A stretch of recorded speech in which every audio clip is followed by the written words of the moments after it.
Hi, welcome in. How's everyone doing today?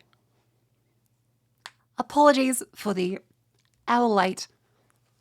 I was ever look. I got too into making sure the shaders looked good. I otherwise had a pretty good day, and yeah, it's been good. Now, obviously, there's been some political ramifications and shit that's been happening today, but don't be a fucking numpty. There's no reason to talk about it here. Like, what do you do? I'm Australian, even. There is no productive discourse that will be produced from this. That's it. Let's talk about literally anything else. But yes, needless to say, it will be deleted. Don't be a dummy. Anyway, okay, let's time out you for 10 minutes for being a dummy. Once again, if the populace will not behave, make an example out of one little sand his balls straight off.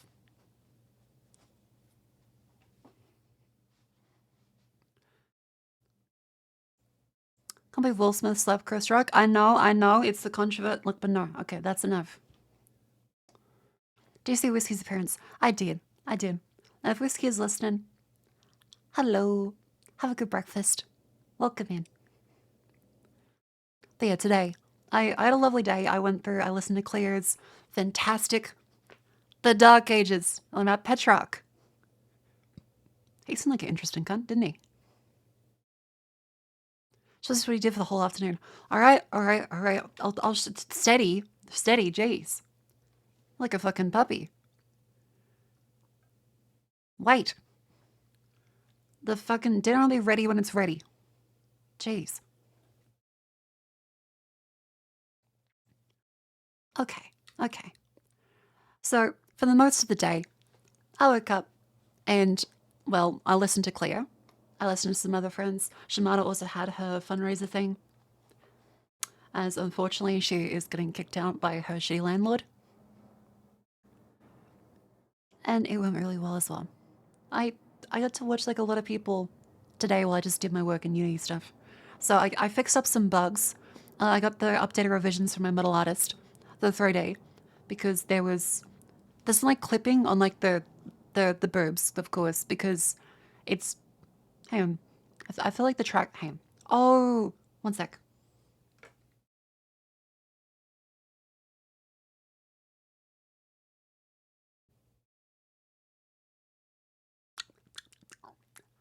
That should do it. That's better. There we go. So because I've been flipping back and forth in different applications, I have different profiles for the mouth. Who's getting kicked out? That would be Shamada. But she got a fundraiser going, which is good. She'll be okay. Miss Cleto time zones. Yeah, she started 11 a.m. and finished by 4 p.m. Have you figured out more stuff with you, Ruta? Yes. I've figured out some very cool stuff in regards to the motions. And in regards to I got a link to the fundraiser. I have to remind me later. I can't find it. But yeah, she hit she hit her goals already, which is incredible. Good morning. Good evening. Is the clone because of 5 physics? No, it's because there are 3 components on the shirt. So there's the skin and the bra and the shirt, and all 3 of them are moving independently of each other, which in 3D is kind of a cunt to handle. And so one of them forgot, like on the underside, the bra clips through the shirt. But it's only on one side, so Nare Papa just forgot to do the slight little adjustment to the white painting there. Anyways, what was I going to say? Yeah, so I'd spent a couple hours in uni fixing some stuff and in Maruto as well. And I got this very nice result after I finished off the last burrito. Like the last Mohican, but Mexican.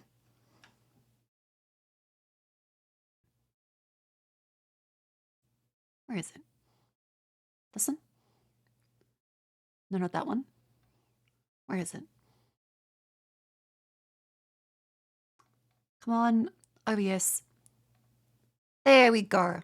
All right. So successfully managed to go through and add a bunch of shading to this with Nalaturn. Look at the belly. Look at the shading on this. I asked Nere to put on all of the extra geometry around there, around the folds. It was initially just going to be a texture, but I'm very, very glad he did because that looks incredible. That is real-time shading, which in anime models, kind of hard to pull off, actually. See, Nalaturn is incredible for this. It's what Hololight uses, and Nijisanji, Phase, etc., etc. For any 3D that you want to look really nice, that's what you use. It's good. Now, in other news, the 3D model should be coming by end of this month. It's on track for that. As well as some like, yeah, so aside from the belly and stuff today, I also did a bunch of administration stuff. What's my list of things? Okay, I got the ball rolling on multiple kinds of merchandise. No spoilers, but multiple kinds. And not actual geometry, not just a normal map. Yeah, so there's actual geometry sculpted into the vaults. Because those are like actual shadows being cast. It's not simulating with normal maps, that there's actual shadows there. Now, in regard to other stuff, there was let's see. I responded to some emails. I've reached out to some video editors to maybe see like how that goes. Because of course, it's one of the things where I'm like, okay, I gotta go through and keep updating the YouTube channel. If I can do one edit a week and have another editor that does some other stuff occasionally, I can kind of evaluate, the worth of the YouTube channel and keep putting more effort into it. Because I know myself is that I'm very busy. And anytime I'm not streaming, I'm usually doing other kinds of work or trying to be outside and away from my computer. So having like a highlights thing is pretty much how I watch most streamers. Like being able to see the highlights on YouTube. And VTuber is actually pretty great for this. Like I know like Low-Fi Clips is pretty good for face stuff to catch up on. There's tons of course, tons of Hololive clips. My favorite VTuber, Dan Kiesling and Northern Lion are also, yep, they also have the beautiful library of Ludenow. So, with that consideration and the fact that generally I want to make things that I know myself that I would like to watch. And so, yeah, actual YouTube highlights are pretty good because we did do the Lethal Company one. What did you join in on? It's the Sunday stream. So I'm a little sleepy. I just got back from a nice big walk. I walked around for an hour before starting. Oh. Sun joints, still a little sore. But otherwise, I always some steps in today. Because I kind of, from like, I want to say midday to like 6:30, I kind of tunnel visioned on getting a bunch of the shader stuff. Because the rest of the one was all nearly done as well. I don't want to spoil everything. I mean, it's this, but 3D. As well as some additional caveats, some additional little things that are new. But yeah. Probable. Thank you much for the 5 months. Welcome in. How you doing? So yeah, that's what I've spent most of the day doing. I've also, so tomorrow's going to be the break day. And I'll be out with my sister. She messaged me. She was like, Marco, do you want to eat ice cream? And I thought, oh, TTS is muted. Okay, there we go. I thought, well, I'm not going to say no. And it sounds really fun. So I'll get to have some ice cream with my sis. And yeah, that'll be a pretty good day off. I'm not sure what else she wants to do. I'm not sure if there is a plan other than let's get ice cream, but that's a pretty good plan.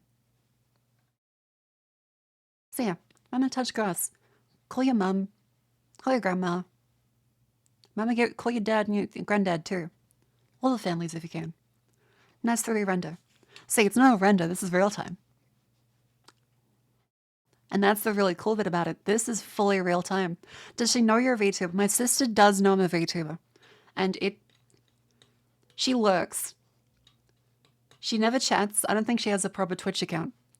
So she lurks the stream. And occasionally she's like, oh, I wonder what she's doing. And she'll come in, listen to me talking about some stuff. She'll go like, huh.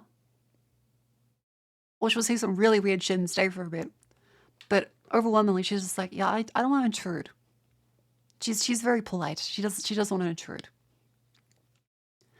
Does she understand what a VTuber is? I mean, yeah. I'd say like most people who are kind of young and watch anime would probably understand. Because I mean, young people watch streamers all the time. Like everyone knows like a TikTok person from a friend group I've talked to. No, I don't think she watches the Say X. I think if she saw that, she'd be like, what the hell? That would be something where she's probably a little confused. She may ask me about that tomorrow. If she watches the stream, she probably has some idea what's going on. Probably. Like, I remember back when I was sick ages ago, I did pop her on the stream. And it was very cute because she tried to read out all the messages. And she got really flustered when she couldn't read every single message because she wanted to be kind to everyone that typed a message. And I was like, that was so adorable. Yeah. Yeah, so I was dying of sickness. I got her on a call. Yeah, I don't even know how to look it up. It might be Sogmoth. It might be what? Sogmoth. It might be shut the fuck up. I love her. She's great. Yeah, this is like a couple years ago now. I was dying of sickness. I was like, hey, hang on, what if I got you on? She was like, that sounds fun. Yeah, plus 10 to the little sis. Avatar came a long way. Yes, that was the original design by Paul. It was the very first like model I got that was actually like custom. Hey. New Oshi. My little sister's the Oshi. This is Sailor Sudden. She really likes Sailor Moon. So I got a Sailor Moon avatar up there for her. Yeah, she's good. I need to watch Sailor Moon with her sometime. I think she said there was like a new series. Was it Crystal? Might be Crystal. Who doesn't? That's true. Sailor Moon, at the very least, is very cute. Sudden's a bit of a messed up choice. I mean, she wanted it. She specifically chose that one.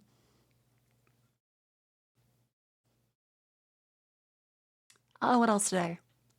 Let's see. Reply to that. Oh, I replied to a Sayu as well. Because we will probably be doing a collab next week. She also got her nice new swimsuit model today. It's a very cute design. Good evening. Evening, welcome in. Yeah, the new models looks very cute. All right, where is Sayu? Sayu, first one. A bluey android. Not bluey like the dog, but blue as in like bluish. Do you see a new website? I have not seen a new website. Wait, like that. If it's a cool website, I want to see it. Shonda's new model was cute. I didn't get to stay up because we raided Vivi last night as she was going to stay up for Shondo. And I sadly, it was like 3 a.m. So there was no way I was able to stay up, sadly. I'll need to check the VOD for that. Synchronicity.com. Oh, nice.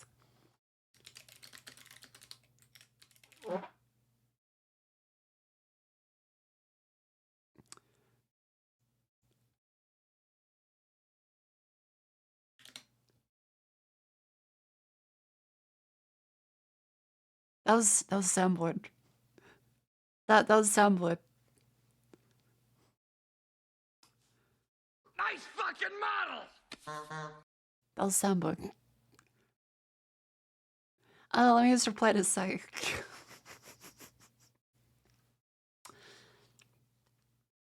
Look, I'm gonna have my tea. I'm gonna have my tea. That was the soundboard. Not that. That wasn't me.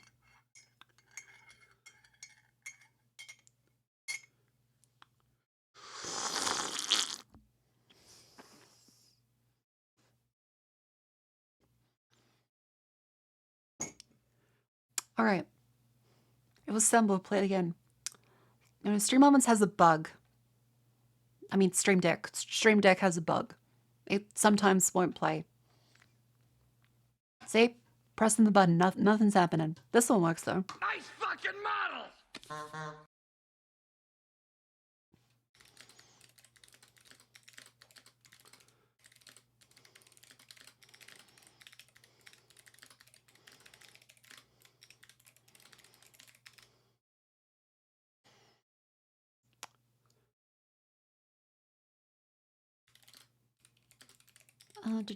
Do.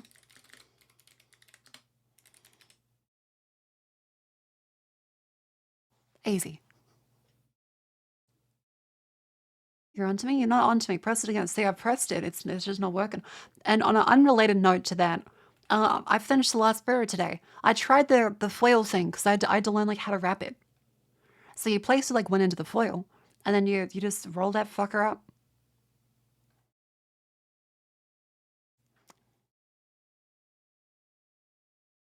Hey.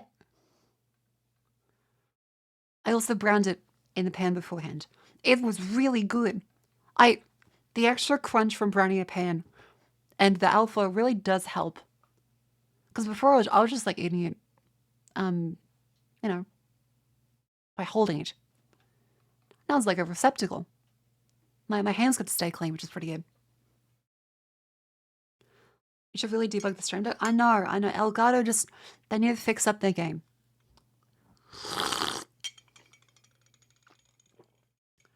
But what else? Yeah, so on my big walk today, I got to go through and do the podcast that I listened to. So I finished the Vince McMahon episode of Behind the Bastards. There was like 4 of them.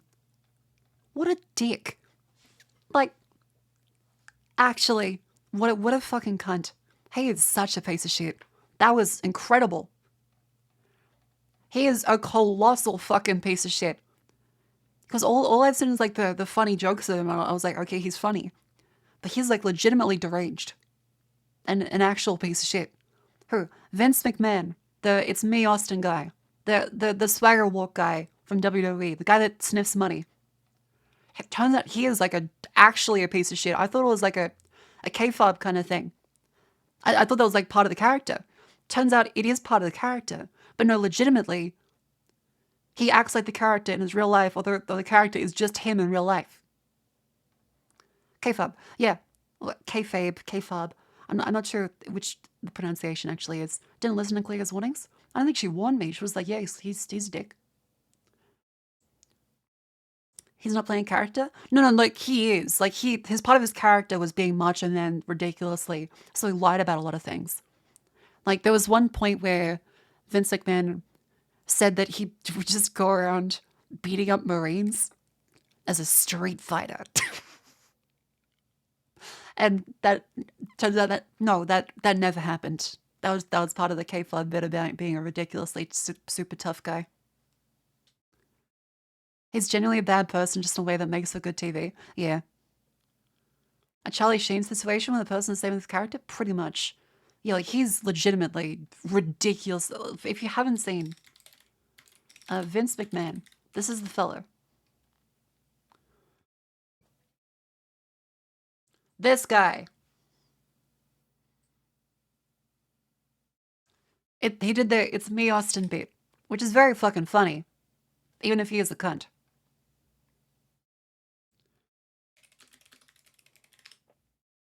Where is it? Switch to my this one there. It's me, Austin! Oh, son of a bitch! It's me, Austin! It was me all along, Austin! That's Vince McMahon. Like he's actually insane. I thought it was a bit. I thought part of the character was like, okay, he's just like a regular guy that puts on the extra like cunt stuff and just the all around like regular businessman asshole. No, he's the character is him IRL with like exaggerations. Him IRL is actually a ridiculous piece of shit. The lie detector. I've not seen the lie detector bit, but yeah, the podcast went through like the history of wrestling and how it turns out wrestlers actually technically made better money back then than they do now. So like that they actually do get paid better back then, despite the fact that there's no unions and it was run by the mafia. Do you know Wrestle God? I remember him saying that, but no, but yeah, like back then they actually did make money, and the whole K-Fod thing used to be taken seriously. Like people, they divided the world of wrestling into a world of like marks and smarts, where the marks are the people that pay for the tickets and don't realize wrestling was fake.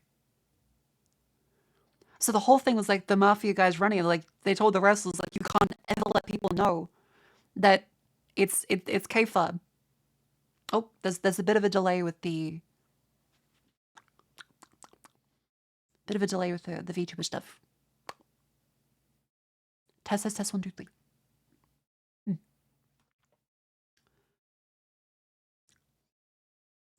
One sec. Let's a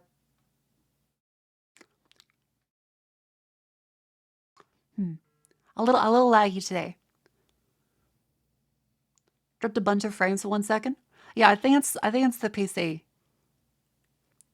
T. Bah. Weird. Wrestling's pretty big in the 90s and 80s and took a yeah, the model's lagging. Because OBS isn't dropping a frame. So it must be like on the local PC side then. Anyways, what was I saying? Yeah, so there was actually the moment in time where wrestling was considered to be real. There was a couple of people who realized it was fake, but overwhelmingly people expected wrestling was real and all the characters in it actually were the characters. And if they were ever spotted in public, they had to keep up the character of still fucking hating each other, like actors on a movie set. And there was famously an instance of, I think it might have been Hulk Hogan or someone else, where because of how hard the kayfabe had to keep being held up, one of them refused to talk to the police because one of them refused to talk to the police, and so they both went to jail because they wouldn't help each other out. And these guys are like supposed to be quiet as their character.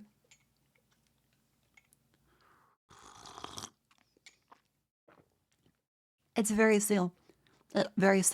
Background characters are just characters rather than dudes in the street. Yeah, it's insane. That sounds smart. Never talk to the police.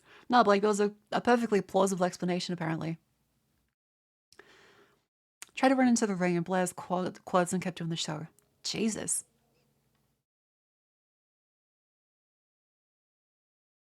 Cockpit stream was priceless. Oh, like yesterday that was fun. Yeah.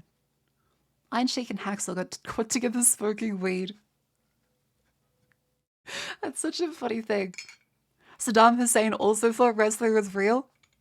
I'm trying to completely throw a fight to avoid getting killed. I do know that, okay, there's this really funny time. There's this really funny time that Vince McMahon had a plan to have Muhammad Ali fight a Japanese wrestler. It might have been Inoki or something in Japan. And this guy was like the biggest wrestler in Japan. And so he concocted a plan to have Muhammad Ali take a dive in the fight. And so the plan was because Muhammad Ali wasn't listening, he was like, I don't want to do this. Vince McMahon planned to have a guy with a knife run up to Muhammad Ali mid-fight and slash his eyebrows so it looks like he bleeds from the impact of the Japanese wrestler. And they can call the fight and saying it's a draw. That was Vince McMahon's plan. It didn't go through, but that was the plan.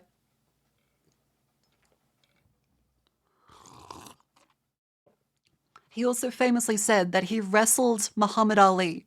He just grabbed Muhammad Ali to get him to agree.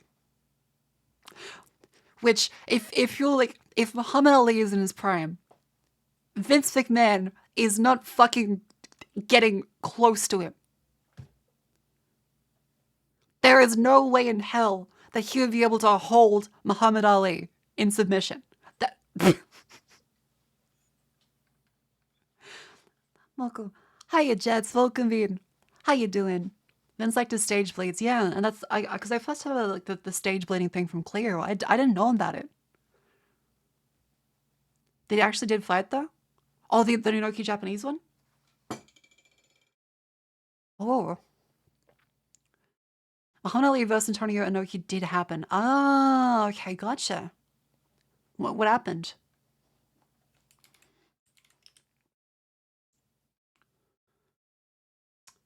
Oh, the tie. Oh, they tied. Okay.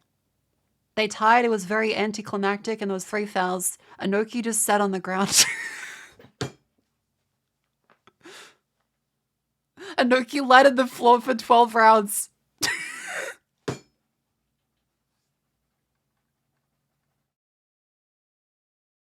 Not necessarily. Have you seen the custody of Dominic ladder match? Tyros did a ladder match with custody of a child. What? I've not seen. Again, I'm not a wrestling fan. I'm just like, well, Cleo suggested some stuff that was interesting. I was like, I'm gonna look into that. And I listened to the Behind the Bosses podcast about Vince McMahon, and there's so much just insane shit. Like, did you know that at the time when, again, people still thought wrestling was real because the mafia was involved?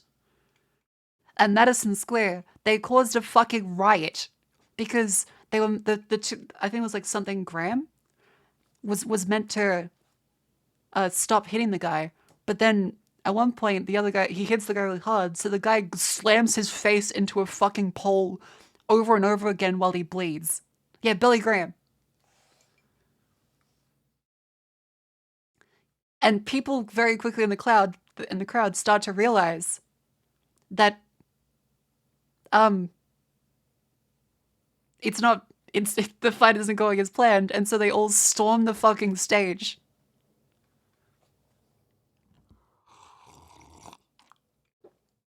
It's insane. And I think the phrase that they said because one it was like the Filipino people and a Filipino wrestler. So at one point, the dude starts picking up Filipinos like a potato from the ground and throwing them out. So a bunch of Filipinos charge the ring, and the dude just picks them up like potatoes and throws them. It was insane. That's not me saying it. That's like the quote. Hang on. Wrestler picking up Filipinos like potatoes.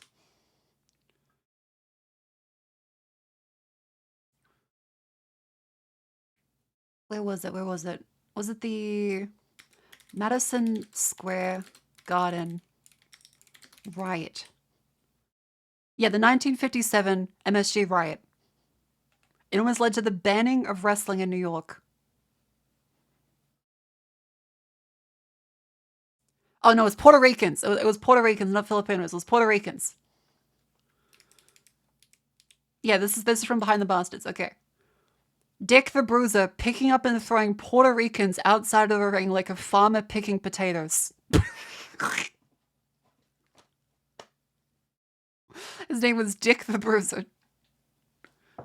Hang on. Dick the Bruiser. Puerto Ricans. That one smashed the small cocker and already who was swapping if the window was on a set for the movie Safety smashed glass. Vince's son nearly died to miscommunication. Jesus.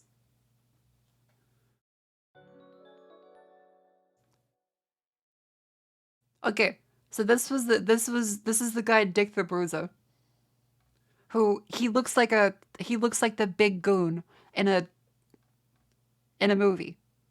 The world's most this guy I believe would pick them up like potatoes. He is huge. He looks like the Saints Row 3, like the really thick bouncer guy.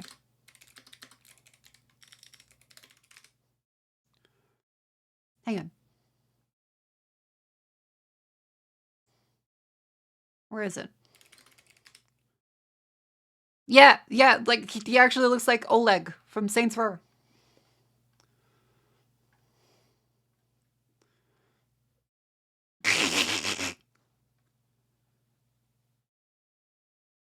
I think it's just actually him. Like, this body type is nuts. And, oh, yeah, there was also a guy that, like, something Hammer. He was from, like, the late 1800s, early 1900s. So pre-steroids. And this dude looks jacked by modern standards. It's a separate dude in this. Jacked wrestler, early 1900s. What was his name? George Hackenschmidt. George Hackenschmidt. I want you to look at this guy. He is Estonian. And this is what he looked like back then. This is what he looked like back then.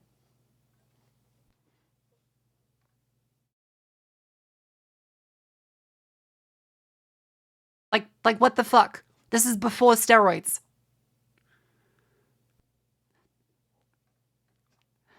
This is insane. Like, how the fuck do you do that back then? What the hell?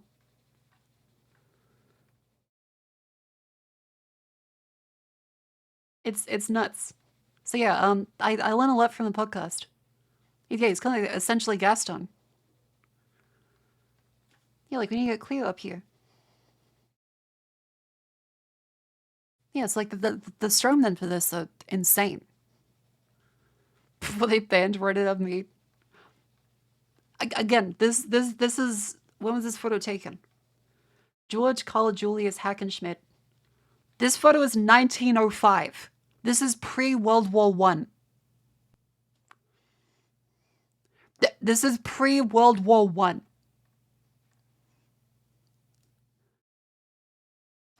Jesus. So yeah, this is essentially the most cooked thing. Because aside from all the stuff of Vince McMahon being a massive cunt, it's kind of unbelievable that a fella just like looked like this back then. Yeah, he probably lifted cows and goats. Oh, what else?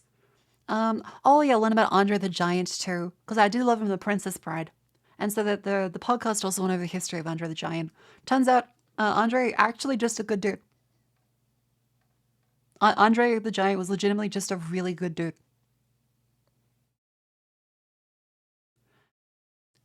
Terrifying though, just over 7 feet tall, 700 pounds at one point. But he was just a genuinely really, really good dude. What I unbelievable, you've seen the old Roman Greek statues, they're also built as fuck. Okay, but if they find a sculpture of your anime figurines, that doesn't mean the people in the future can assume that anime women existed. Okay, but like, IRL. When they find your ship girls, they're gonna assume the Bismarck was an anime woman. Duke can drink a barrel? Yeah, I think Under the Giant apparently had like 100 plus beers and was fine.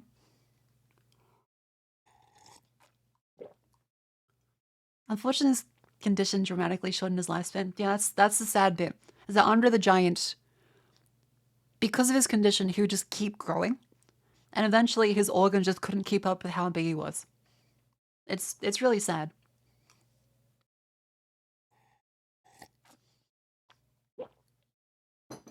But yeah, if you've never seen Andre, this is what he looks like.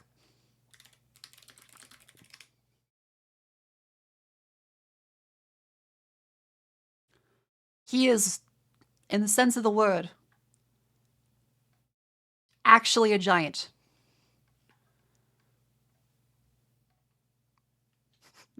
He is just actually a giant.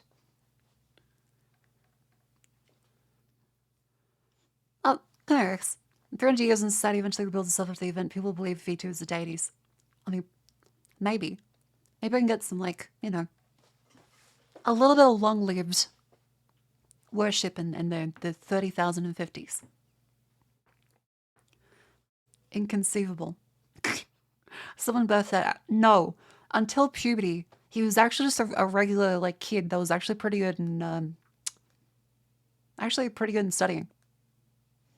It was only once he hit puberty that he just never stopped growing. Because around, like, your early 20s, like, you kind of stop for most fellas. He didn't. He just kept going.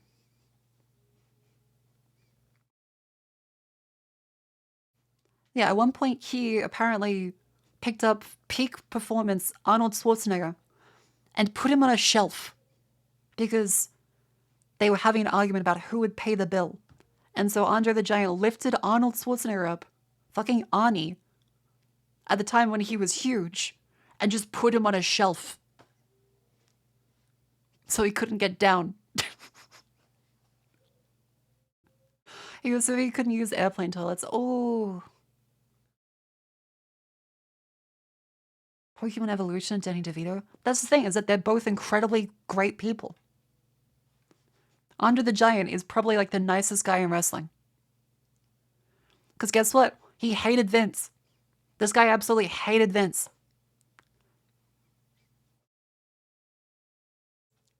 Stay around, think what you did. he's so cute.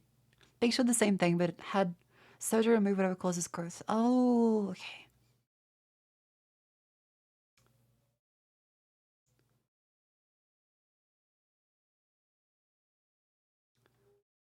Oh, what else?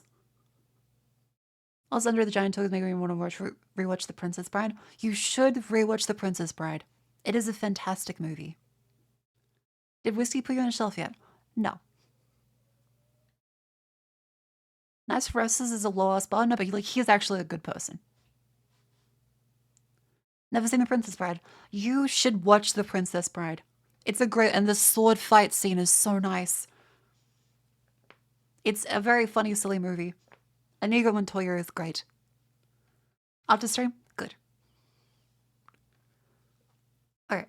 What else? What else? We went through like the rest and stuff. We went through the nice bit there.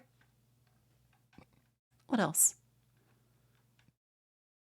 I think that's pretty much everything that has happened. Oh, no, okay, wait. Okay, this is really... I'm going to preface this by saying that they are okay.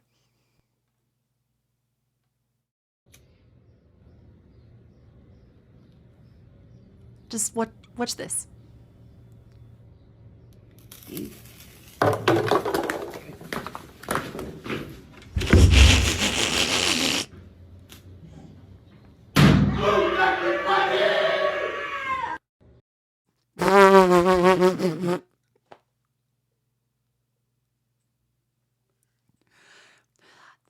Either you're gonna make fun of me for this, but I didn't notice the first time around. I didn't notice the first time around what had happened.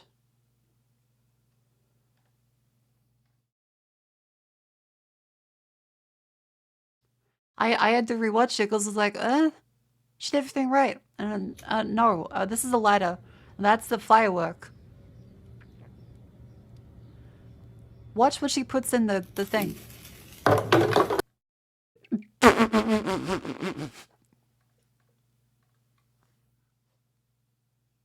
Yeah, I caught it the first time. Okay, Mr. fucking Teenage Eyes.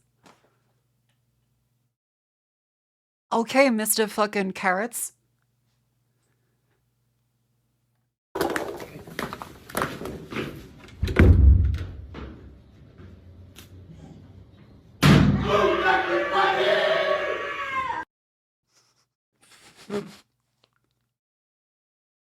Oh, it's so good. Why are you planning to put it in a bottle anyway? I don't know.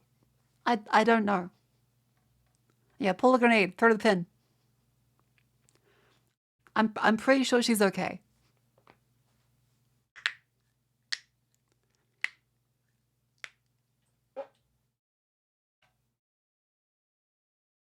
The water makes it more impressive. Oh, okay. Gotcha. Because hydraulic compression.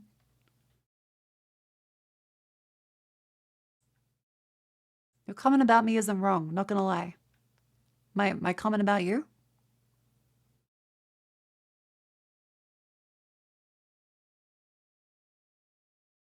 What?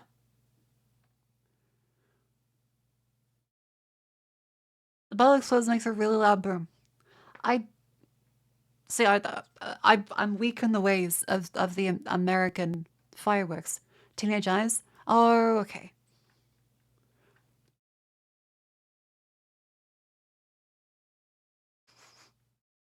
Sorry. Again, a little sleepy. Is there a follow-up? Yes, it's been said that she is okay because they uploaded this before. I watched the classic Noir movie with Man End with the Chase in the Sewers. I could not take it seriously because I watched Catalinaville. I'm very sorry that Catalinaville encompasses every possible genre of movie, so now you can't watch a technology movie without thinking of IntelliStuds. You can't watch a cowboy movie without thinking of the cowboy one. You can't watch Airplane and appreciate the beautiful acting skills of everyone in there who was never a comedy actor before. And how beautiful all of the jokes are without thinking of Cockpit. And you can never see Justin Timberlake without thinking he's gay, like Boy Band. Or Driving Under the Influence. Why is every sci-fi movie labeled as cyberpunk now? Because people are tourists. And it's the call of, okay, well, cyberpunk is cool, so I'm going to start saying it ironically. And people see that ironic use case for something that isn't actually a cyberpunk. And so they think, wow, so that's what cyberpunk is. And that's how you get dipshits talking about how much they want a cyberpunk future. That it's because they are tourists and they don't understand what it means. They have never read William Gibson. They've never fucking heard of Asimov. They've never heard of anything. They just think sci-fi, cyberpunk, it's the same thing. It's when there's cool technology, bro. No, cyberpunk is when the rights of the individual are meaningless in a society for corporate overlords that have taken over after a failed government system. It is a dystopia. It is the sky tuned to a television noise.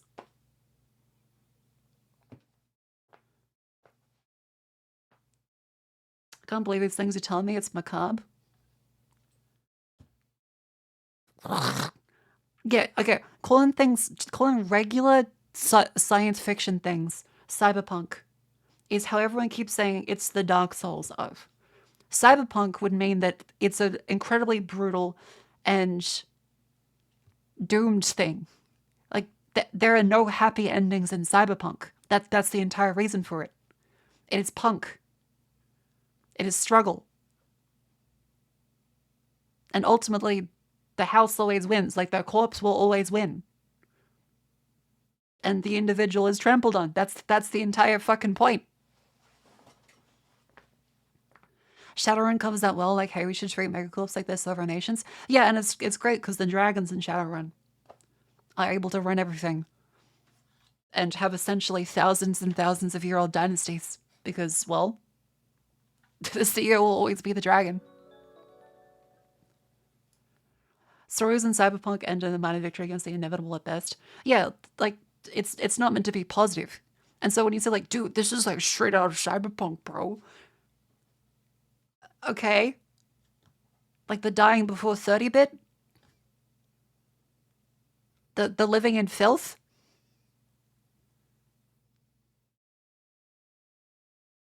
The having my organs sold when I die? Because my health insurance wasn't good enough to fucking take me to the hospital?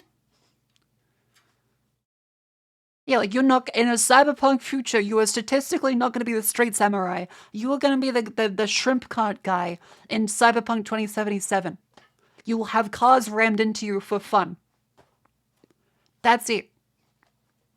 You will go home to your tiny little Hong Kong 1x1 meter, but there is no galvanized square steel to save you. You will eat the synth shrimp. You will cry yourself to sleep. And your fucking cyberdeck is bereft of any knowledge. Because there's no fucking internet anymore. They probably read the punk in the same way as steampunk. Yeah, probably. I used to be the VR hog cranker. Okay, you could be the VR hog cranker. Yeah, your cyberdeck will be the equivalent of Windows XP, and small children will make you shit yourself while you fucking walk to work. It will be a 5-hour walk each way. There is no public transport. And your car was exploded. They made you pay for the cube.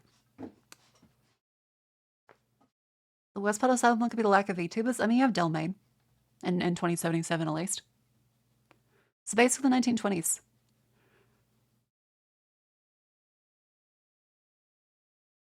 I think the 1920s are probably better than that.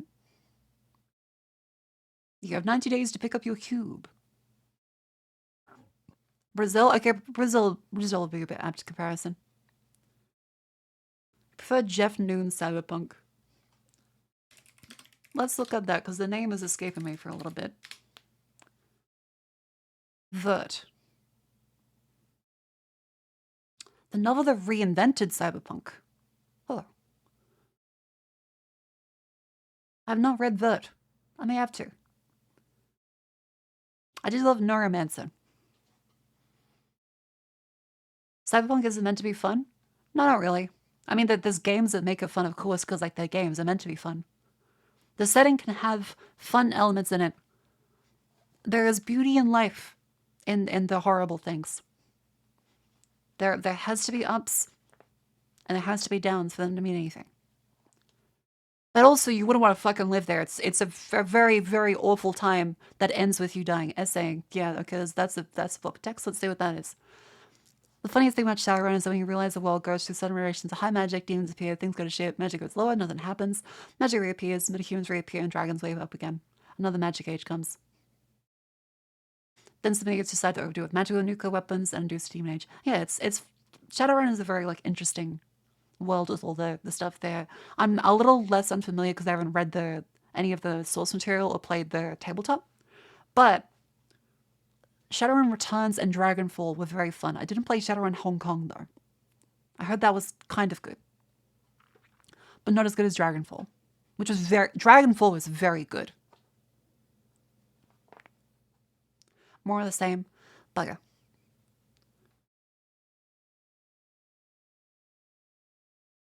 Sci-fi was expected so much of the future. Flying cars, moon bases, androids. No, shitty image. No, I will say our future now is pretty good in ways that they would not have expected because they did not have any concept of the inventions that we would have. I think arguably us not having flying cars, a small, controversial opinion. People can't drive in 2 dimensions. Imagine grandma fucking plummets out of the sky. Because her cyber heart stopped working. She's cyber narcoleptic. I think flying cars being a thing expected was naive. I'm pretty glad they don't exist. Somebody a flying bathtub. Yeah, like someone can also like.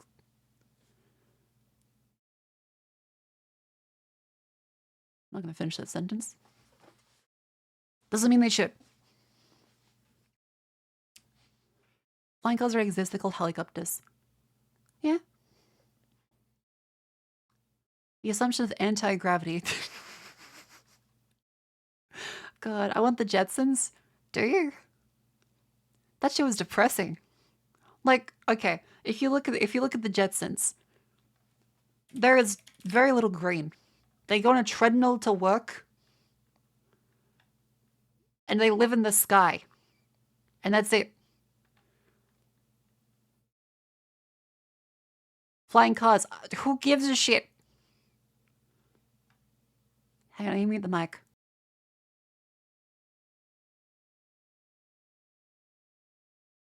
Sorry. Burritos. Yeah, so here's what the world of the Jetsons looked like. It's just the skyline of fucking Seattle. That's it. Who the fuck? Why would you want to live here? What happens if, like, your fucking cybercar breaks down? You're just like, oh shit, fucking, I'll see you next week. Where's the ground? See, they're so high up.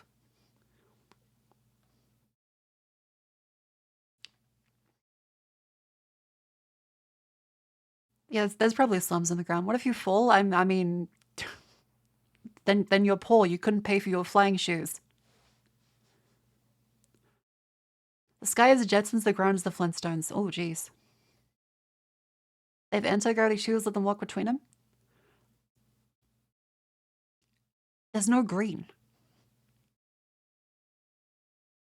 Isn't the ground the Flintstones? See, that's very grim. Alright, but yeah. I think cyberpunk stuff, everyone keeps talking about how cool cyberpunk would be. When they probably have never actually read a single piece of cyberpunk media. They just saw, like, the memes about the anime. They probably didn't even watch the anime. Because if they did watch the anime, they'd be like, damn, this world kinda sucks.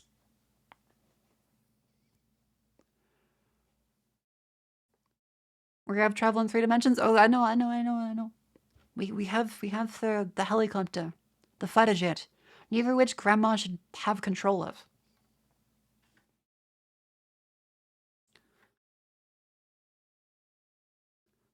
Don't want cyber dystopia, but I do want the cyberware. Stick an Apple 2000 in your brain? Why did you stick an Apple 2000? You want to stick a 2000s computer in your brain?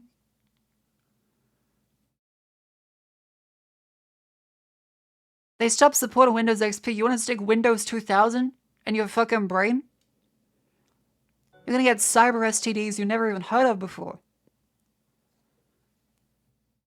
Why would you want to stick fucking Apple or Microsoft in your brain? You're gonna go to sleep and you hear the ghost of fucking Steve Jobs being like, you're holding it wrong. Buy Apple. Buy Apple. And you're like, what the fuck? That was a bad dream. I really need the Apple Watch Series 12 though. Look up how long capacitors last. For what rate, like, are you building a bomb? Like, do you need help? Look at an old circuit board with expect components. Oh, okay, yeah, capacitor plague is a very fun one. Yeah, so if you've never seen that as well, I know it's not, related to capacitors in general, but the capacitor plague. So this is what plagues every device from the late 90s and early 2000s because there was industrial espionage that happened. And they stole the recipe for a bunch of the capacitors in this one factory. And there's a shit ton of electronics from that time that will just leak and explode. Which is great.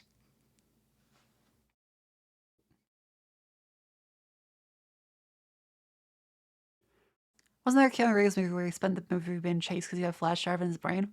Oh, that's Johnny Mnemonic, which is also a novel. But I think the movie is very different to the novel. You never heard about this? Really? Okay, yeah, so the capacitor plague, probably your Xbox is also affected by this. But yeah, so I'm pretty sure it was a Taiwanese company that had their stuff stolen. Duck noses?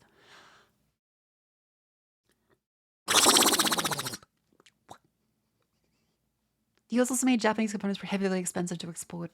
Yeah, let's see, where was it?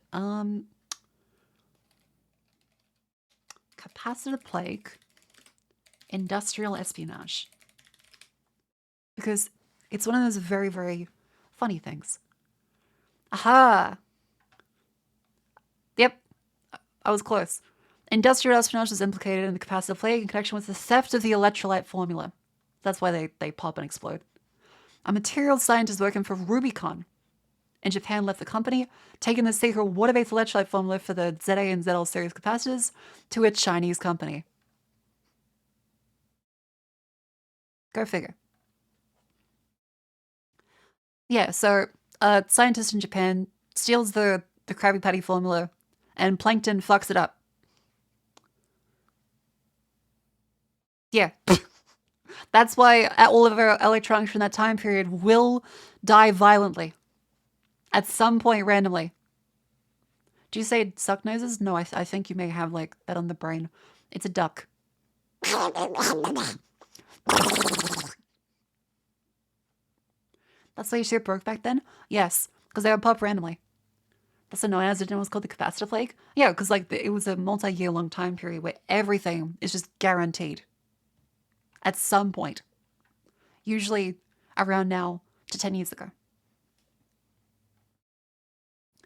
There's probably not like much left that is running now that wouldn't have exploded already though. Unless I'm mistaken. Do they have the power to do it? I think...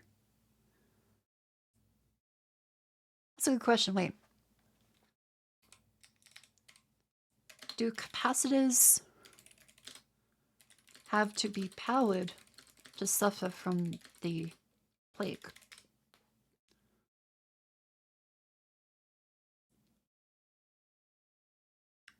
Let's see.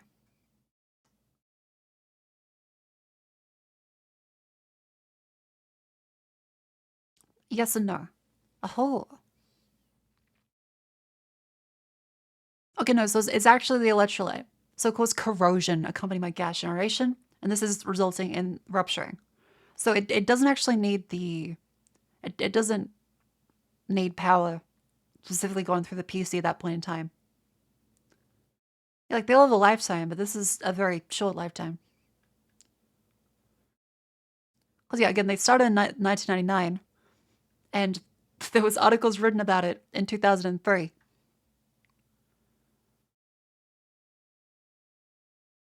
Wow.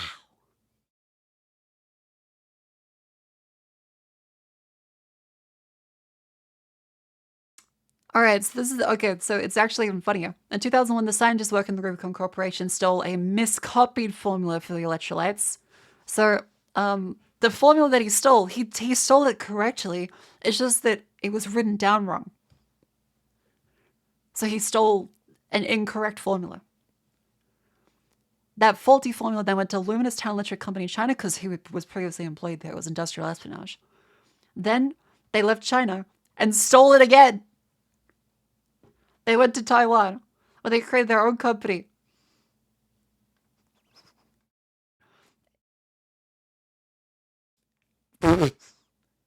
It's just the fucking you wouldn't steal a policeman's helmet. Again. Like, I can't believe. I didn't know that they stole it twice. Or that I thought they fucked it up when they stole it. I didn't realize that was... Imagine you write down most of the formula, but you leave it a little bit because like, well, it's break time. Some guy sees it. It's like, oh, fuck.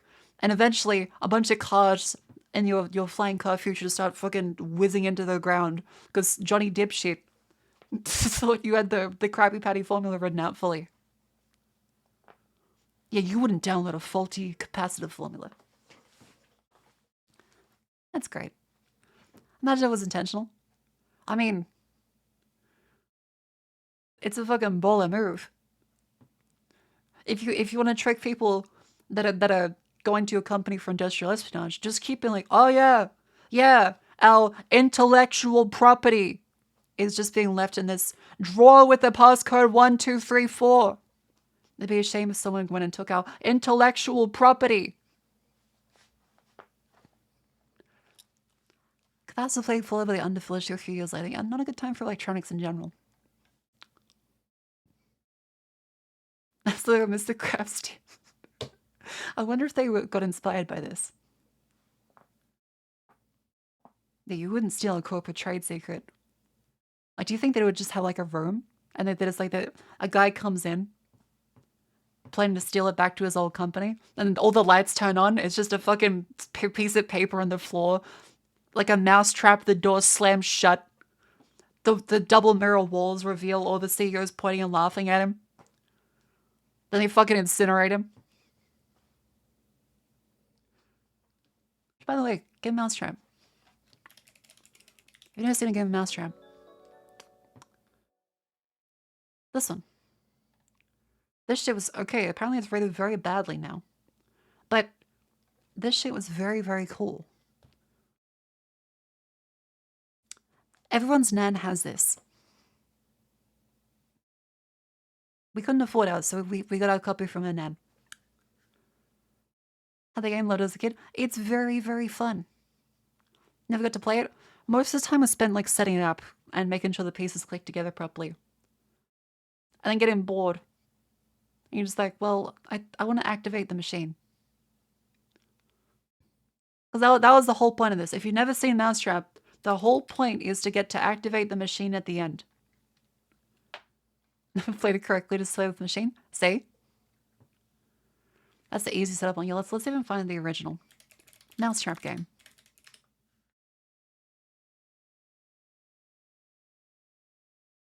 Oh, here's one from the 90s. Hey, give that back! Mouse trouble? Then you need Mousetrap. Mousetrap, I guarantee it's the craziest trap you'll ever see. The first to capture everyone else's mouse is the winner. Just turn the crank and snap the plank and boot the marble right down the chute. Now watch it roll and hit the pole and knock the ball in the rubbered up tub, which fits the man into the pan. The trap is set. Here comes the net. Ouch! Mousetrap, I guarantee it's the craziest trap you'll ever see. I knew you were It was a winner. really fun. Mousetrap from Milton Bradley. See ya. I had a shit ton of fun playing that. You would hand like the little slices of cheese. Quebec was crazy finicky. It would get stuck sometimes. Like on the way down, I had like that little sawtooth that let the cage lower down. Occasionally, you had to give like a little helping hand and just like bump it down.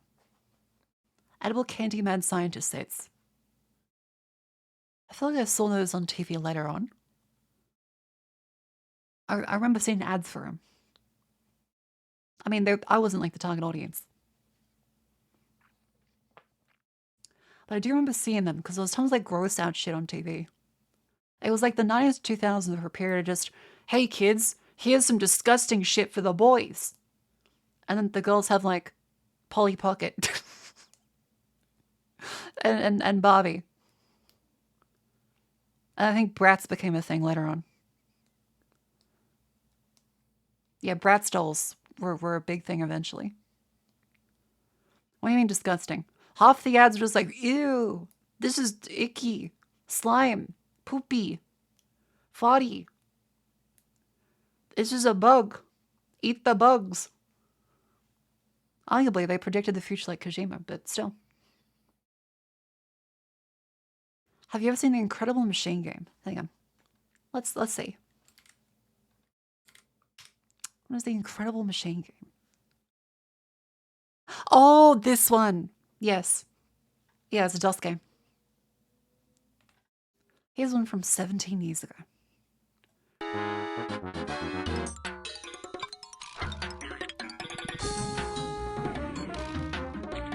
It's so good. It's a little Rube Goldberg machine.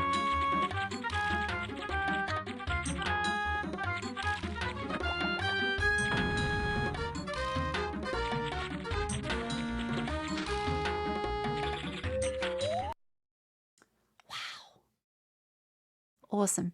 And XKCD also did do one. Hang on. XKCD. Incredible Machine. Yeah, so you were able to go through and make your own contraptions for this. And at the end of it, if you just go through and put, say, some stuff in.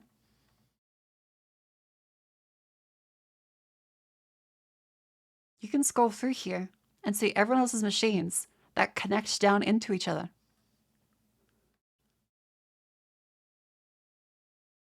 It's really, really cool.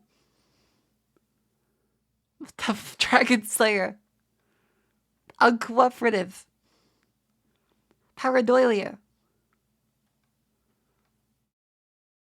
Will we save a bundle by using the red string to drive a turbine? Probably deterministic. Oh no. Hungry hippos. Luxury cats only hotel. Yeah, so this is the April Fool's thing for this year. It's very cute. Yeah, so this is the excuse you can make your own ones and submit to them. It's 2916. It's really, really cool. Flight of the Bumblebees. Fan Fanatic. Not this way. Galton board. Stability test. Catrifical force. Rabbit's Four Corners machine. Waning creativity 2024 digital.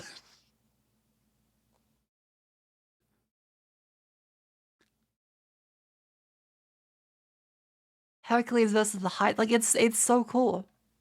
There's so many of these just really, really awesome. Free stage filter. Probably deterministic. Zip zap zap. Chaos sorter. And so you notice is that the sorts, like it actually does get the reds down to this one. Do you miss Ring Fit? No Ring Fit today. I will do it when I come back on Tuesday. Koki did, that's right. Koki did Ring Fit today. It was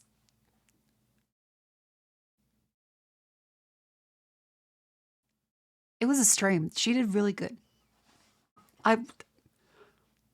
She was pushing the boundaries of the incredible medium we live in. It was impressive. She did a great job. She did there was a little bit of frustration in the Mokopi stuff because, like, of course, Mokopi. It's really annoying because it just won't do live performances really well. It sucks. Yeah, she did some big arms around. Yeah. She did great. Koki did great. But I did have to. I got really worried because I heard, oh no, the egg, and I didn't know there was an egg because she asked me about Mokopi. I was just like, oh yes, this is like here's like the software and stuff for PC.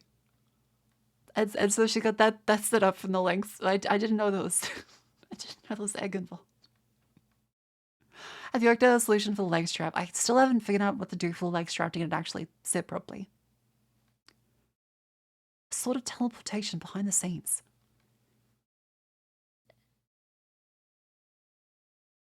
Chaos sort of works basically every separation process in chemical engineering, density separation. Oh, that's really cool. They might be sorted.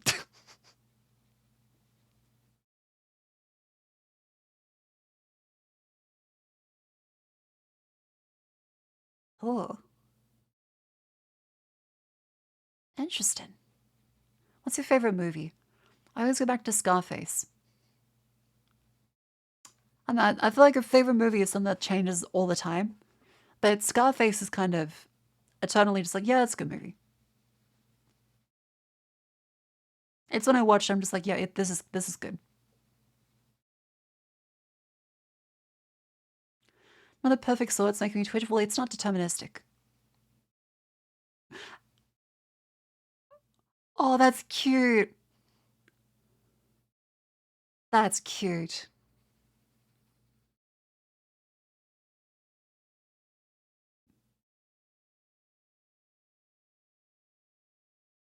But yeah, other movies I would like.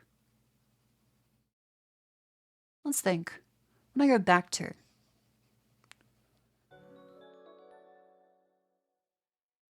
When I go back to for movies I think are like the best movie.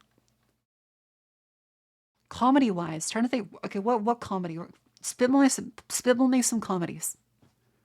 Say a comedy movie.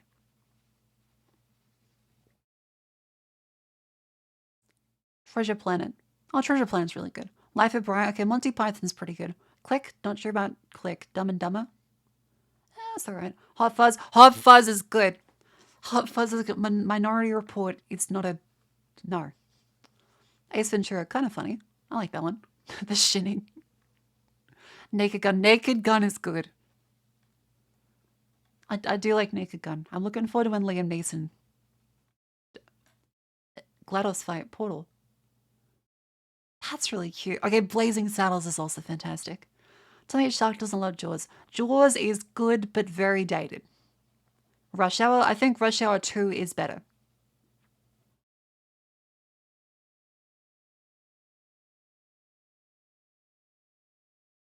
He may not be in Rush Hour 3, though. One of the scary movies.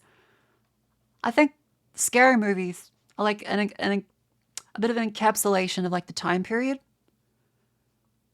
And really, were probably funnier if you're a teenager. I think they're probably funnier if you're like a teenager. Because although they're meant to be like a 15, 18 plus audience, then they're not really that funny. Shaun of the Dead. Shaun of the Dead is also a great pick. I do love that one. White Chicks. Okay, you might be joking, but I think White Chicks may actually be very funny. I haven't seen it in a while. To be very clear, I've not seen White Chicks in a long time. But it was pretty fucking funny back then. I think people gave it too much shit. Then again, I need to rewatch it. Spaceballs. Spaceballs, the flamethrower. I do love Spaceballs. Spaceballs is good. Jack and Jill. Fucking. No, Dunkachino is the only good pun of Jack and Jill. And that ruined Al Pacino's career for years. No one would take him seriously. If it wasn't for The Irishman, Al Pacino would be dead and buried with his final work being considered fucking Dunkachino. The Truman Show is funny until you realize it's a horror movie. Yeah, The Truman Show is just like kind of terrifying. Well, I'm saying as a watch-along list. We'll have a watch-along eventually. I just keep forgetting about it. Yeah, like Mel Brooks in general is just good. Spaceballs, the flames. Airplane is good. Yeah, Airplane is great.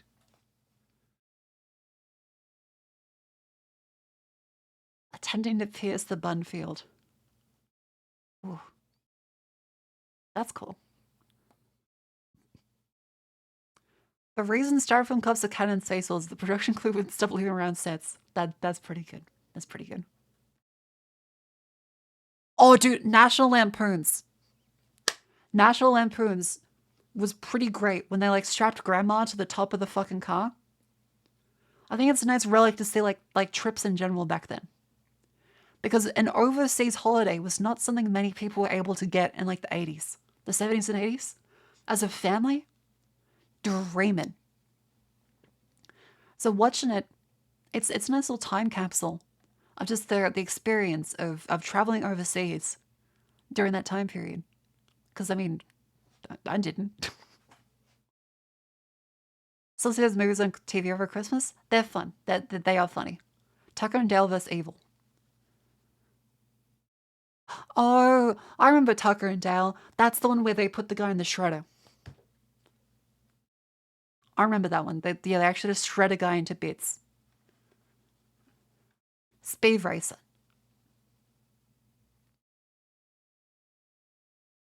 No, there was a cartoon. Yeah, there was a parody of teen horror movies, yeah. He threw himself in the ship. Right, yeah, right. Yeah, Tucker and Dale is good. What else? Spaceballs 2 is officially in production. Really? Wallace and Gromit. Whoa, okay, Wallace and Gromit. Yeah. Wallace and Gromit is just comfort. There's nothing about it that makes me, like upset. Everything that happens in Wallace and Gromit is just like, well, it's gonna be okay. It's a good comfort movie. Loved Bill and Ted as a kid. Oh, okay, Bill and Ted is good. Show us some public domain movies, maybe. If K is short for okay and pop is short for grandpa, is K-pop short for okay boomer? I'm not sure. But welcome in. You funny kids. And your weird language. Haven't seen a live action Speed Racer?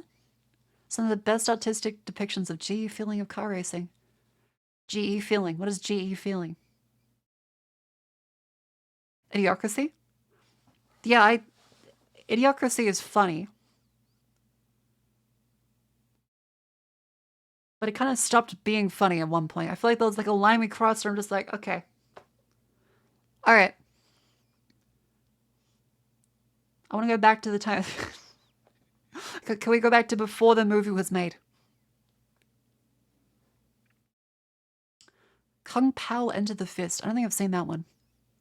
G-Force. Was that like the fucking guinea pig movie? Like the late 2000s? I was like 2000, I want to say 2009. I remember seeing that on like posters.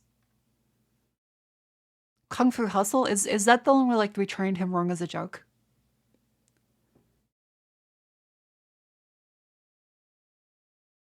Serious is underrated for his time. It was? Hell yeah, okay, I do want to rewatch that one. That's Kung Pao Into the Fist. Oh, okay. Kung Fu Hustle is one where everyone's secretly a martial arts master. That does sound very fucking great. We trained wrong as a joke was Kung Pao. Oh, gotcha. Die Hard movies. Honestly, I only remember the first Die Hard. I probably at one point watched the rest of the Die Hard movies. But fuck if I can remember them. Like, straight up. No idea. No idea what they're about. Same thing with Taken. Taken 1 is good. The rest of the time, she should have had the kidnapping insurance. Like I had to get when I went to the fucking US. Like, it's a solved issue. I don't know why they kept making more of them. Home Alone. Same thing. Home Alone 1 and 2 are incredible movies. Shouldn't be anymore. That should just be Child Protective Services. That's what the next installment should have been. There shouldn't be like a Home Alone 3. Kung Fu Hustle. Overreached chainswinging landlady. It's suddenly its martial arts master. Oh. Yeah, 2 is the one where he's in New York. M. Night Shyamalan. I remember where at one point the internet used M. Night Shyamalan as like the bar for like, whoa, it's a crazy twist, to the point where it was too much. It was too much. Rambo 1 and 2? Oh yeah, Rambo 1 and 2 is good. But yeah, after that, very downhill. Like First Blood, great movie. It's not a comedy. It's about a veteran being horrifically mistreated coming back from Vietnam. It's not a comedy. Blech, comedy.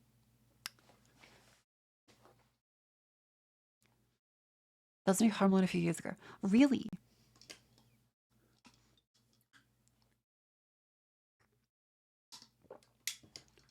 Trying to think what else. What else is like a good movie?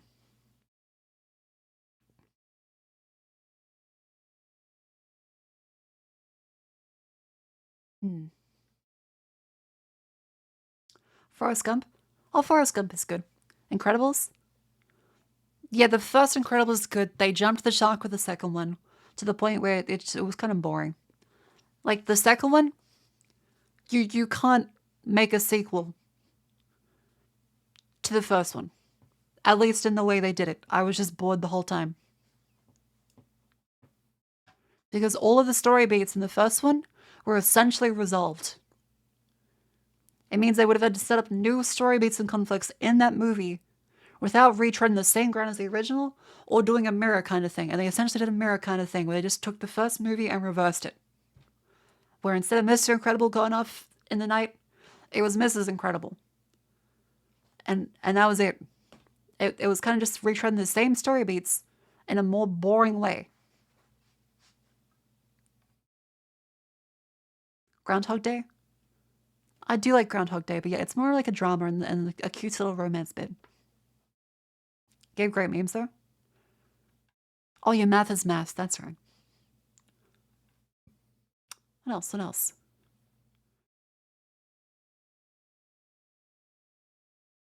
Forgettable villain? Actually, yeah, who the fuck was the villain in Incredibles 2? Like, who was the villain in Incredibles 2?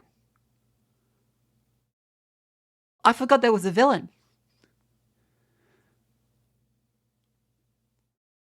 It was a woman? Don't. TV lady. Hypno lady. Hang on, Incredibles 2. Villain.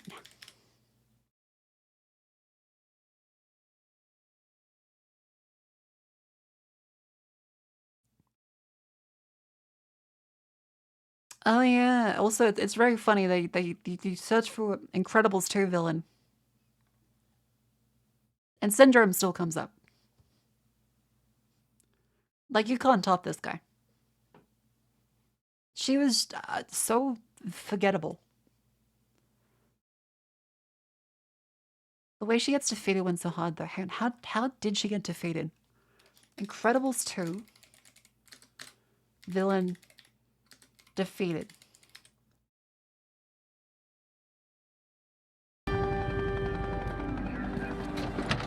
The fact that you saved me doesn't make you right. But it does make you alive. And I'm grateful for that. Oh, that didn't explain much. Oh, final battle scene. Welcome aboard, Elastigirl. Although we haven't yet reached our... Oh, and then you die. I don't want to die. Nobody does. Really? Oh, the oxygen runs out, Not right? such a bad way to go.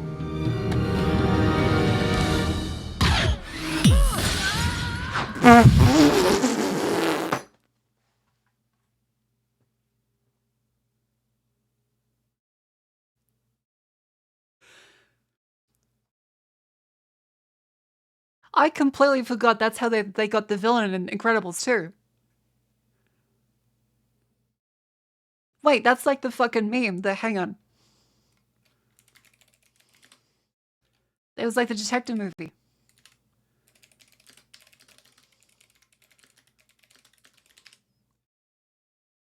Hang on, where is it? Where is it? Yes, okay, this is it.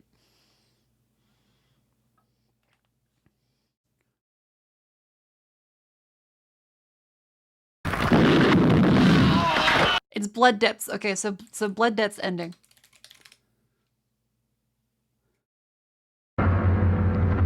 Look at this.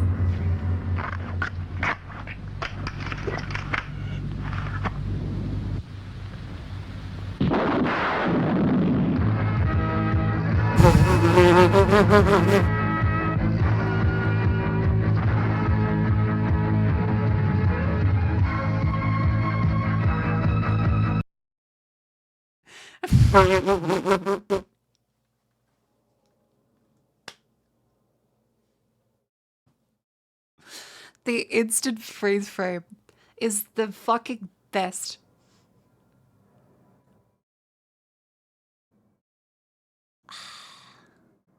Yeah, like I guess they just ran out of budget, but that makes it just incredible. It's seriously the fucking best, dude. I haven't seen the full movie, but this scene vividly. The first time I saw it, I was just, what the fuck? Yeah, did his ashes turn themselves in? Did they wait for a fucking wind change to enter the police station? Yeah, life sentence in a body bag. It's the one guy where the police can say, spread him. And they'll find everything hidden in his cavities.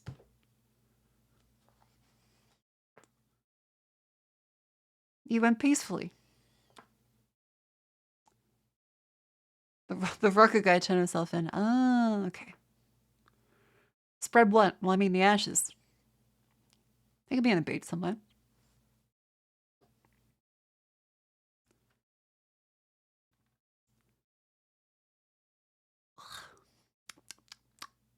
Great.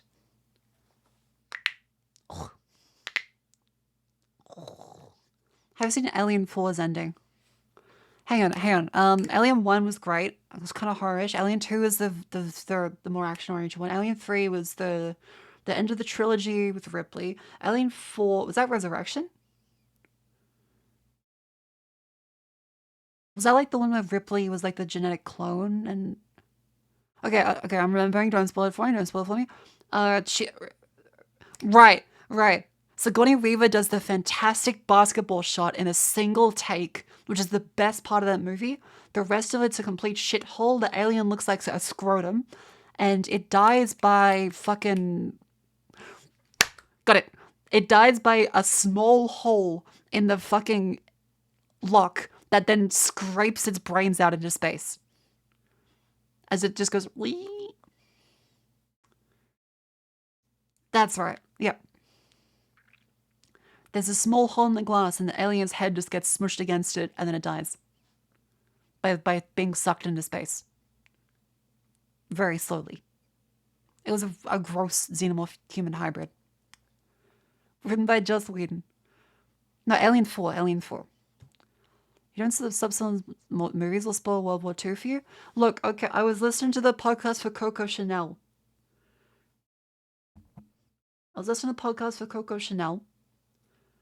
And I told you, don't spoil World War II for me. I'm only up to the Weimar Republic. I really think they got a good thing going there.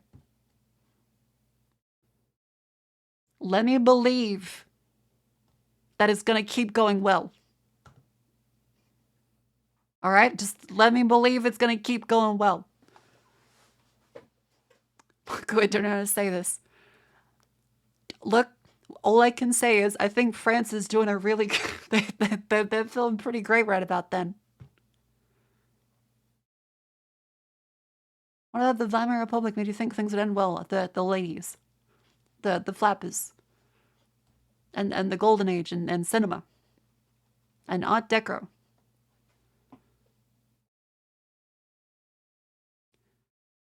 Like I said, I'm only up to it.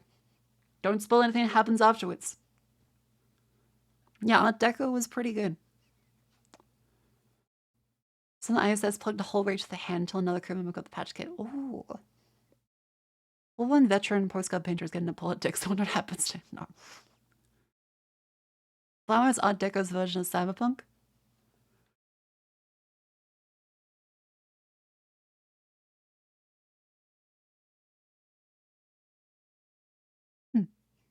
I suppose so. Again, cyberpunk doesn't have rampant inflation.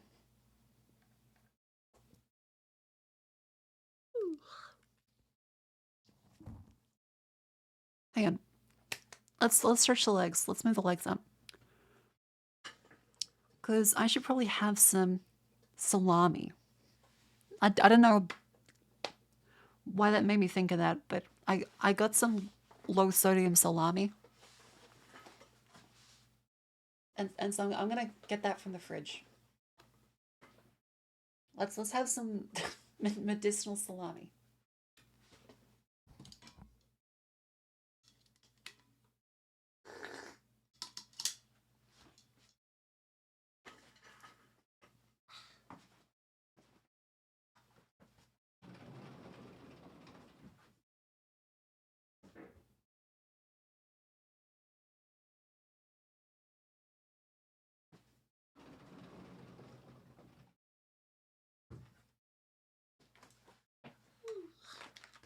Alright. Medicinal salami, mild salami, 25% less salt. Source of protein. But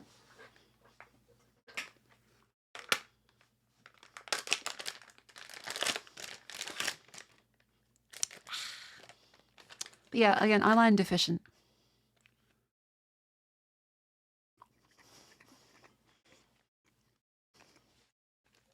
That's delicious.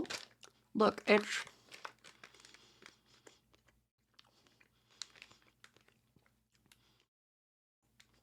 800 milligrams.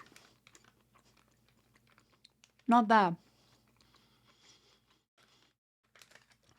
Not bad.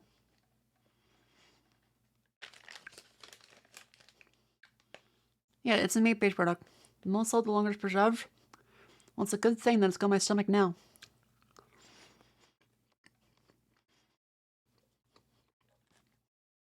Mmm. Salami. Hey, look, I just have cravings for meat. Because iron deficiency.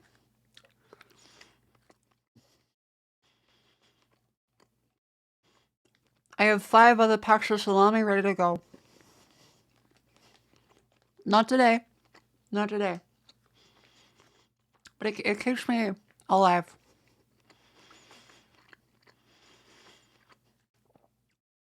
Have a burger?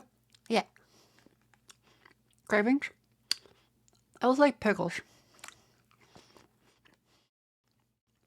Mainly like iron deficiency.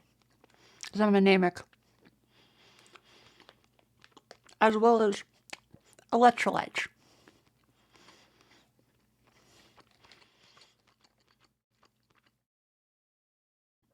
What brand? Primo.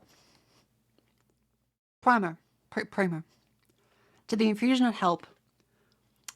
It doesn't seem to have very much. I mean, I feel better. But it's not like ridiculously better.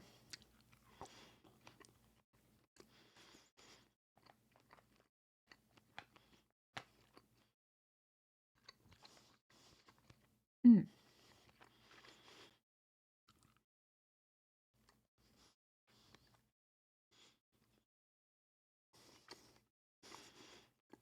What did you say with the anemia?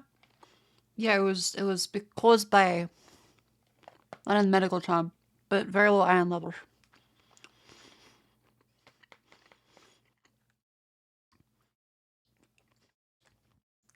Hema something. Hello, welcome then.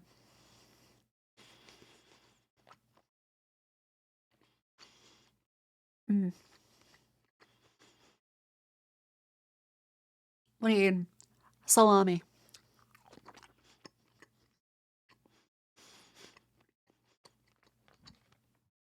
But yeah, the burritos I imagine are probably good for my iron levels because I have lots of red meat.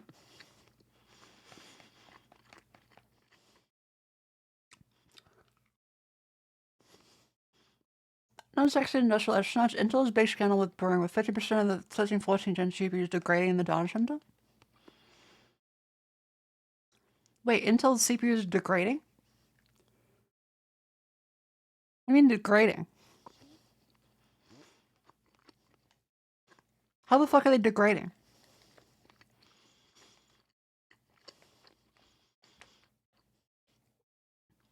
Dying over time? I've never had a CPU die. Well, no, okay. Well, I've never had a CPU in the last 10 years die. Have you seen the Nexus? I have not seen it. Wait, link it. I have never had a CPU die in the past 10 years. I guess I've been lucky, but 14th gen has a bunch of issues. Oh, wow.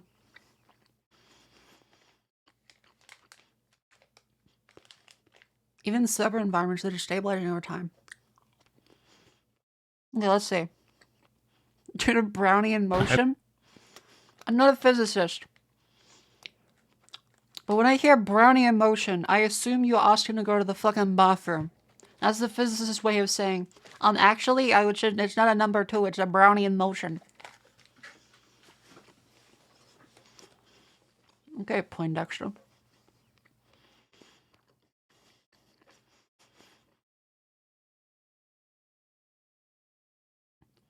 Alright, let's see.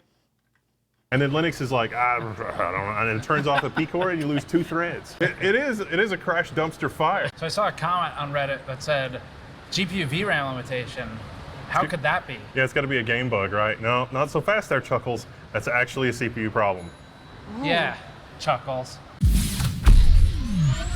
Hey everyone, so I'm joined by Wendell, and you just published a video about Intel. Oh, I think it's bad. There's also this.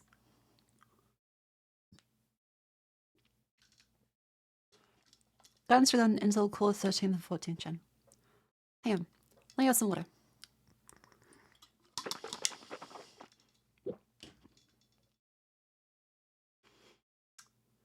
Let's see.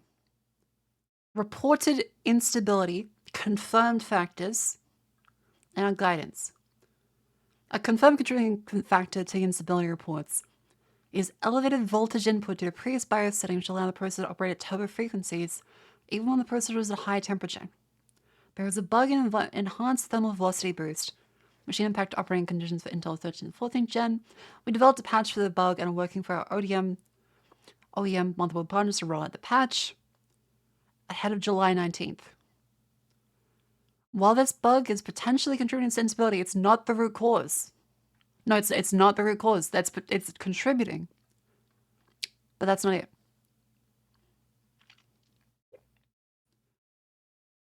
So recommend settings, next steps.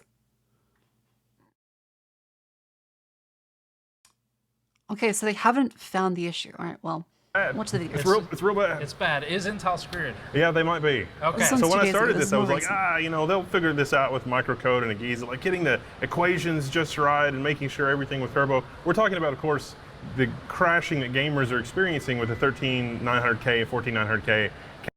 I did not know they're up to 1400. They're up to 14900. Dear God. Holy shit. It's gonna be 15900. Oh my God. Actually, it's Core Ultra? I can't keep up with this stuff. Like, even like 5-10 years ago, I was struggling. I was like, okay, this is too much for me now. Like, I can't keep up with every product that releases. i7, forgot i9. I remember hearing about the i9s. I was just like, okay, what's the point of them? Hang on. Warframe devs report 80% of game crashes are on Core i9 chips. That's not good. Holy shit.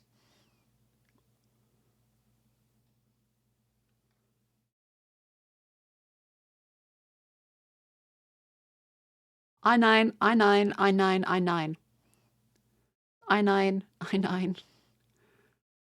That's all Intel. The rest of these would be some other form of CPU. Almost everything is an i9 or i7 from the last couple generations.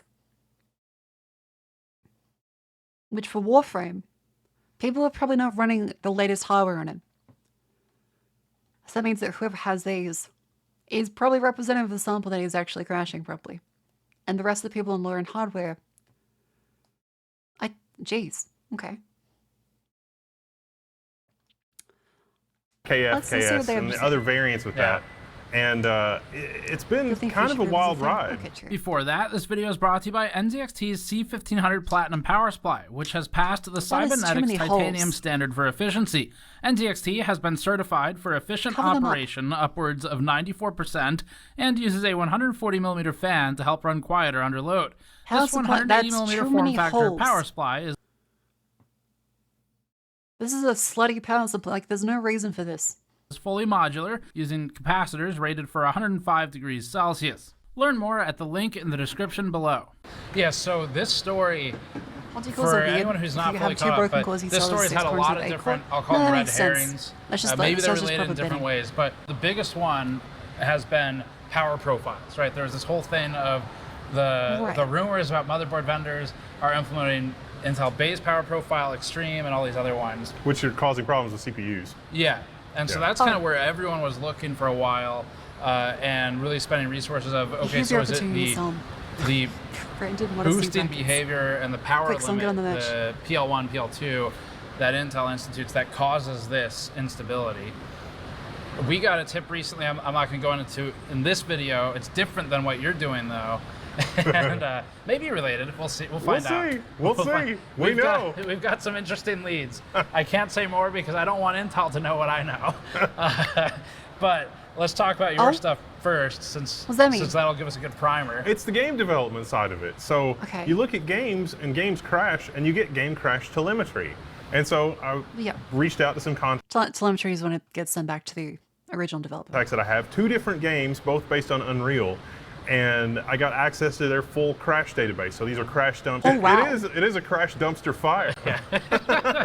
Yes. Holy As shit. you said earlier, does it rise to the level of pants on fire bad. It does, I think, and like I didn't think so when I started looking at this, but fast forward, okay, you're looking at game database. It's like, okay, is this person overclocking their machine? Have they degraded their CPU because they gave it 1.7 volts or something crazy? Right. You don't really know, and a lot of the crash database stuff is not structured in a way to deal with inconsistent crashing. And there are some consistent crashes, yep. like the GPU out of VRAM error. There's another one, RadV Game Tools put out a bulletin that said if you have one of these specific Intel CPUs, chances are you're affected because you'll get a decompression error. And so this is a detected error. But that code is so old, it's unlikely that it has a new bug that is tripped up by these particular Intel CPUs. So they basically said, hey. Lots of devs saying, oh, thank God you guys have talked about this, been wondering for weeks. Randomly posted this video in our work chat. One of the developers has been stumped trying to fix this. Didn't know it was related to process, so thank you. Jeez. It's got to be a weird time to be like, damn, my game is broken. Oh no, it's actually the specific CPU. Has a bug for everybody. Because almost all the time, you never blame the hardware. You're always like, okay, I probably did something here. Jesus. If the problem points to us, it's not our problem. yeah, basically. Yeah. It's like, good luck, gamers. I mean, And it's been like 5 months, for and this time. Intel hasn't come out and said something that I would love to see, which is, hey, gamers, we will take care of you. We'll make you whole. We'll figure out what the problem is, and we'll take care of it. It's been like 5 months. So what is... Not to say AMD is the best. Let's start a little bit with the beginning of this. So first part is talking about crash dumps and game development.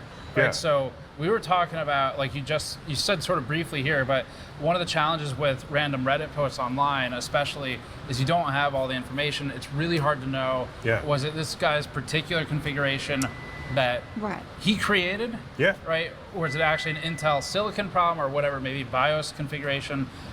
So the reason that you started looking at server side stuff, I had to switch gears. It's the reliability, right? Yeah. So especially if the stream was there's a lot of usually really interesting stuff in the crash database, but not all of it was actionable. I mean, I found errors that seemed like CPU crashing was creating NVMe errors. And it's like, what do you do with that? Yeah. And is your crash database set up to do with that? So we flipped it around, got to talking to data center providers, and it turns out okay, so the bulldozer one, I remember there was a YouTuber who actually did put the bulldozer in their PC, and it set on fire. That was a while back now, but was it Jay's 2 cents? Hang on. Bulldozer CPU fire.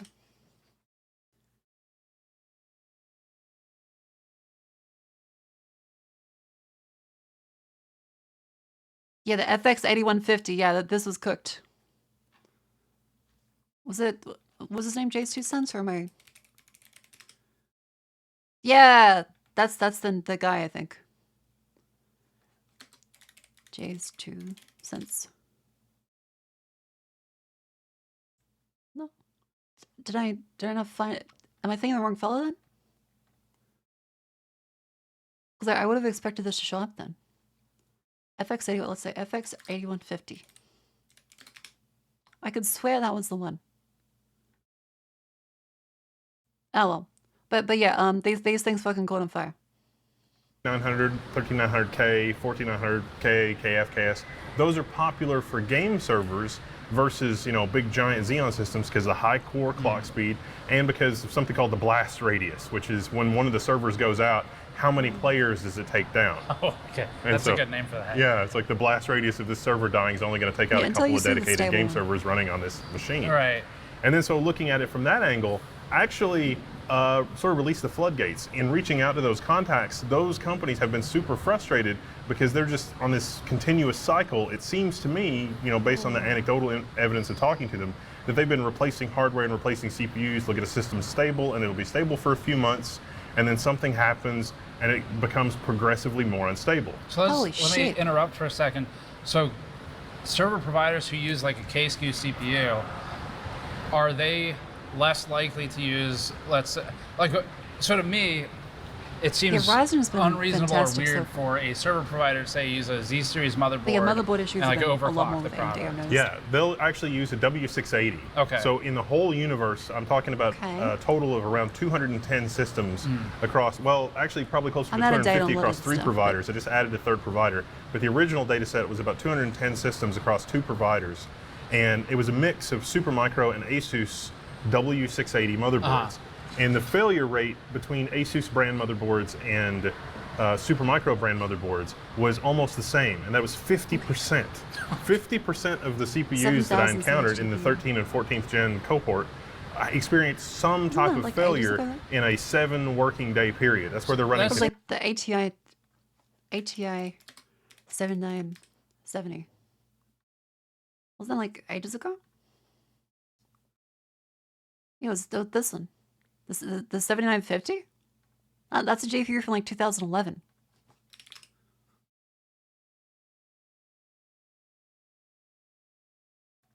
If your GPU from 2011 is still running, that's just impressive. But I'm pretty sure like integrated graphics is probably faster at this point. It's insane to me because so if it's 50%, I trust the data source you have. I guess the question I Ryzen have 750. is Oh, we were talking about this earlier, but 50% seems like such an enormous amount Yeah. that It's it also would be the CPU. only thing you see on every hardware Reddit. Yeah. I guess the difference is these are server providers, so maybe Yeah. they're less likely to be vocal about it. It's a business issue. Yeah, one of them said that they pulled all their 13th gen and Intel had agreed to provide 14th gen as a replacement. And that was fine for a while, but now the 14th gen are starting to have similar issues. Okay. Some of it is also down to DDR5 memory speeds. And so some of the machines we've been able to bring back into stability by using Yeah, 50% DDR5 is pretty fucking nuts. 4200. Oh my god. Yeah, 40 and limiting the multiplier to 53, which I think was in some of the Are you the better old. just going with Ryzen at that point? Yes. Like, okay. Yeah, I mean, like the 7950X is basically like we have their. Historically, those providers have not used Ryzen in those kind of Ouch. volumes. But Yeah. at Computex, we No, saw I know a they had, like, the crapload Epic of series AM5 CPUs, like based the really big systems that were set up for these kinds of deployments. Well, it seems terrifying for Intel Yeah. if the server company, because server companies have enormous buying power. Huge. Yeah. So if you start scaring them Is there away another and they ring go to that's being AMD because planned? they don't want to have Tuesday. a blast radius of players every time a system goes down. I should think that, of that the just seems Tuesday. not sustainable. Yeah, half the systems with the W680, and these are W680 power logo defaults too, so specific. that's I think Oh, no, it seems 125 like watt this TDP. is- You Yeah. look at the boards, and the boards say we're going to run these Different K-series boards, too. CPUs at the lower power targets to begin with. These are CPUs that have never seen a higher power wattage, and it's Okay, so it's not interesting even that related to it's still explicitly that. I don't want to call it a failure because it's not like a failure the way you would experience on like a gaming Yeah, computer. 50-50 Like in if one your week computer is only did very something bad. weird once in a week, Right. you might. I mean, that's just Windows, right? Yeah. But these are Linux servers. They're running 24/7, Jeez. and there's something in the system log, or there's a game Manufacturers, crash, they or only like consume the skills. kernel, the Linux kernel log. Have Right. one system that has one Still not P-core, good. and it'll just turn off, and it'll run fine for like 4 days. And then Linux is like, I don't know, and it turns off a P-core, and you lose 2 threads. And Right. like that's really wild. Running Y-Cruncher to like try to do burn-in Yeah. testing, it's stable, it's fine. And then it gets to the SNT testing in Y-Cruncher, it dies every time. But I've only got like one system at Oh. one provider and 2 systems at another provider that die in exactly that way. Okay. It's really wild. And the 50% that are fine work So fine can you at pinpoint 5200. that consistently to one That thing? is so bizarre. No. No. The Okay. CPU, sometimes it's an E-core, sometimes it's a P-core, sometimes it's a memory operation. Okay, One of the again, I'm a little behind on some of the terminology. So E-core and P-cores, is that like kind of how they went from regular physical cores to hyperthreading, or what the fuck is an E-core and a P-core? Performance cores and efficiency cores. Okay, gotcha. The There's no normal Y-Cruncher cores. test's memory Oh. footprint is only about 21 meg. So that's like 90% operating from cache. Yeah. And it P-cores still will have errors hyperthreading, sometimes. E-cores don't. Maybe that kind like- of gets into the tip we are withholding a little bit for Yeah. for another video. But Yeah. Yeah. Interesting. So then what is the, if you're seeing across some providers a 50% failure rate, let me start with this because I think Gotcha. Okay. most people watching are going to be consumers. The extrapolation is, does that mean it is reasonable to expect a similar failure rate in the consumer market. I would assume no, only because I haven't seen enormous volume. Maybe. But it looks like you're going for maybe, yeah. Yeah, because keep in mind that in this server context, running 24/7 for 7 days might translate to running a month, 8 hours a day. So it's an aging maybe, yeah. Oh, okay. We have to couch a lot of this in maybes because it's not 100% certain, but... Yeah, 1 error a week on something like that, even though it's not running in an overclocking configuration, isn't, I mean, you wouldn't want that, but it's not, you know, crashing every 10 minutes. But there are some CPUs in the population that are crashing every 10 minutes, even at DDR5 4200, even at a multiplier lock of 52, even disabling E-cores. I mean, that's like, if I'm a server provider and I have a server going down every 10 minutes, I feel like you have to take it out of commission. Yeah. Every 10.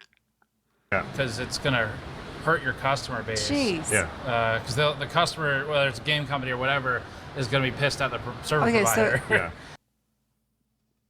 there's on the W series motherboards, the 690. That's the one which seems to have the most failure rates.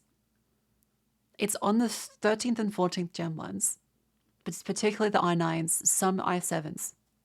But most of the i9s reported more in a server data center kind of situation because they're more likely to be thrashing for 24/7, but also not overclocked. So it's not specifically a power issue. Well, power delivery issue. Yeah, one of the companies has told me that they have stopped listing So has new Intel systems actually for sale based on does 14th the gen video CPUs like, until they have a still quite a bit satisfactory explanation. Wow, okay. In a parallel thread, Do I also they know reached out exactly to why this is OEMs happening?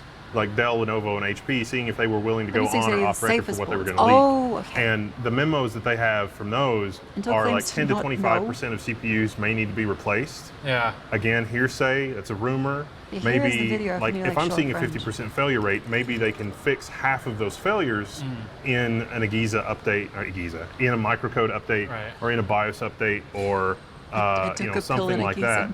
And the reason I've got Agiza on the brain is we have seen this kind of thing from AMD as well. AMD has had these kinds of instability that they've been able to resolve with microcode updates. Workstation. But then famously, you know, the exploding CPUs problem, that is not something you can fix with microcode alone, especially after you've already got a damaged CPU. Oh no, there's no fixing it once it's damaged, physically damaged. Yeah. The thing that sets this apart here is that the W680 chipset theoretically has never exposed those CPUs to untoward conditions. So unless there is some kind of insane motherboard behavior, like so we saw on some of the X3D exploding boards, you can kind of rule that out if it's working as designed as a point of failure. It doesn't seem like it's a Z690, Z790 problem. Yeah, so it starts to get into, so the initial topic was, is Intel just pushing this too hard? And that seemed reasonable to believe. There's no 12th gens that have had these problems in the cohort. Yeah. What's going on there? Yeah, and 12, 13, 14 are all fairly related. So, I mean... I think I found a total of 4 OODL crashes out of millions of data points versus tens of thousands of OODL crashes from game crashes for 13th and 14th gen.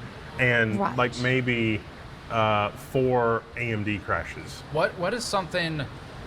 Whenever we make a deep dive video, we have to leave stuff out because the 12,000 one is probably fine. Where the video just gets too long, no one's going to watch it. Is there anything that you left out that you want to kind of throw out there? I can't. It seems like 50% is like it's such a large number that I'm not comfortable with it. Oh, the reason why is because if someone like posts a message as you're trying to click on the link, it'll get bumped up to probably still the link. It's also a way to bundle it together, so it's harder to miss.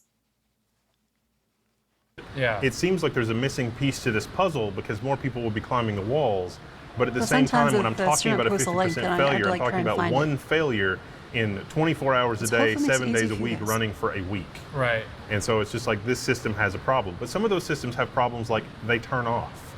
And you know, we monitor the PDU, we monitor the PDU, we monitor the you just got like the Men in Black brainwave. we monitor the PDU because the data center has, like, they know how much power each system is drawing. Yeah. And we also know the temperature because we were logging the temperatures because these are Linux servers, so we know all of that. And when you're running on a And run play W680, this one though, and process them the through, they temperature bump on us a little those bit. with the cooling that the data center has is like 55, Right, okay. 60, 65. It doesn't, you know, like 70 is like the hot spot temperature. Yeah. You don't, I think the hottest It's not thermal. So for us charging across the $1,000 whole plus for Intel population support? of hundreds of Oh. servers, the hottest hotspot I saw was 83C. Okay. Ouch. Well, that seems completely reasonable, especially given that it's probably in a hotter environment. Yeah. Surrounded by other servers. 1340 So- series is just 12 with higher voltage. Oh my. Okay, so I mean, if one of the messages you sent to me, I think, is worth talking about is if it's this bad.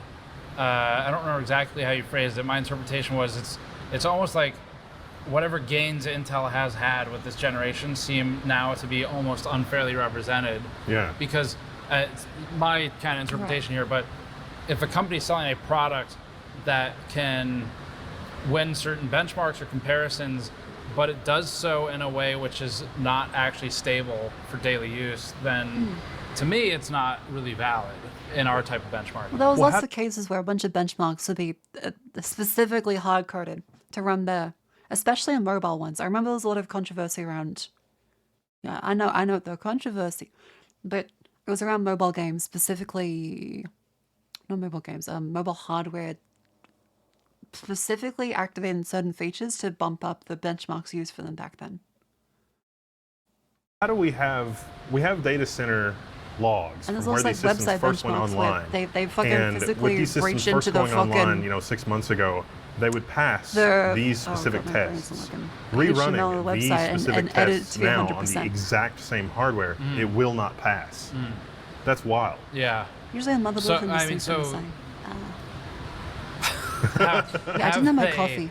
And the Have they afternoon, that's robbed when I their was gonna sleep. competitors of more of a victory by Because I was too effectively focused on the having unity stuff. unachievable long-term 100 performance? megahertz, high Yeah, I res- mean, Fucking half of them are okay. Holy yeah, shit. yeah, right. Okay. Great. Well, okay, Intel's kind of cooked. Let's get up and stretch again. Oh. All right, move the legs. Move the lips. Have some what? Half of them are okay, just have to win the silicon lottery. Oh, that's always the worst.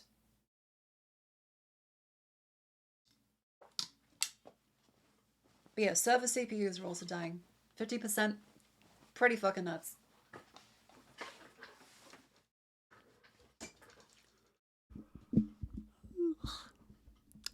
Don't Intel do nothing about it? I mean, they should hopefully be fixing it.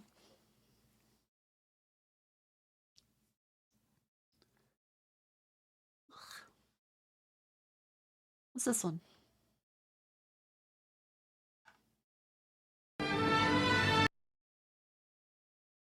Oh, this one.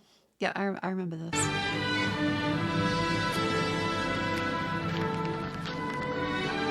The worst line reading ever.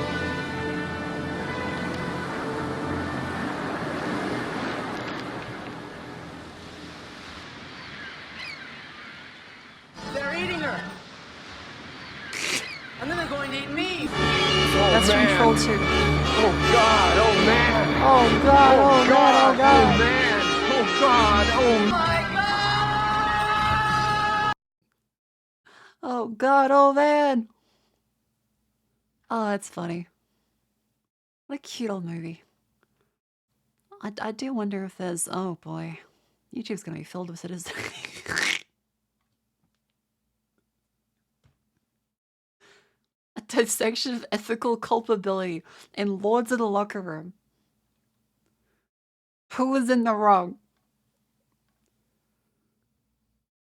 Incredible. Okay, Hime is being a little schizo. A little limbus. Sydney's tank stream. What?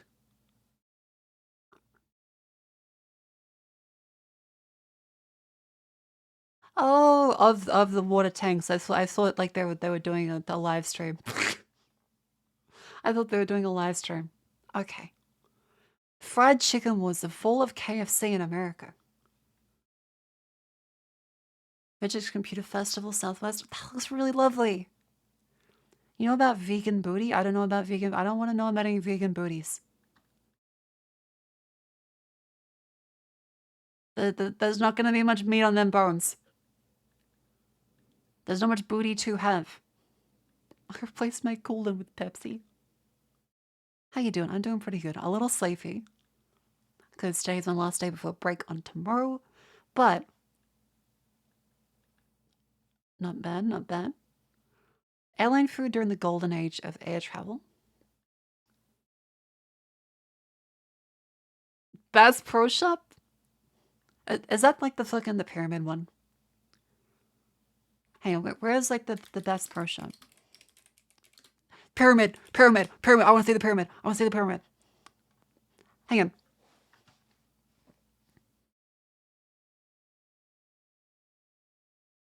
Stop and gaze upon the majesty of the Memphis Bass Pro Shops Pyramid. It kind of looks like the Luxor in Vegas.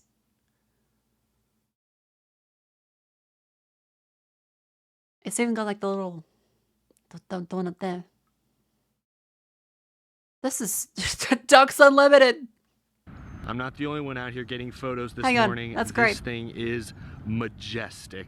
Welcome, ladies and I've heard gentlemen, of to people who claim we Memphis, can't build Tennessee. pyramids among Right times. on... Who's claiming we can't build pyramids? Like, it's a fucking prism. It's not lost technology. It's a fucking shape. On the border of Memphis and Arkansas, the Mississippi River is just over It's small here. in the pyramid This of Khufu. 320-foot tall pyramid in the middle of downtown Memphis has been an obsession of mine. I mean, they over the can't last tie their several fucking months. shoelaces. My I'd dad rather recently took a listen trip to them out about Memphis, anything. and he said, "Eric, you gotta check it out. They have a freaking Bass Pro Shops in." If someone's like, yeah, you know, there are people who believe this. It's like, okay, yeah, there are people who also believe in all sorts of insane shit. There are people who fucking homeschool their kids because they believe 5G is gonna give them fucking brainworms. There's people who fucking believe that toe fungus is gonna be the healing god and they're gonna turn into a fucking worm. I don't know. There are people fucking weird. I don't have to listen to them. It sounds like, do you know there are people who don't believe that we can build pyramids? It's a lost technology? I think that maybe they might be like, I don't know, some kind of... They just fell out of the coconut tree. A pyramid in downtown. I said, what kind of fever So dream the were fact you that having, coordinates for Dad? the pyramids But of then Giza were I of did my similar research, value and as this thing light has to a prove heck of a story that behind aliens it. built them. Built in 1991, Nice. originally as a basketball stadium / entertainment complex, the Great American Pyramid, Yes, as it we're was all called then homeschooled sat to a degree. abandoned for most of the 2000s. Yeah, there are That various is fucking until insane Johnny women Morris who believe they're actually like repurposed the anime women on building Twitch. to fit an all-new Bass And Pro YouTubing. Shops experience. It's a This is the horrific first time experience. I've ever been to Memphis. I'm just stopping here on my way to Nashville for the Nashville Super Speedway NASCAR race weekend. But a 320-foot tall Bass Pro Shops pyramid store, I had to stop and check it out. Like I said, I've been obsessing over this thing for several months, ever since I heard about its existence. Let's go explore and check it out together. It's a little different from my the channel, trees out but the front are you'll pretty come cute. along I and do like join me pine on trees. a Bass Pro Shops adventure. Well, the main entrance looks similar to other... This is so much less depressing than the fucking Luxor. Have you ever seen the Luxor? The Luxor is the pyramid in Vegas. It is the most terrifying fucking hotel. It is a liminal space. It is dark and depressing the entire time. Let me show you the Luxor in comparison. No, not Luxor. Luxor. It's not a delicious soup. A Luxor would be great. The Luxor is a piece of shit. The Luxor Hotel is located on the southern end of They the Las try and dress it up, but it's fucking abysmal. It's 90% car park outside of it. You go inside. Attractions of be a kid friend is based very can that Go inside. Hair dry. Go inside. Call away. Go. This is just the Okay, no. This is not how it looks. This is not how it looks. This is stock photo bullshit. This is how it's gonna look. There is a tower to this hotel, which is...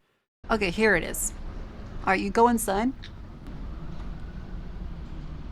Oh. It is unsettling. It does take your breath away when you walk in here. It's unsettling. Because every single one of those is a hotel room. All gazing in on each other.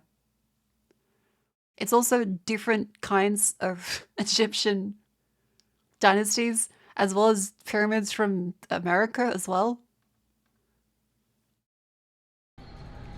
The elevators go at an angle up this. It's very, very uncomfortable. Yeah, the balconies are inside. Like, you feel the call of the void on it. Look at the size of that. It's ugly. Now again, I'm going to repeat myself. And also, no natural light, because all of the panels reflect light outwards, so that it looks like a solid shape. There is no natural light. It is an unholy building. People also die here the most in Las Vegas. There are multiple deaths covered up. It is a fucking terrible... Yeah, it's the west side of America's panopticon. And say, I don't know whether the camera does it justice, but this is just so ridiculously big. It's not Egypt. It's a bastardization of some of the ideas of Egypt. Hotel originally featured a Nile River to allow guests to take a tour through the pyramid. Okay, again, like this is the... It's so dark. The entire time. It's just very dark. Yeah, that's all there... This is the room. So the resort is so large, the best thing you can do... By the way, Casino Starbucks is the most overpriced... It was like fucking 12 Australian dollars for a small coffee. ...is to look out for landmarks so you know where your room is. Shit was and you know fucked. Which elevator to get. I've got to go up the East Tower elevators, which is just down here. Okay, now this is where it gets really...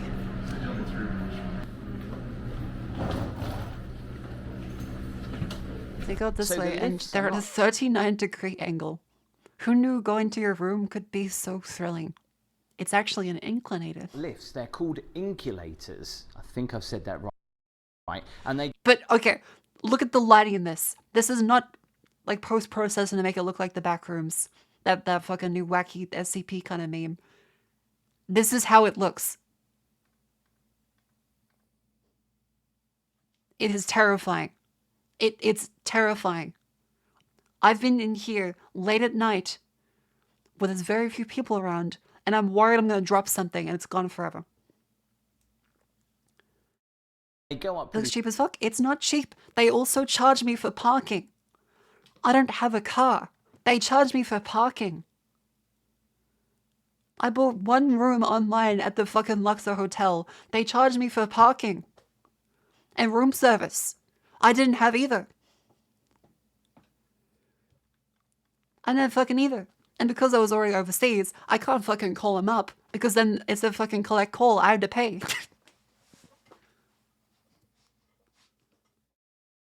Fast. They go at an angle. It feels strange going in there. Yes, Vegas routinely scams you at every opportunity. Actually, been speaking to it's a shit city. People that their lifts are really slow, and there's only ever one working, even though there are 4 lifts around here. Anyway, let's head to the room and let's again to be very clear. The rest of America is not like Vegas. Vegas is a dystopian shithole. We're this way, turning right. Now, as you just look see, that was a soundboard. Way there, it doesn't look anything special. Oh. On each level, you've got a Coke, water, and ice. These fucking ice machines. These fucking ice machines. Something they love in America, ice machines on every level. And the wallpaper now, is just unsettling. But yeah, this is just a big incline. This goes up to like your waist. It's not comfortable. This is only the 9th floor, but just check this out. Ugh, crazy. Ugh. All the atmosphere and everything that is going on in this atrium is just mental. There's a restaurant, there's exhibitions, there's a nightclub, there's so much more. They're building actually over there. I don't know what they're doing over there. Also, yes, that is not an Egyptian pyramid. I don't know what they're going to be building. I think they're building something. But can you just see all the other rooms The overhang is quite big, so I can't just show you up. But what I'm going to try and do is get up to the Yeah, higher they have level. the fucking So Incas. when we look down up there, you'll realise just how high this is. It's not But there's the comfortable. reception. Like, this is very, very room unsettling the entire time. 9149. It's great because as soon as you come out your room, you feel like you're in the action. It is so bad. I don't recommend staying in this one. Out of all the hotels you can stay in, do not stay in the Luxor. Vegas is everything is so far Is it a away Maya pyramid? from Maya, your room, Inca? as always, and you've got to do a lot of walking. Right, in we go. Potato, potato. Turn the light on. First thing that hits you, apart from the air conditioning, which is lovely, is the smell. It's a little bit musty. In fact, the whole hotel smells of old smoke and a bit of a musty smell. But here is my room. It is huge. It's vaguely cursed. And the thing that I first of all noticed was the Which hotels the do you recommend mattress. then? Honestly, none. Now, Vegas, I'm already getting freaked out because I'm sure if you're in the expensive hotels, it'd be good. But all of them are kind of bad. Unless you stay in the expensive suites. Which I've been in some of them. They're good, but they're not worth it. the Luxor has had a lot of reports of bed bugs, so I will be checking that in a little bit. Why'd you go? Because The mirror TwitchCon's is there. looking a little bit old And also Electric Daisy very Carnival's there. dated, as you can see. How There's does someone scratch in the marks stream? on it. I don't know, People have put their maybe stickers from maybe their it's clothes on Dream. it too. But the carpet looks reasonably new. I hope you have a good Just sleep. open these curtains, so you just have to pull them across. They're a bit tight. Now that is one hell of a view. So I have a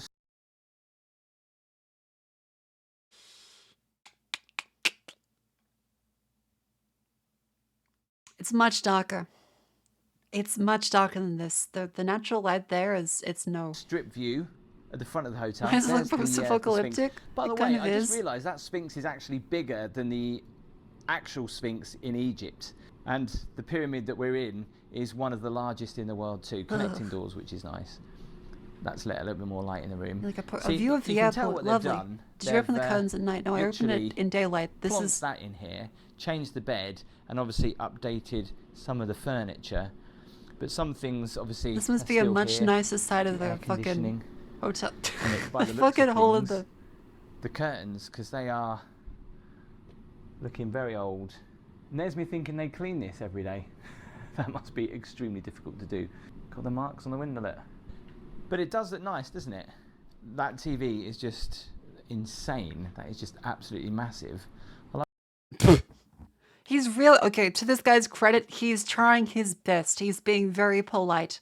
Can you open those windows? No, it's a pyramid. how You they cannot open the put windows. the remote just like that. I've got a little ice box. Guess this is the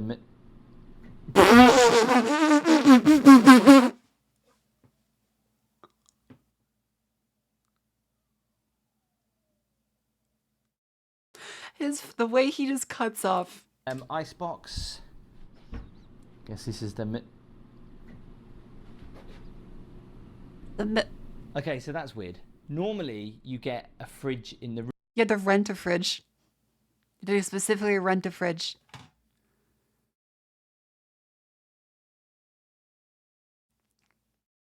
Nice. But now, you can rent it. Well, they're not bothered about making money from the minibar.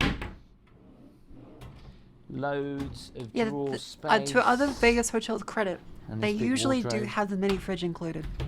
Is that there may be like stuff in there that if you touch it, it will fucking the ironing send the board hit and the- squad to your room to charge you. But they at least do have it. Iron. Still looks pretty Egyptian. Kind of like it. There is one of these rooms that is a suite that has like a hot tub just in the middle. I could have gone for that, but that was a lot more money. So, and as always in American hotels, the big lamps by the side of the bed. I mean, these are flipping huge.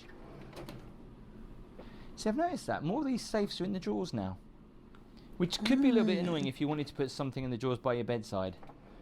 Soft close as well. The bed's got this nice Yeah, the leather wallpaper is not good. surround.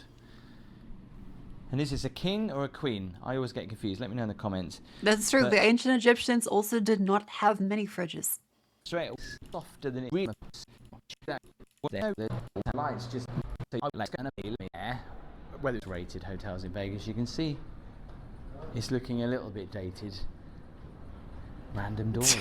Okay, now that, okay, see the color, the beautiful exposure settings have failed, and now this is what it actually looks like. Because you go back here and like, oh, this is great, this is great. As he turns into this room, a little bit dated. The color balance shifts to what, this is what it actually looks like. The camo in this made it look so much better than it actually fucking is. Random door that goes nowhere. Is this for the elevators, maybe? It's locked. It looks so weird when you catch a glimpse of people like walking across. They just look like ants. Tell you what, these hallways are really long to get to the elevators. How big is it exactly? And it's there, like there, and there. So let's go up this one. In terms of the pyramids, it's a couple minutes walk from one side to the other. Not quite sure what was there, but they're building some fun park or something for kids. Wow. They're giving a slightly different image to the Luxor now. I don't like the elevators. Yikes. Look at the state of the elevator. It is really battered. Look at that. Go back to the last factoid about the Sphinx hanging. It's locked. Some say Luxor is cursed. It only has one Sphinx. Having two Sphinxes is essential to protect the pyramid. That makes sense. That makes sense. Because it does feel cursed the entire time. Again, I know some of you are going to say this is like the Shining Hotel. More so, actually. Yeah, he has been in the Luxor the entire time. Hotels that I've come across. Right, it's you ready for this? Creepy. No, just realise that this is not the highest. This is only 415. I need to go up a little bit higher. I don't like how you just can look over and see both under you and across. This is still ridiculously high, but just wait. I mean, even on floor 15, as you look down, look at people down there. Yes, the railings feel like too low. Ants. And on every lift level, there's this big window where you can look down. If you're scared of heights, it's not probably worth coming to this hotel. Oh. That don't even work. I've been waiting 10 minutes for a lift to come, and the button is still red. I'm gonna have to go and walk all the way over the other side to try the other lifts. Yeah, that was also a frequent problem, is that sometimes it just wouldn't come. I've just figured out that the lifts go every other floor. So there's only 2 lifts on each level, if you know what I mean.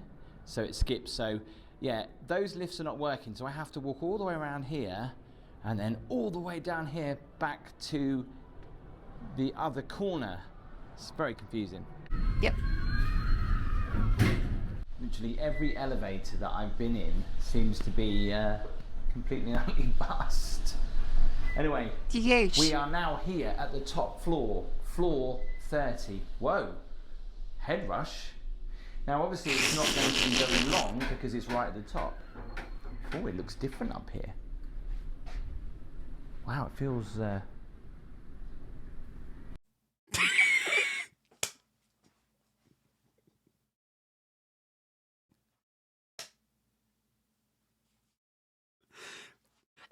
It's creepy. It's fucking creepy. Like I don't ever want to stay in this hotel again. It's fucking uncomfortable. Very different up here. Very different. So these are the suites up here, I believe. It's very strangely quiet considering we're right at the top. So as we look down now, right? Like it's not comfortable. This place is fucking awful. It's so uncomfortable. Oh. For goodness sake. I have to go 1 floor down, I think. Legend has it that 7 workers died and that tests are coming up my hotel mansion. Yeah. Yeah, like this place is fucking awful. Never go to the Luxor unless it's to go and check this out and be like, oh my god, it actually does really look like this.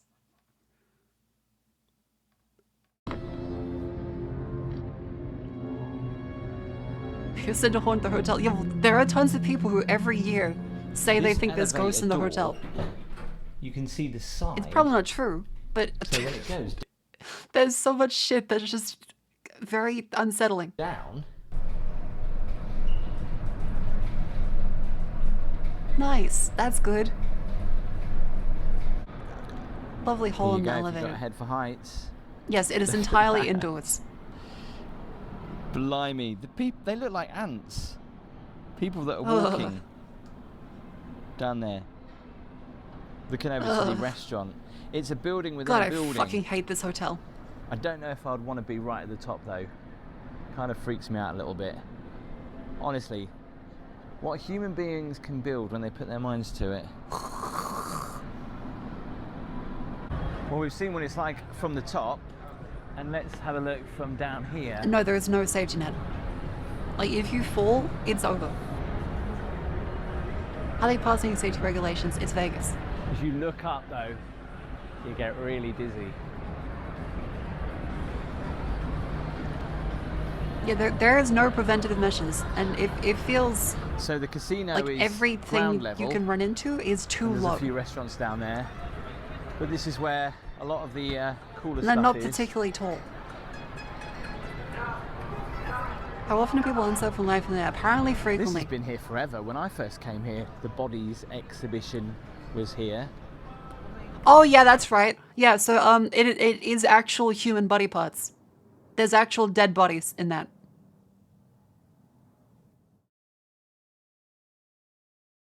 That's right. I forgot. Yeah. There's from various war crimes apparently, and horrific tragedies and preserved bodies. Yeah. That may also be a factor as to why it is haunted. It's fucking nuts. Hang on, I gotta double check what it is. The Luxor bodies. 13 whole body specimens, more than 260 organs. These bodies have been meticulously dissected.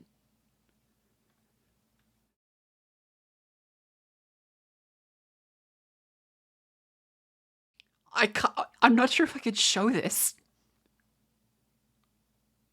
Because, there's a guy that's essentially sliced into fucking slices of salami and his body is stretched out like a slinky. I'm not sure I can even show that on stream. He looks like fucking deli ham. Show it? I mean, I will send it to the Discord. I'll send it to the Discord. This is the Luxor.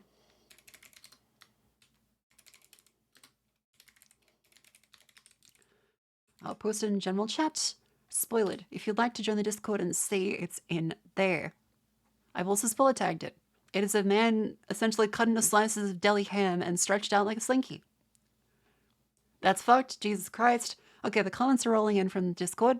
Forbidden salami. Okay, thank you for that one. Yeah, it's pretty cooked.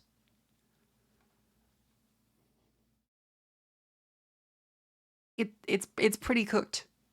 So yeah, that may be a factor as to what. Yeah, it looks like a CT scan. If instead of digital, it was physical. There's a guy playing baseball. There is also like that exhibit where he's cut like deli ham. There's one where it's the other way around, and you have vertical slices of the body.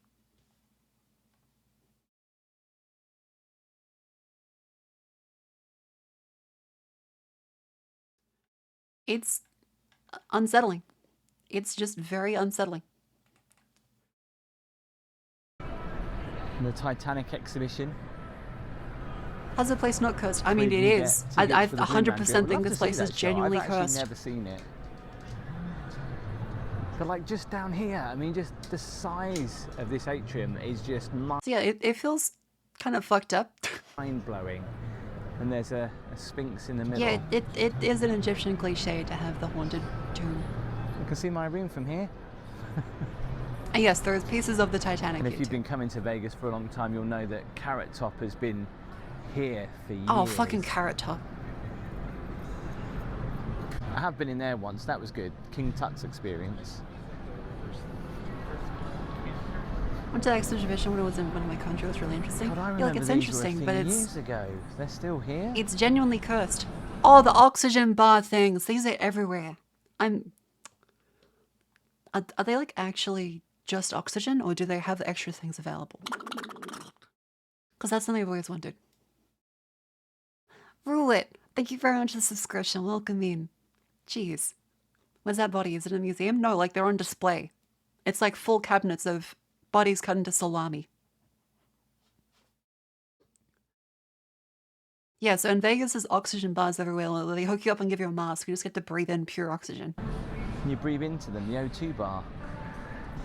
And there's a food court here as well, which we saw from Yeah, above. I think Vegas is pretty close to cyberpunk dystopia. And of course, because there's also shit tons of homeless people. They get ushered away from the streets. 2 minutes away from 1 minute away from the Starbucks. Well, after all that walking around, I can't move my legs. Honestly, that's the thing about Vegas hotels. Hello, they are huge. Look, if you think this hotel is big, wait till you see some of my later videos that are coming up. Anyway, I'm going to go and order some room service. I'll see you in the morning for the restaurant for the hotel. Oh yeah, this is the other side of it. Like, this is kind of cool, but also, again, it's just more assets that look very liminal. Are just so big. And still unsettling. This is the walkway to another hotel, so you don't actually even have to go outside. So you can go on Great.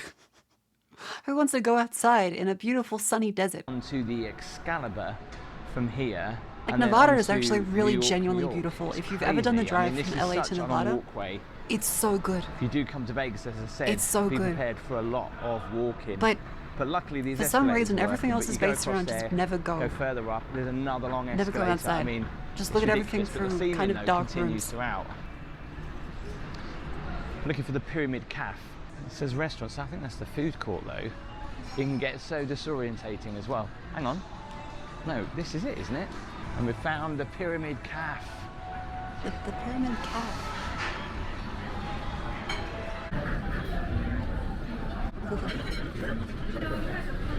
Thank you. Yeah, it just feels Now, all of course, kinds there of are very plenty of weird places dated. that actually have breakfast in the hotel. I mean, there's There a whole has to be a food court sunlight. upstairs, and there's a couple of other restaurants. Or But I else thought it's I'd go not here to good. the Pyramid Cafe. But I tell you what, breakfast prices in Vegas, prices have gone up, and even in the hotel, prices were never they are down. pretty pricey. I'll go for the Pyramid Classic, which is Steak and hash browns, $20 eaters. On a 20 US bucks. 3 slices of bacon, 2 sausage, 2 eggs, hash browns, and a choice of toast. Gone for a coffee to start. And as always, Daddy's a around the massive cafe coffee that jug way and for annoyed you, everyone so you can around keep him, but he topping also it he's not up, although British, so I that's don't know quite why. dirty. Poor Dad. And breakfast is served. Bacon, eggs Vegas for you, sweet sheep. browns, I'm not. Oh, those and- eggs look sickly. is served. Bacon, eggs. That looks like snot. That is not a pleasing shade of yellow. The eggs are fucking haunted. They're doing green eggs and ham. Hash browns and some toast with some jam on the side. I'm going to eat this and then I mean, we're it's gonna probably head the to lighting. pool. The lighting is always that Gonna get really bloated unsettling aren't I? shade of like Not drug gonna dead look good green. in swimming shorts. Their bacon's not overly that crisp. I'll try the end bit first. Look at that.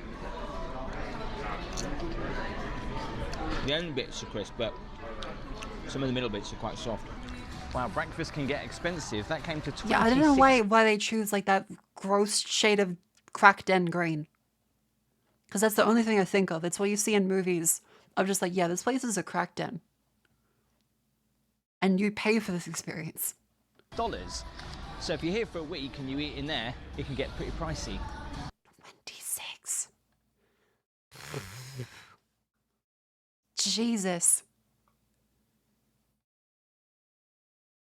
26. But yeah, and also tipping as well.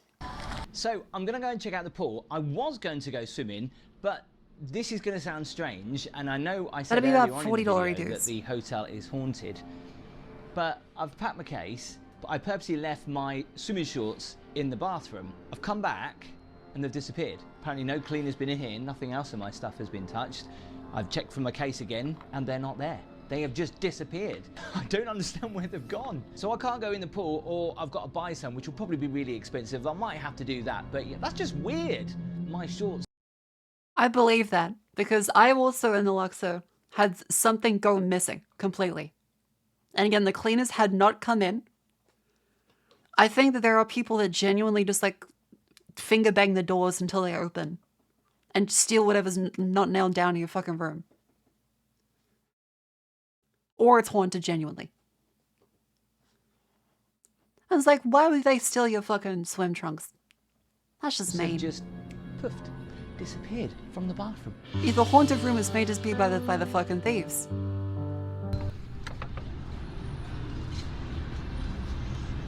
So this is the pool, and I don't think this has changed much since I was last. This looks kind of okay. This looks kind of nice, actually. Year.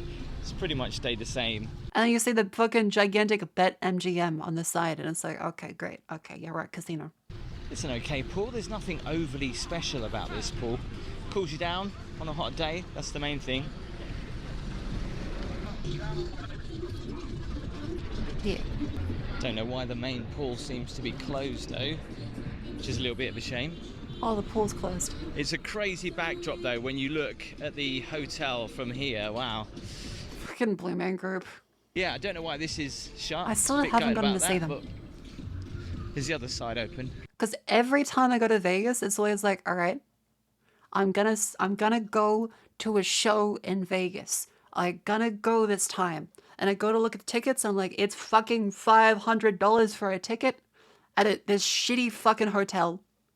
And no one ends up going anyway, because people would rather just drink around the city. And it's like, yeah, okay, that makes sense. A lot of these pools as well now have over 21 where In you can Vegas actually Dolphin? go in Twice. topless. I missed talk about twice. ladies, obviously. It's not very busy at the minute. I'm not because sure I would this go to is Vegas first the thing third in the morning. It gets very busy later on. Oh yeah, it looks like a slide, but that is not a slide. It's just a water feature. It's only 11 o'clock. People are on the beer already. Damn. Rural Nevada is very different. Yeah, like there's a prostitute town in rural Nevada. There is a bus that takes people to the Nevada prostitute town.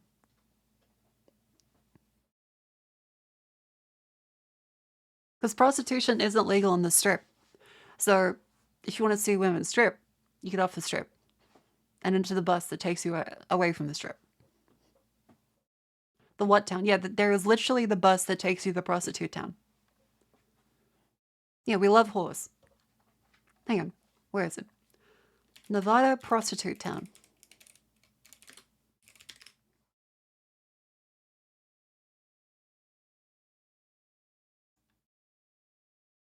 Yeah, there are 19 brothels, and they're in Clark, Washoe, Carson City, Pershing, Douglas, Eureka, and Lincoln County. So you have to go outside of the city of Las Vegas. Yeah, there's 19 brothels. Well, the thing is, like in Australia, like prostitution is legal. So it's kind of more surprising, really, than like it's legal for us. And Vegas, you have to actually go out of Vegas to. Very strange. And yeah, when it's illegal, it's just more unsafe. Because there is like tons of like the calling card kind of things in Vegas, so they just have a shit ton of people that will send you. If you've ever in Vegas, they give like these little cards that is naked women on them with a number in it. And apparently, from people that have called up the number on the cards, what happens is a lady may come to your room. But if she does, there will be a man with him. Sorry, a man with her. And he will threaten you. You pay a call-out fee. And anything else is extra. And she may just take your money and leave. Yeah, so a lot of times the cons, they will extort you. And they probably aren't even actually going to be prostitutes. Does he watch? Yes. Apparently. I never called one because they won't give the cards to me. They don't give the cards to women. Because they'd be like these people hand them on the street. But they only go for the fellas. They never give me the cards.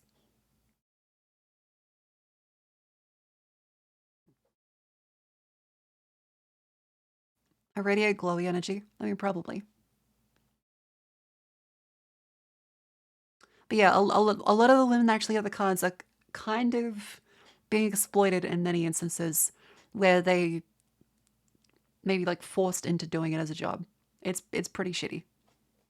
Vegas is just a horrible place. TwitchCon should never go back to Vegas. There is no reason to be in Vegas.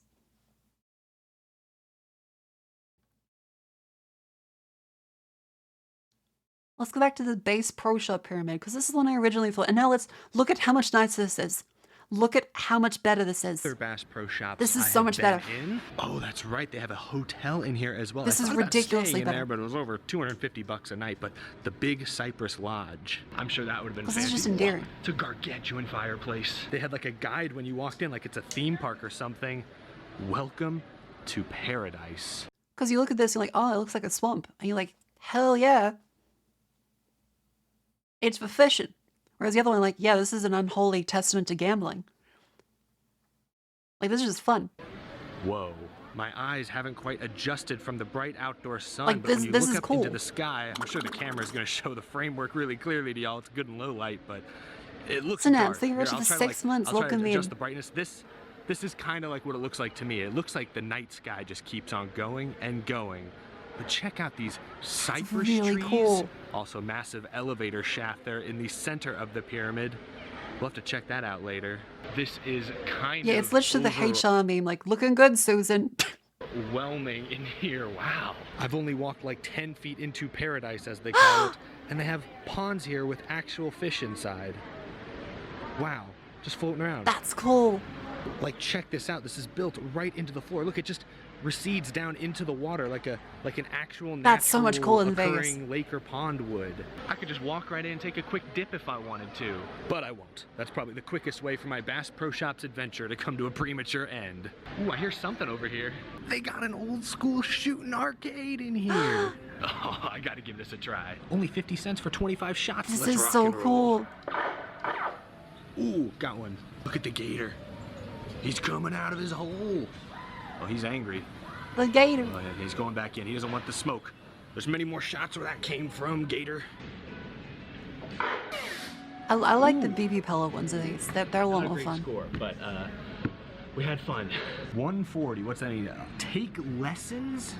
Oh gosh, not a great start to my installations like the hunting career. career. Yeah, like That's these pretty kind of cool, ones are very though. Old cool. School But again, shooting BB Pellet's arcade. This is the best so kind of one. cool. They just have so many little ponds with real fish in them everywhere you look, as well so as the cute. lookout. That's what this freestanding 28-story tall elevator shaft going up deep into the Tomb of Doom leads to. The I think we're gonna Tomb have of to Doom. check that out. That gives you a great view of the Mississippi River and downtown Memphis. Just like any other Bass Pro How's the shops smell you in might there? go to, Probably they have better plenty than the of Luxor. wildlife scenes staged and set up. And do I hear some running water? My ears did not deceive me. Yes, we do. They have a waterfall in the middle of the store. That's a better water feature than the Wow, Luxor get as a well. load of that. Oh my, it just keeps going. What do Luxor smell like? Very I'm musty. a real sucker for this kind of stuff. I love going to theme parks. Look, I'm in a cave now, and you can hear my voice echoing. I love going to theme parks. I love This place seeing doesn't smell that bad at all, set actually. pieces Oh. like this brought to life. I really love Yeah, that kind seriously, of they were thing. just This 6 is months in advance. spooky in here. Whoa. There's a little hole in the wall right here. Oh my. More water falling down. Wait. Is that a dead fish? My. More water.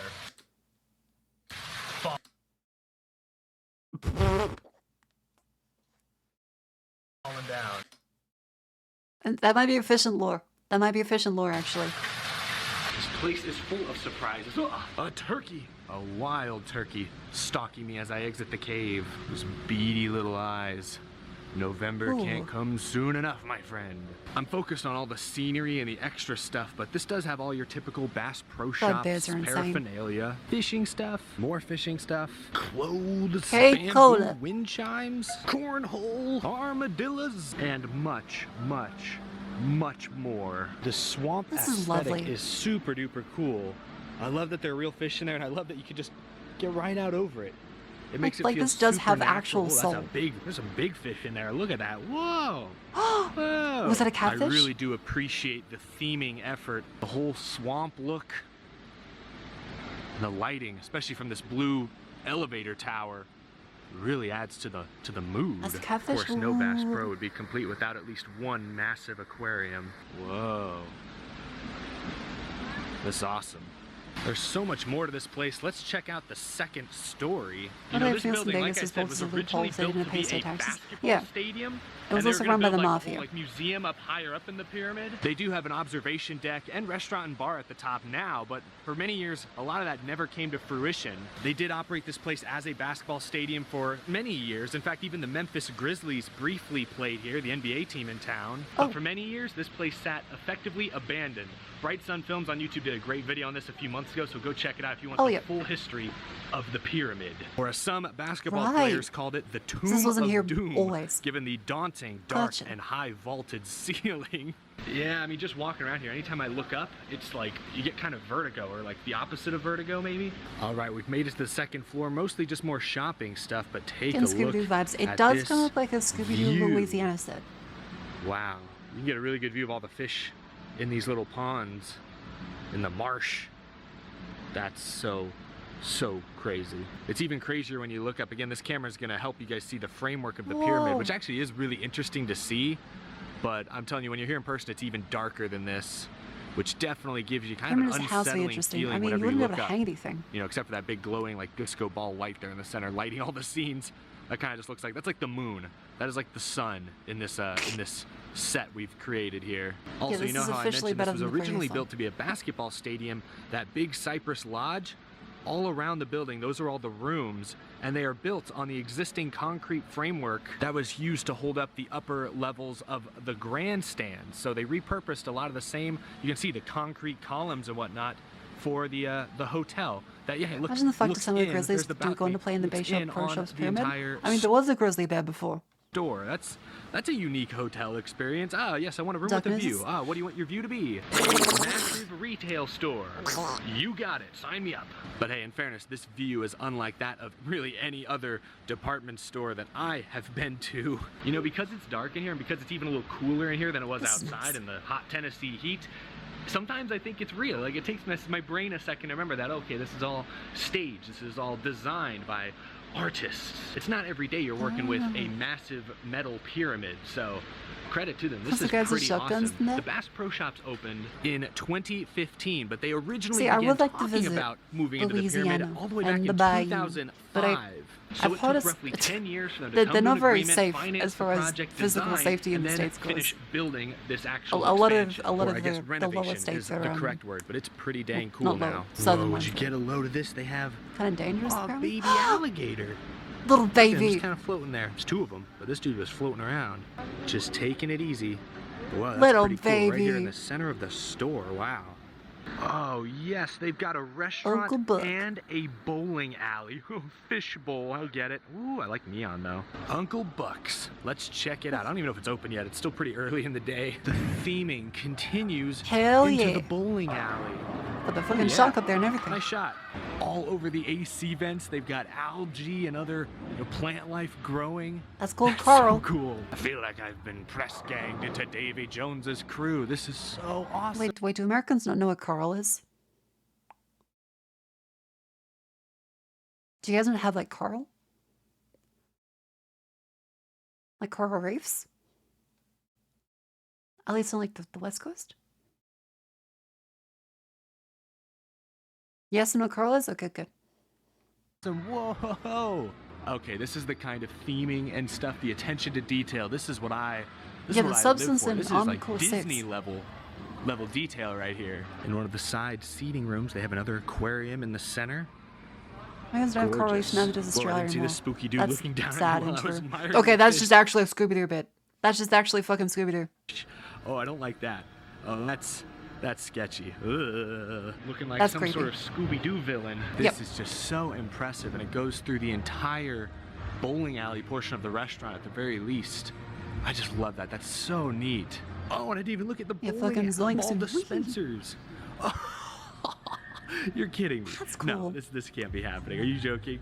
Dude, hey, if you don't want It's me.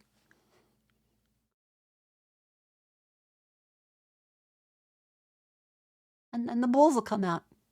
Kids, you know, you're not supposed to reach your hand into here. That's dangerous. Hey, put a massive shark with sharp teeth there. That'll scare the kids away. Hey, it's just a smart safety precaution. I appreciate that. Jeez. I keep expecting the theming to end, but even over here by, like, you know, the employee-only area, it's still themed. I want to decorate my room like this with fish and sharks hanging from the ceilings, algae, sea anemones, sea urchins, starfish growing and living all around me. That's pretty awesome. No time to bowl or eat, unfortunately. I got to be in Nashville soon, but that was awesome to check out. I could get lost just looking at all the fine details. I do want to have authentic Nashville chicken. I do really want to have authentic ones. Because the stuff I've tried in Australia is pretty good.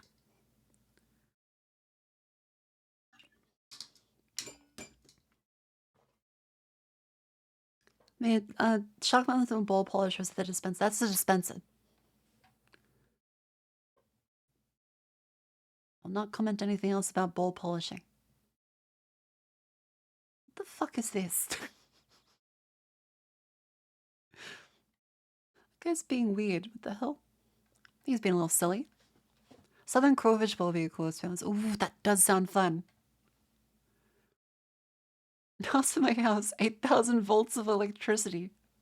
What the fuck?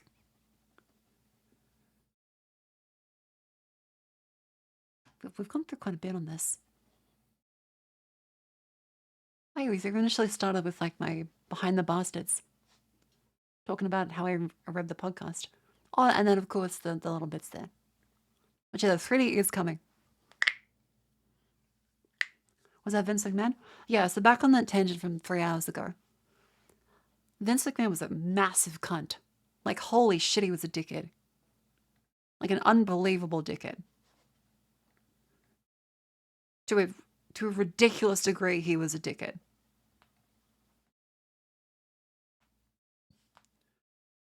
Yeah, here's like an actual evil motherfucker. And racist, yes. Why'd you look up him? Because there's a podcast called Behind the Bastards. It's very fun. It goes through like a full detail. And also Cleo was my friend. And she talked about him quite a bit. So I was like, well, I gotta know about it.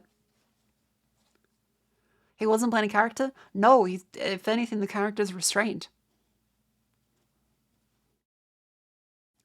It's a very unique kind of situation. Alright, someone please stop me. I just considered getting more salami. I shouldn't. I should not have more salami.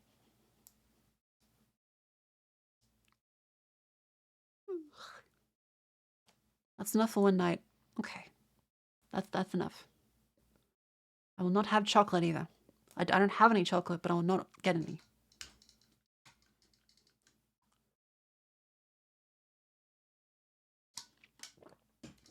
How come seeing a dude salamified made you want more salami?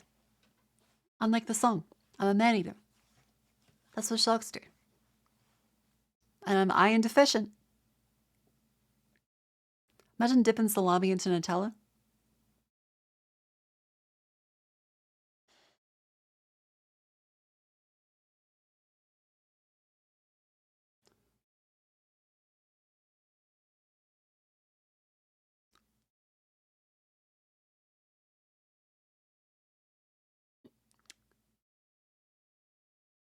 I might.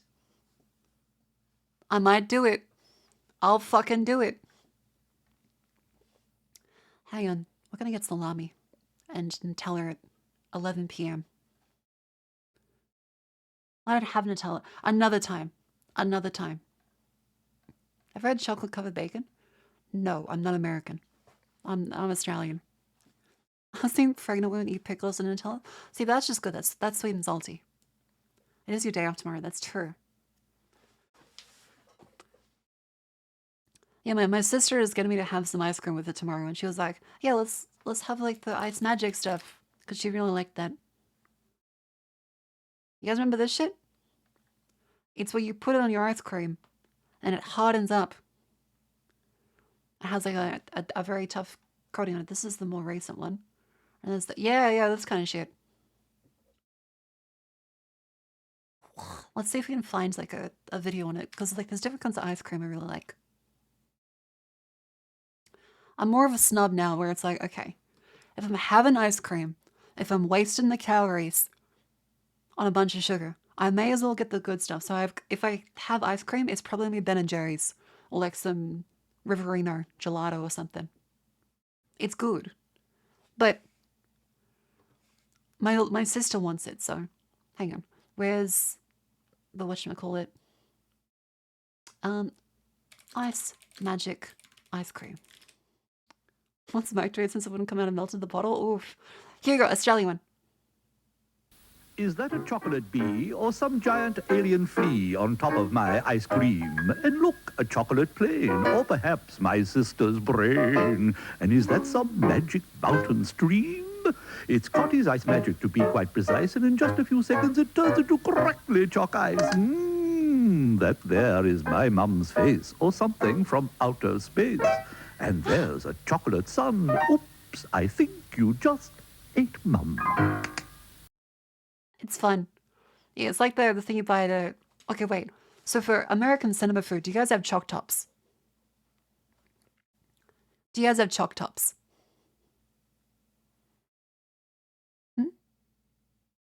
What's that? I will take that as a no. Okay, there's some what's. So chalk tops are essentially this stuff, but on a coned ice cream.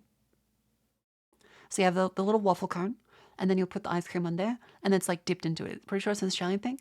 Oh, okay. So whenever you go to the cinema, if you're feeling a little bit cheeky, a little bit, adventurous, you'll get a chalk top at the cinema. It's one of like the quintessential like cinema foods. Yeah, like you dip the ice cream into the chocolate. They're very nice. They do that Dairy Queen, call them dip cones. See, that's a lot more lame.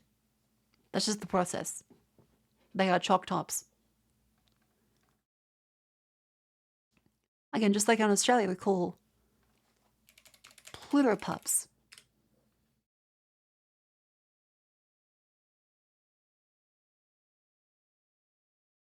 I really want a Pluto pup now. Fuck, because it's just a hot dog with chicken salt on the top of it, and the big fucking coating. I want a Pluto pup now. I want to go to a fucking corner shop that sells fish and chips, and I want them to drown this motherfucker in chicken salt. Okay, it's a corn dog that uses chicken salt. It's good. You never refer how these referred to as Pluto pups. Well, some may be called Dagwood dogs. Some of them are. It depends. It's a regional thing. So the East Coast will generally call them Pluto pups, whereas down south and west is more Dagwood dog. Anyone Chico roll? The Chico roll is kind of unholy. It's kind of just a little unholy. Got a bunch of Pluto pups from my drum and chicken salt. Ooh. Here in Queensland, the Dagwoods. Yeah, like they kind of alternate. Dagwood dogs in Queensland too. When you're talking about Coda ice cream, we have drumsticks. Yeah, drumsticks rolls are pretty good. I'm not sure if Americans have these ones, but there is the drumstick. Okay, no, that's chicken. I came up with this one. Drumstick ice cream. There it is. They have the little bit of chocolate at the base of the cone. So when you finish the rest of the ice cream, you then bite into this. I now want this. Fuck. I gotta stop looking at food. I gotta stop looking at food.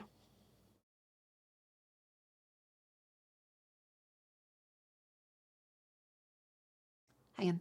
She's playing my sister.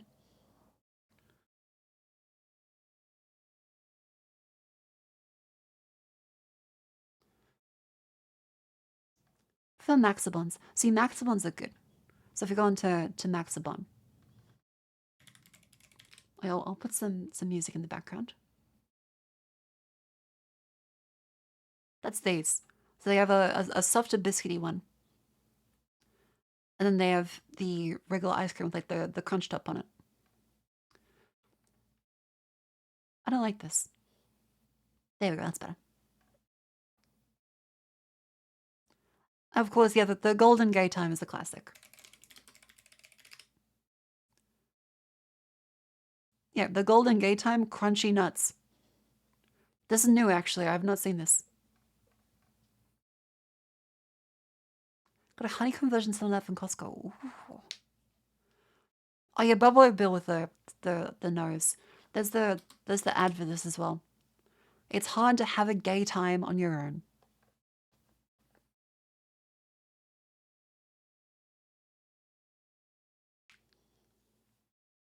A Choco Taco. Hang on. Oh, a Choco Taco. Okay, I've not heard of it, but those look kind of good too. Profoundly American. I get it though, that does look good. It looks like an Italian and a Mexican like joined forces to become the ultimate American food. It's a cannoli given form into a taco shell. So an ice cream snack is at least considered a snack and a half. Hang on. Let's refresh the noodle. Which one's snack and a half?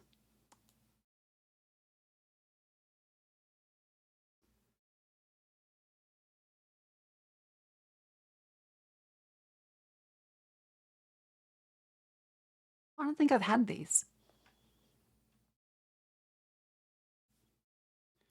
I don't think I've had these. Is this... Where's snack and a half from?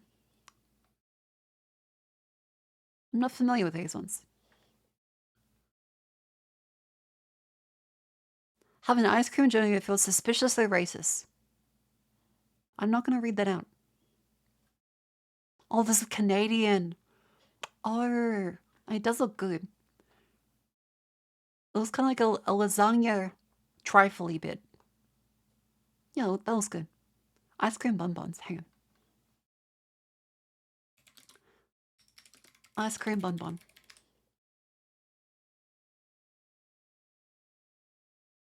Ooh. Those also look good.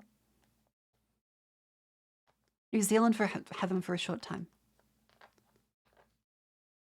You guys get all the cool shit. Man. Okay, what else? What else? See, I think we're gonna like pretty much all the stuff there.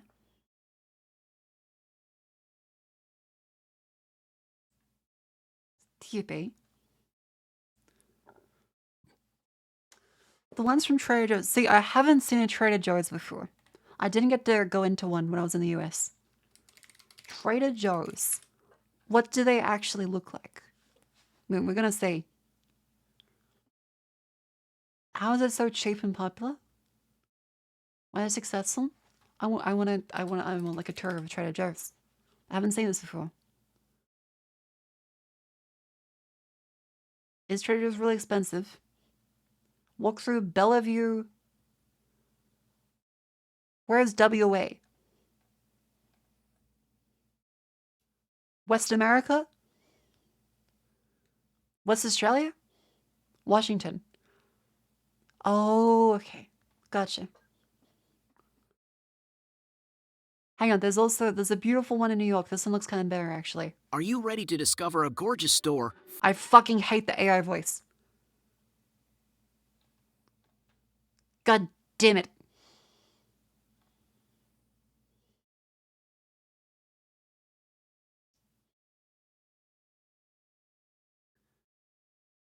It's the most annoying shit.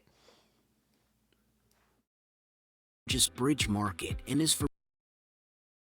It sounds so condescending the whole time.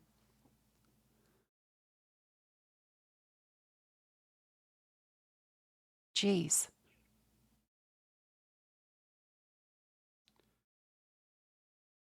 I can tell it's AI. It immediately sounds like AI. Trendy with Trader Joe's shoppers. You can hear the distortion at the end of it. Let's now walk around the fruits and veggies. The way it pronounces things is 100% AI.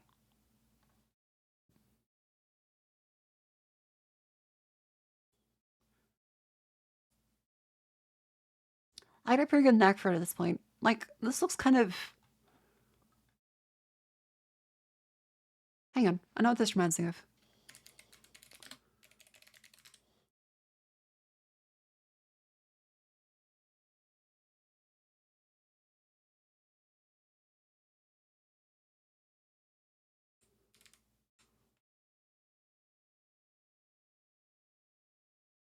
It looks like this.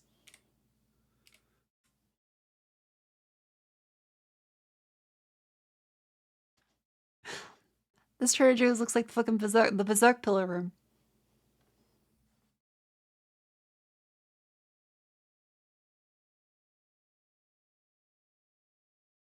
This is so big. What's this like the light bars everywhere?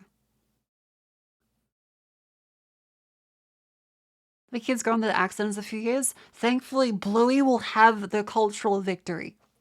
Bluey still has the cultural victory. You cunts are gonna sound like us cunts.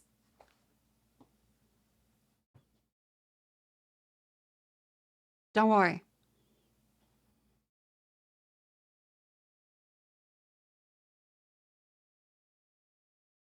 How bell peppers are called in UK and how they're called capsicum. They call them capsicum. And do you want to know the real fucked up thing? Is that all of these are the same thing. They're not a different breed. It's just however ripe they are.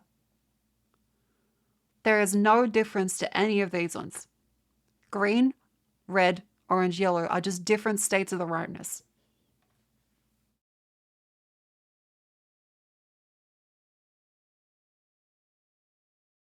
It's cooked. No, capsaicin is the chemical. Capsicum is the fruit you guys call bell pepper.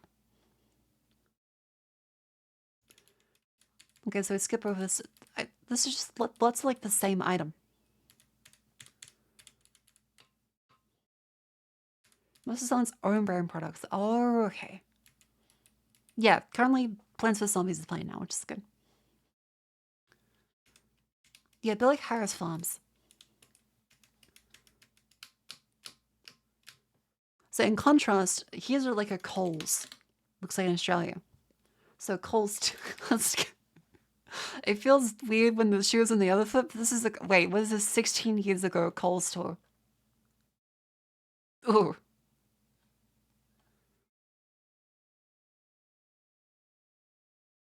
I'm giving you a tour. You want to go shopping? Yeah, $29 per kilo. That's a fish fillet.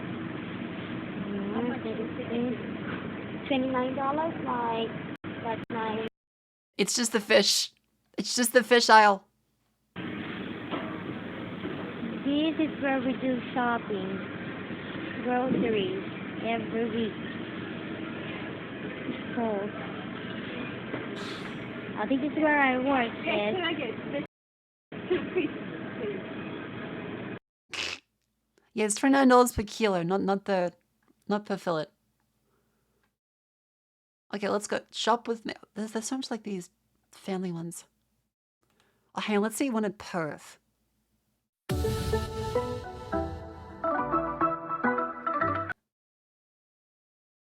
So yeah, this is one of the big supermarkets in Australia, which by the way, they got done for wage theft. And also collusion with the other supermarket that they're in a duopoly with. Woolworths. They're cunts. Like, verifiably, they are cunts. The Woolly CEO also resigned, and the Coles CEO pretended to not know a bunch of the policies at Coles. Michael Land mentioned. Okay, there's a lot of space in Perth, apparently. It's very far apart. But yeah, this is a Coles for the Americans. This is one like out at the major chain supermarkets. What else they got? Yeah, I mean, it's kind of just like the you just get to see all the really fucking expensive prices we have for food. Coles beef. Yes, the yellow tag means it's a special.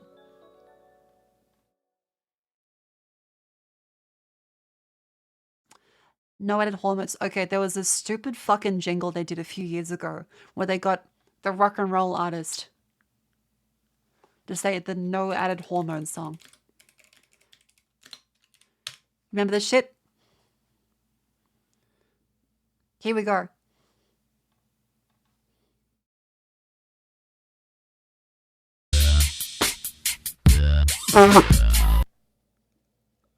That's not the original. That's not the original. Where's the fuck? It's barbecue time at Cole.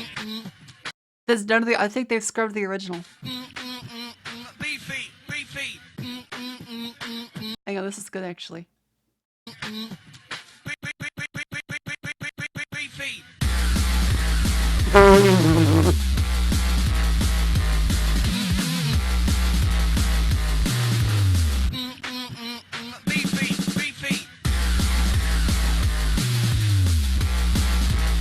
Hang on, this is pretty good actually.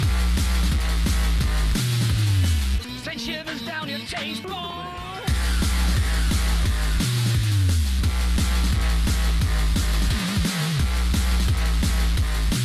Ladies and gentlemen, Mr. Normie Ross. This is a lot better than the original. Beefy. Incredible. The fuck is can't what?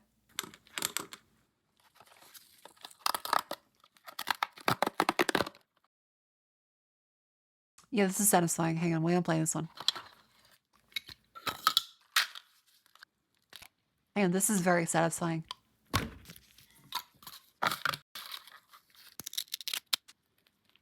Is that like a fucking sugar sachet for gunpowder? What in the unholy son of a...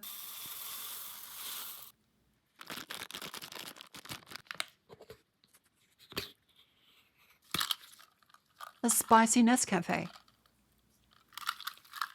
What the fuck?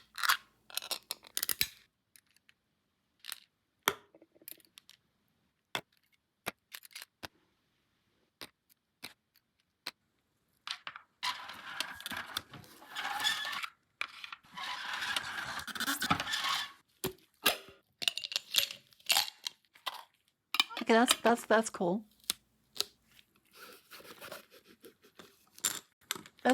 That's really cool actually. I like that. I like that. Yeah. That's a good video. Let's see, do we have another chance of shorts? Will it give us stupid content? You know what I do when No, actually, this one's kind of good. We've You know what I do- stumbled onto the good side. you know of what I do YouTube. in a full screen? If you need a plumber, that's your gal. Okay, never mind. It's given us the ones that make good shit. We've scrolled past. Somebody and denied posted- everything else. Never I mind. poured 'em. Never mind. We're back to the brain rot. That didn't last long. It showed me a couple of videos from people I actually like watching, and we're about to go into full brain rot mode. One of the most common orders I get. Yep. What the wait? What the fuck?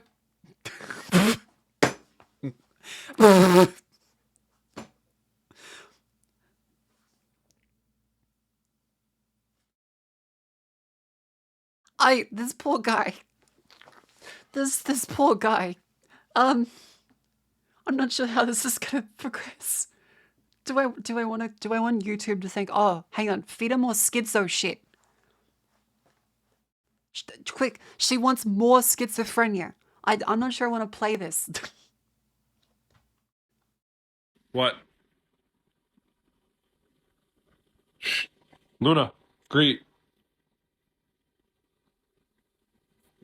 Great. I'm sorry, that's very serious. That poor guy. But that's a... One of the most. Thank you, dog. That's a cute dog. My God. What draws your eyes to the page? Typical YouTube. Give me this annoying fucking content. Pitiful.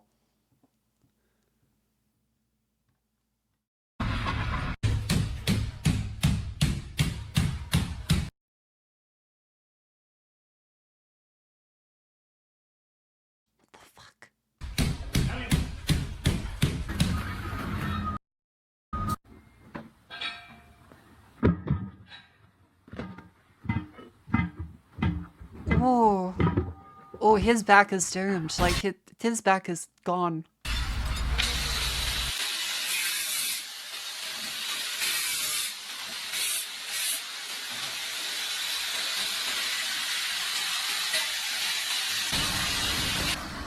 Yeah, it sounds like the meme of the day for construction. The accident was not your fault. You have to let us go.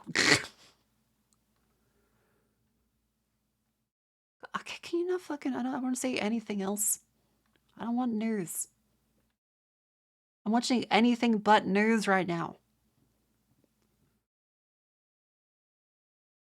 9-year expired. Wait, what the fuck is this? 10 views. 16 hours ago. 9-year expired Kraft mac and cheese. Secret ingredient any percent. What the fuck? Yo, what's up, guys? Hang on, I need to just skim this to make sure that there's just like goatsy on the screen. Hang on. Okay. Okay, we should be safe. Today, it's almost 11:30, and I have with me this Kraft mac and cheese. That's a sensitive mic. But what's special about it is that the expiration date is a little old. Ooh. And I don't know if you can He see. seems like a wholesome fella. He seems like a nice as guy. you can see, That's not good. it expired 9 years ago. That's not good. So let's see how this will taste. Oh man, that is the most beautifully expired food I've ever seen. And now, before my digestive system's untimely demise, I'd like to raise a cheers to my health. Is that the fucking sauce from Hot Wings? Hot Ones?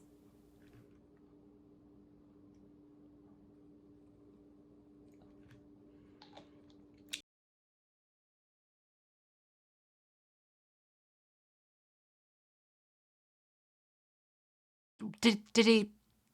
I mean, I'll... What the fuck? Okay. I'm very confused. Hey, let's watch the 1988 ad. Chalk ices, chalk ices. Why go to the movies for a real chalk ice? Now there's a chocolate ice cream coating that makes a rich coat of This is a horrific video quality. crackling good chocolate. Cotty's Ice Magic. Just shake, then pour over ice cream, and in less than a minute it sets. All the magic of a This is movie chalk unsettling. ice at home. Cotty's Ice Magic, now in new choc mint flavour. Oh, see, the chalk mint one's good. The chalk mint one is really good.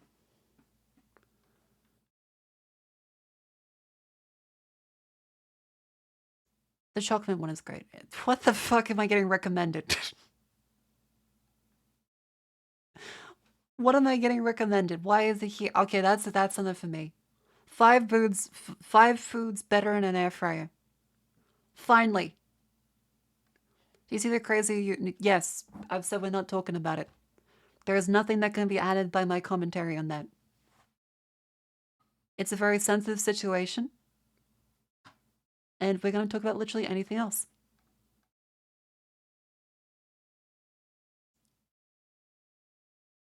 Let's see. Is Sydney shortest flight 25 minutes? Sydney to Newcastle. Sydney to Newcastle. You can catch a fucking like train.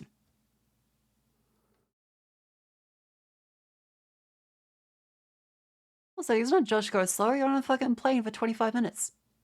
That's quick. How about the important videos playlist? I have heard of it. Pool rooms, a nuclear laboratory. What? The Dubai chocolate trend in Troy. What are they doing to my chocolate? Live in the D. What are they putting in my chocolate?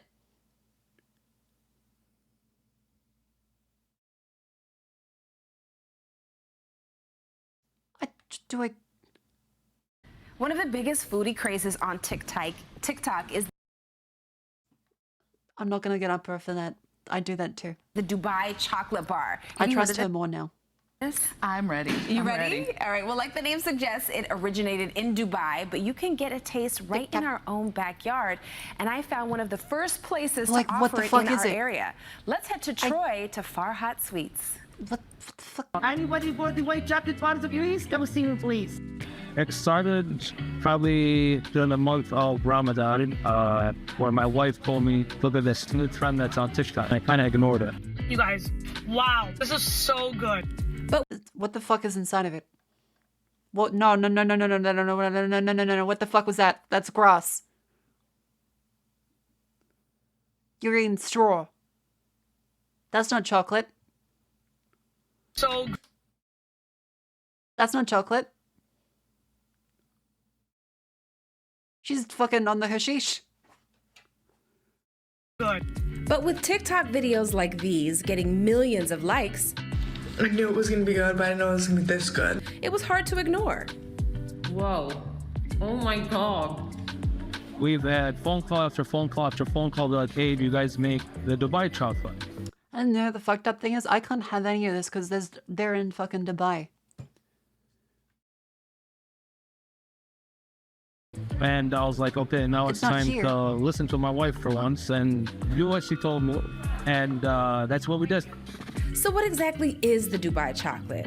Yeah. They invited me in the kitchen to learn. What the fuck is that? Filled with a unique combo of flavors. What the fuck is that? It feels like I'm looking at... That looks like grass. That looks like digested grass from a cow. That is the inside of a cow pat.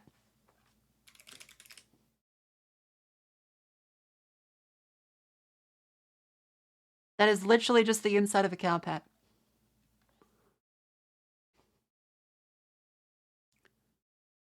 So the filling is considered of shredded phyllo dough, pistachio, some chocolate, has some tahini inside. Pistachio chocolate tahini. It's then topped with more chocolate, cooled down, and is ready for decorating. That's not chocolate. 100 just fly over to Dubai on the Vershion That's like calling the choc top ice cream chocolate. Like, yeah, there's chocolate as like part of an ingredient that is a composition of it, but in the same way that a man is not the sum of his looks or his merits, it is a holistic picture of the entirety of his stardust condensed into physical life. The chocolate bar is not fucking a chocolate bar because it's 99% tahini and pistachio. This is a thinly veiled chocolate covered cow pat. I've been hoodwinked by Live in the D. I've been fucking hoodwinked. These rich guys are so bored and all for they eat little shit if TikTok recommends it to them. I mean, probably that's the way it's always been. All kinds of opinions about chocolate. I ate so much chocolate last year that I know what I'm talking about. I'm a resident fucking connoisseur of bad health decisions. Was it gold flakes though?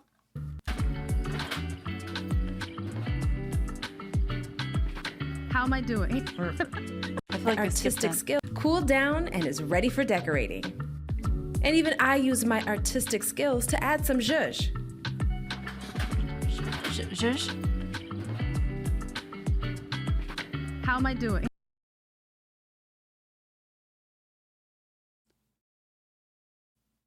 Some zhuzh?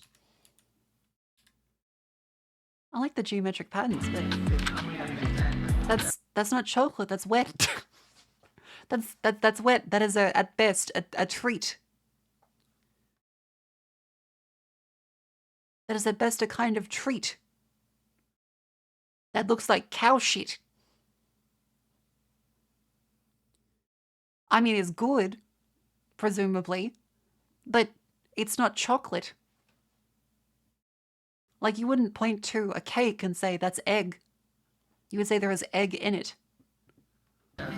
There's a chocolate-dipped dessert. Oh, it's good. It's good. So you will see every kind of Middle Eastern sweet that you could possibly think of here. But the one thing you will not see on display is the Dubai chocolate. Like, again, I'm sure this tastes great, but they're like, this is the viral chocolate sensation. It's not chocolate. 99% of it's not chocolate. This is a paid actor. They're so bored in Dubai. They have nothing to fucking do. They're just inventing shit. And clickbaiting it on TV. I was like, oh my god, we've never seen this before. It is a dessert. Look, it looks like chocolate, but it is not chocolate. There are other things in the chocolate. Oh my god, holy shit. It's a slow fucking news day. So look at my masterpiece. I don't want to break it. I don't know if we can get a shot of I'm not allowed to say this, but I think there should be more baklava. I'm not even sure if that's a dessert made in Dubai, but I think there should be more of it. Is that a controversial? I think there should be more baklava. Hands up in the air, court. There should be more baklava. I don't want to eat cow shit. I think today's a slow news day. Evidently not. It's slim pickings for everything else. This is like the C team.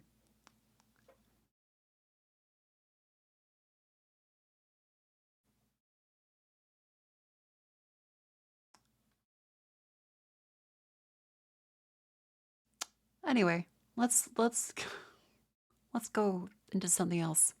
POV, you're being checked at the airport on Detroit. This is gonna be good.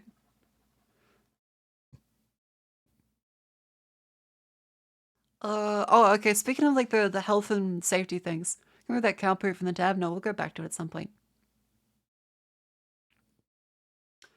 There was a guy in Australia who sold packs of medicinal mushrooms as a treat in like Byron Bay, which, if you don't know, is essentially the hippie capital of Australia. Of people that are less like hippie and more fucking insane. And so, yeah, like they're less like free love hippies. They're more, the crystals are speaking to me, and the vaccines give autism, and 5G is trying to burn my house down. It's that kind of hippie. Like not actually hippie, as in love, more psychosis hippie. More like Marilyn Manson kind of hippies. Yeah. And a business started up there where they were selling packaged mushrooms in Australia. They were apparently medicinal. They were called like lion's mane. And they promised performance enhancement and just different out-of-body experiences. And lo and behold, people were admitted to hospital after taking them because, oh fuck, they're tripping balls. And the person packaging was like, I don't know how this could have happened. He's like, I don't know how this could have happened. And the best part is, let me show you the fucking packaging. Hang on. Australia mushroom recall. Mushroom gummies recalled after Australians hospitalized. Okay, now you tell me, because again, these are framed as like a health food. They're not, no, these are not magic mushrooms. They are health food. And I want you to look at what the packaging is.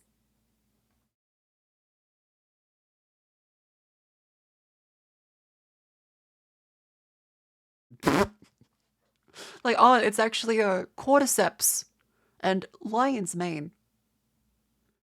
Yes. That is not lion's mane. Lion's mane is actually a pretty potent nootropic, I think it's called. It's really good for you. There's a lot of benefits to lion's mane. Shouldn't have it all the time. You should, of course, check with your doctor, but lion's mane is apparently pretty good for you. And cordyceps is the shit that zombifies ants. So, like, I don't know why the fuck you would want that.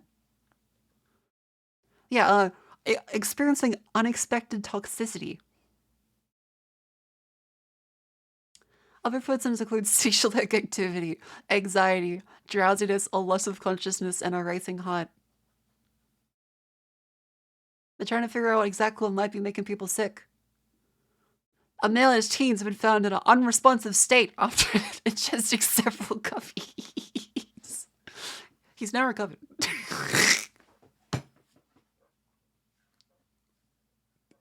Investigation is going on. We strongly recommend that people do not consume them. Hey, did you know these will get you really fucking blasted? Don't fucking take these. They're gonna have you on the fucking floor. Don't fucking take them. And it's like, well, to a degree, I get them, like, you know, trying to give a PSA.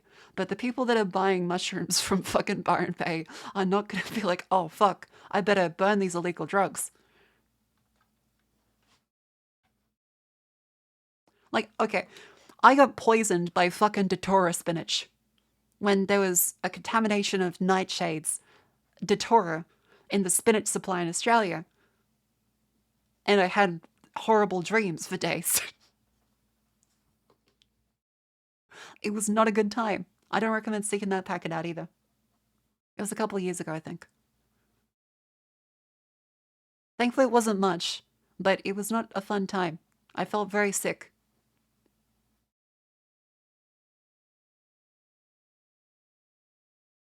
Yeah, so the Uncle Frog's website, which has been temporarily shut down, Freedom of the Bay is a Byron Bay-based business offering specially formulated gummies designed to promote overall well-being. Hang on, I need to find the... Okay, the ABC will probably have more information. They're kind of...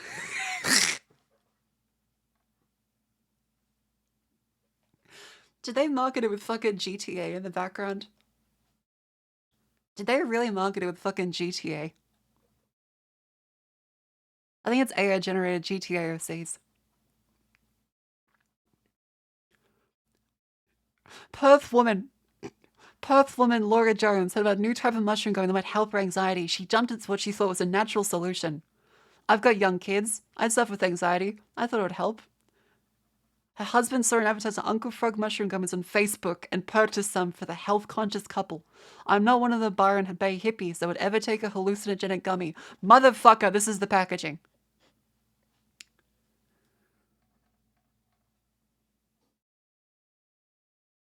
This is the packaging. You cannot say that, oh, I'm not a hip, I'm not like one of those Byron Bay crystal hippies. I wouldn't take one of those. This is how it was sold. You found it on Facebook. You found it on Facebook. He purchased the gummies online. It was a bit strange because it was $50 for 8 gummies, so it was quite expensive.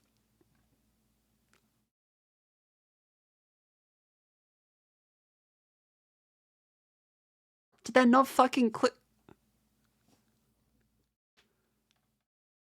Within an hour of taking just one gummy, the healthy mother of 3 started experiencing disturbing symptoms. It was the weirdest thing I'd ever experienced. I felt like really out of my body, and I lost my short-term memory.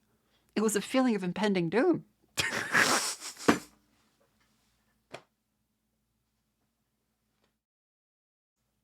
I felt in all honesty like I was gonna die. I was thinking, what's gonna happen to the kids? How the fuck do you look at this and think, you know, this is 50 for 8 gummies.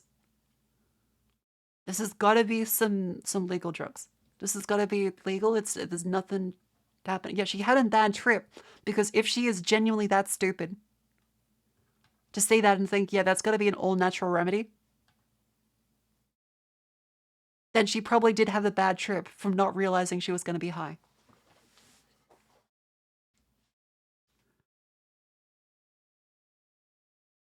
My heart is, then again, it's not necessary that this is actually psilocybin. It may not be actual psilocybin. It could be a research chemical. So to her credit, that may have caused a bad trip. Maybe she bought these and this is her like cover story to say like, oh no, it was gonna be like a health conscious thing. It could be that that's the cover story. To their credit, it could genuinely be a kind of analog situation. My heart was elevated 2 days afterwards. It really exacerbated my anxiety. I'm quite traumatized. I wouldn't wish it. Yeah, she had a bad trip. At least five people, several others traced it across the country. Vomiting, seizure-like activity, disturbing hallucinations, anxiety, loss of consciousness, or racing pulse.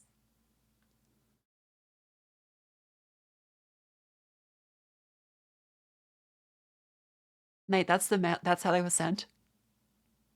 They were sent in these.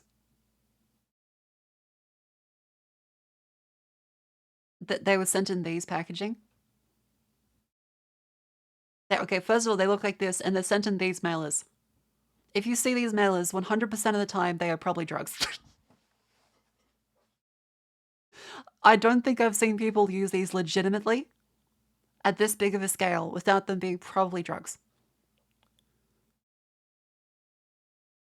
We have shut operations. Customers shouldn't eat or open this product and should dispose of it safely. Hey guys, don't panic. We just have been stopped government bodies from selling us in Australia like every good thing. Typical fucking bar and bay ticket. Company searches for the sole company director is 25-year-old Queensland man Rohan Bandil.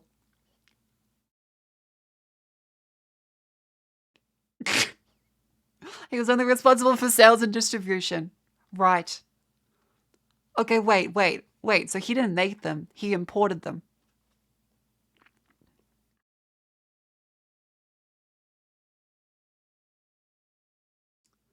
We are absolutely worried. We've shut operations, told the supplier. We said we don't want to work with you guys anymore. It's absolutely ridiculous. Maintain the product was safe, but customers are taking too much. Have you ever used prune juice? It's exactly like that. If you have the whole bottle, you get sick. We clearly mentioned behind the package, don't consume more than one gummy in 12 hours, but they take the whole bag.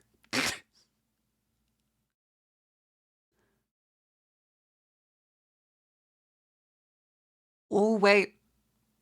They checked the product was legal and ensured there was no THC or CBD in the products. The work does random drug tests. It does indeed show up on drug tests. It comes up as THC. My guess is these things are packed full of THC and this is some underground drug thing. I mean, it could be THC or it could be like a synthetic cannabinoid. It could be synth weed packed into it for cheap. And also, if it's actually like 1,000 milligrams, no wonder people were vomiting and being sick. They were grayed the fuck out. Like, if this is just actually weed gummies in a synthetic form, they're on the fucking spice, that's bad. That's really fucking bad. Again, I'm not sure why you would look at this and think that's gotta be an upstanding, healthy, all-natural material right there. I've taken like 5 milligram gummies and been like, hang on, that's a bit much. Because I'm not a weed person. 1,000 milligrams is, if it's even, because again, it's probably with this packaging, not legitimate. It's probably some weird sense shit. I had one, waited for 2 hours, nothing happened. I took a second gummy, within about 30 minutes was really stoned. He used cannabis about 20 years ago and immediately recognized the feeling. Also, thank you. This is where the ABC's the best. They're the only ones like actually reporting on this properly. At this point, I realized it was not only full of THC, but they had also had too much. He emailed the company, asked what type of THC was in the product. Research one saying it's very similar to HHC, but we've synthesized it and tweaked its protein to comply with the guidelines of TGA. It's fucking synthweed. It's spice.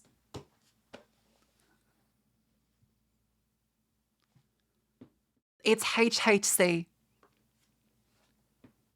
It's similar to HHC. It's not legal. It's a fucking analog. That does not comply with the guidelines. It's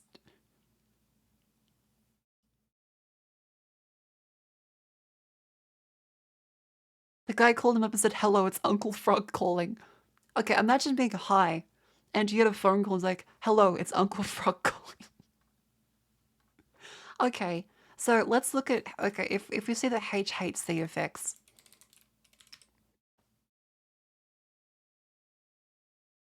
Hexahydrocannabinol. Cannabinol.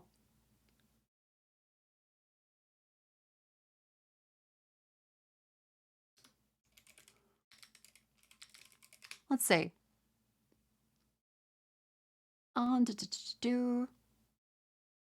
HHC is not good. Oh no, they're saying it's not spice, but then again they're saying they've synthesized it and tweaked its protein. So they've modified HHC, so it's a lab-made THC derivative That's not good. That's very bad. Commercial THC cannabinoid. Yeah, but again, it's not actually HHC. It's kind of similar to it.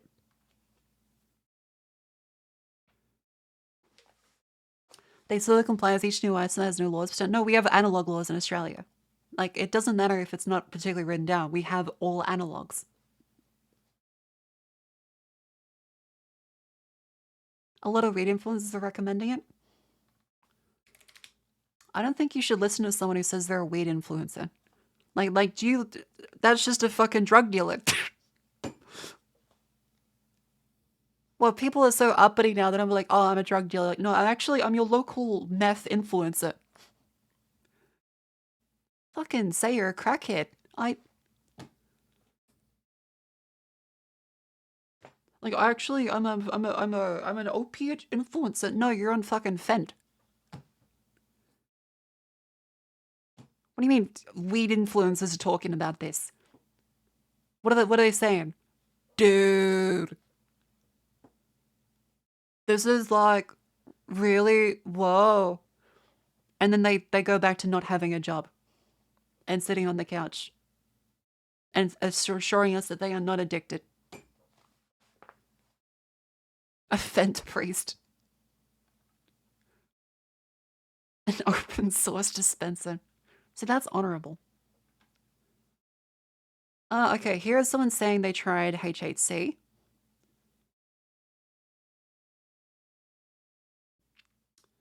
HHC gave me nerve issues and horrible hallucinations. It feels like my brain was glitching and my left side felt different to my right side. I was hyperventilating and having panic attacks.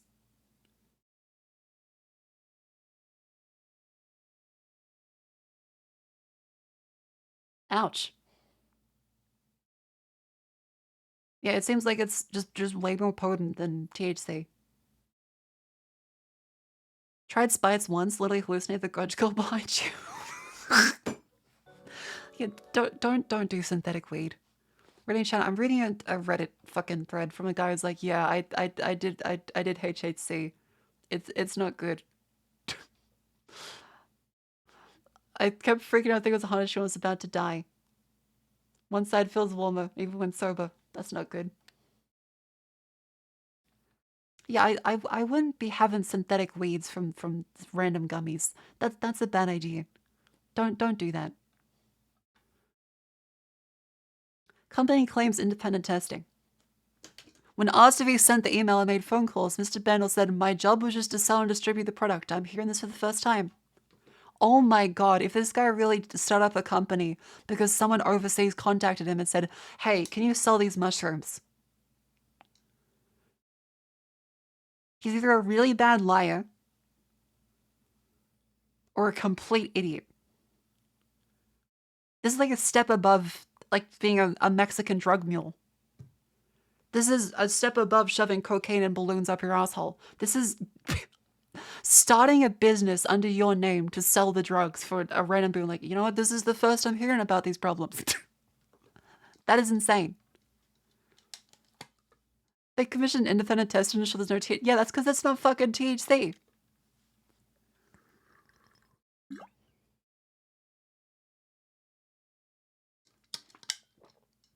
That's like grabbing a pile of powder and being like, no, don't worry, it's not cocaine. We got tests, it's not cocaine. And they look at it and it's fucking heroin. Like, yeah, it's not going to show up as one drug if it's a different drug.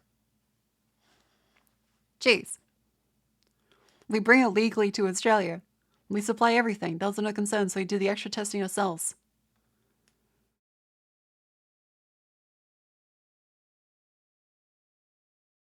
Bro, if you get on Facebook this ad with an AI-generated comic book woman and mushroom gummies, and you don't think this is sketchy as shit,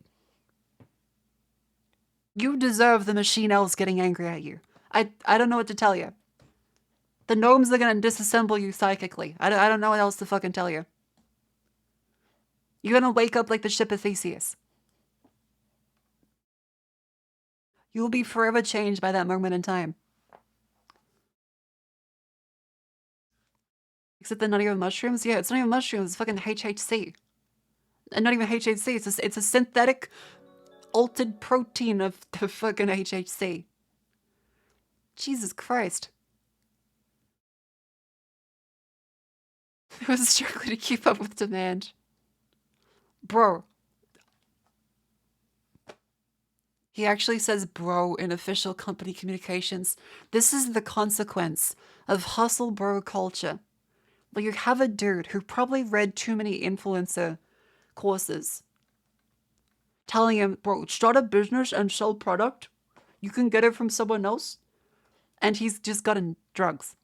He's just selling drugs. And he probably doesn't either realize it or he's a really bad liar.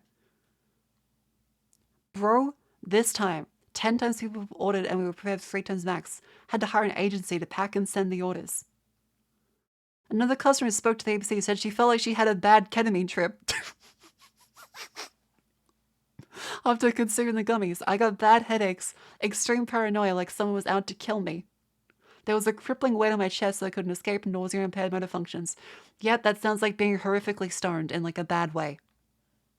And graining out.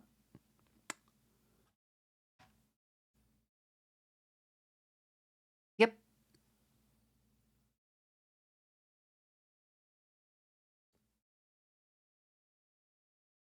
No, this is not in stores. This is on a fucking website on Facebook. Again, this lady's husband saw Uncle Frog mushroom gummies on Facebook. And they thought it was a bit weird, $50 fake gummies. And the fucking packaging is using Grand Theft Auto and AI-generated cartoon woman. This is the most insane, silly shit. Like, if my drug dealer is showing me anime-generated fucking bullshit AI pics for my drugs, I'm like, this shit is not real. If they can't use real images, if they can't steal from a website like any other God-given drug dealer, that's how I know that I can't trust what they put in my crack. That should be the clue. Like, if they're using AI-generated images in your drugs, they can't even get in a proper drug artist. They're not giving you proper drugs either. That should be very clear.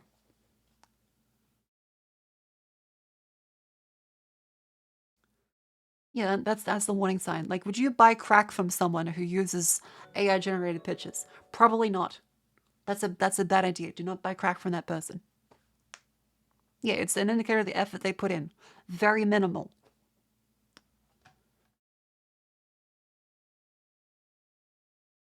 Okay, I have to add Filipino twink to the permitted terms.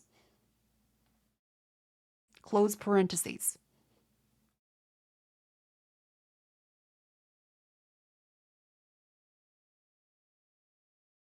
Remember, only buy drugs from jail the sweetest business guide and cool WhatsApp menu. Let's just see SpongeBob smoking weed. Yeah, it's gotta be like the SpongeBob with like the bandana and the cigar.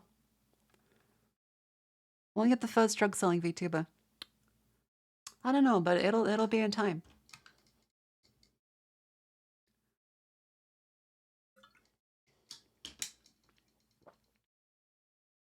All right, we've gone through all of these ones. I don't think there's any more information in this. It'll probably just be the.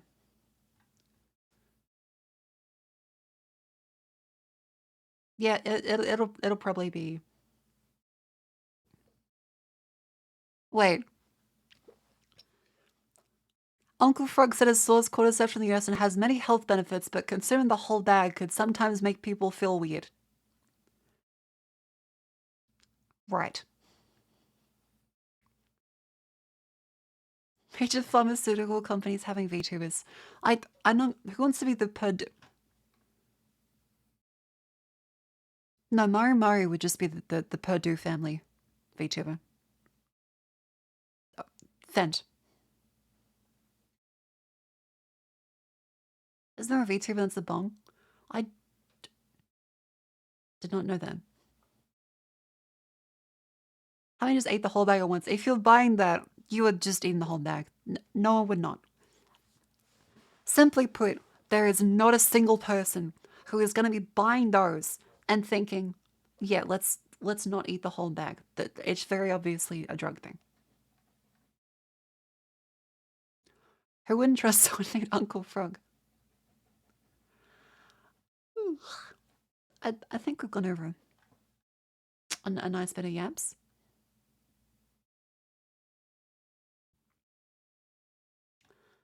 Are there any other silly things we should look at? Oh, a 2014 Chinese PLAF. Wait.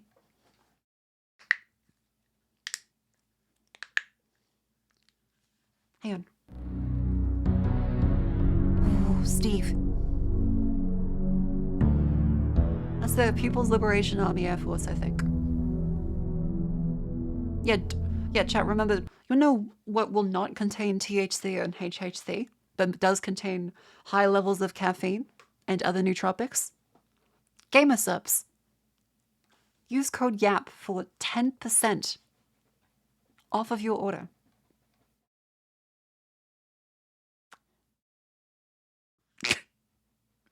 Oh, there it is. There it is. Yeah, use code YAP. Exclamation GG. You get 10% off. I get paid too. Danny's Twitch streamer's name is Hot Dog Bongwater 420. Yeah, that's expected. This is a Chinese People's Liberation Army Air Force Special Aircraft Flying Voyage food packet. Now weighing in at MRE in your phone? I still have an MRE. I still have one. Because I ordered one, but it was delayed, so the guy was like, I'm very sorry. I'm going to give you another one. I was like, oh, sweet. I got 2 MRE for the price of one. Pounds, 7 ounces, and containing approximately 1,100 calories. Shipping to Australia. This ration was designed for pilots on long flight missions. Comes in 3 separate menus. I'm going to drop my water bottle. Just a simple, smooth outer cardboard box. And on the back here, it actually has English. For any potential joint exercises, English is a very common second language. So it says, this product is supplied for the pilots during long-haul flight to meet their nutrition and energy requirements.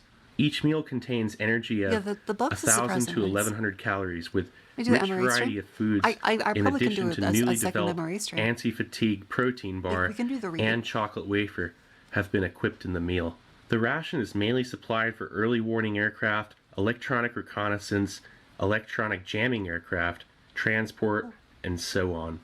It was produced November 8th, 2014, and it has a 2-year shelf life. Imported and repackaged by a US company? I don't think that this has been repackaged by a US company. I think this is probably... China wouldn't want another company to handle it. It's not going to be cheaper. You set them in a tray where you put the water in, you put it into the oven, it heats up your main course, and then you serve it. Which here it's an oven. The retort pouch is filled with a yellow It's an oven. goop. In-flight food packets from the 1950s had small conventional ovens where you could submerge cans into hot water.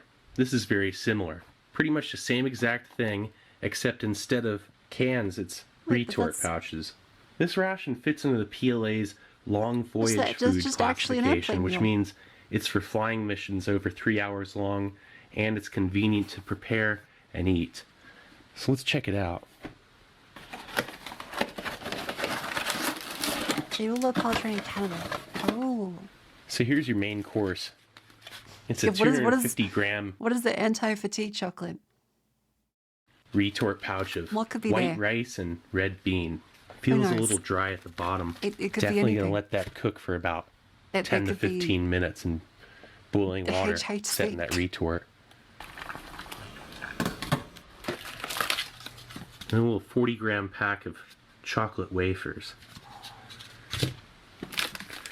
This is an 8 gram pack of some kind of instant soup. The rough translation's coming out with, it said something like lavender egg or something. I know that's not right. So then a 15 gram pack of spicy sauce. And this is a 100 gram retort of white tuna. It was produced November 8th, 2014. And again, this thing has a 2-year shelf life, so it expired in 2016. We'll see how well this... Steve, I'm from the future. Come with me if you want to live. Thing held up. It might not be looking so great. So this is a 50 gram protein bar. It feels pretty dense. Very interesting, similar looking bars to Wait, say. so this is 2018. It was made 2014, expired 2016. This is only a 2-year shelf life? Food packet survival general purpose. That seems for those very low. vintage MRE oatmeal cookie bars. Here's I guess maybe it's like a different process than regular MREs, Guessing but still. a toothpick, and then also a really tiny napkin. Now this is another interesting translation. It just says spicy snow dish. I don't think that's correct. It feels like some kind of... Not intended for the apocalypse? No, MREs are not intended for the apocalypse. They're intended for the recruits in 30 years. They're gonna last a little bit longer. I'm thinking it's some kind of pickled vegetable, but I'm not sure. We'll find out. This is pickled kelp, 50 grams. It's a good portion. This thing even comes with its own tray. Really kind of has it all here. That other tray is not big enough. So there you go. All right, so let's get this out onto a tray. Nice, okay, so let's first start off with that wire kelp, is what it roughly translates to. No, this is before that Chinese MRE. This is before that The fateful main day. course, this thing's piping hot. Check that out in a minute. Go for a couple of these cold items, and you He don't did nearly heat die with the green a beef one. pickled It's more like vegetable chlorophyll. like this. This should be just a room temp, most likely. Oh wow, Whoa. look at that. That is kelp. Just kelp? I mean, it's seaweed, but still.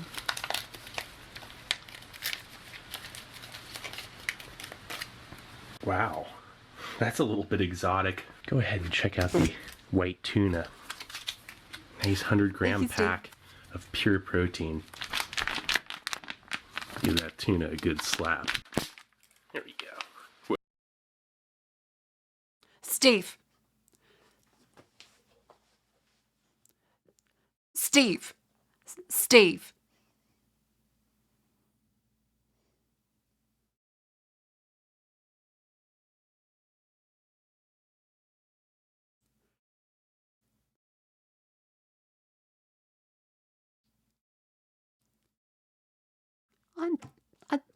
I'm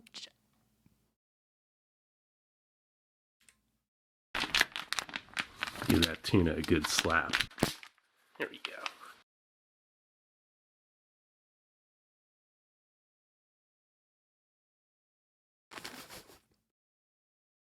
Whoa.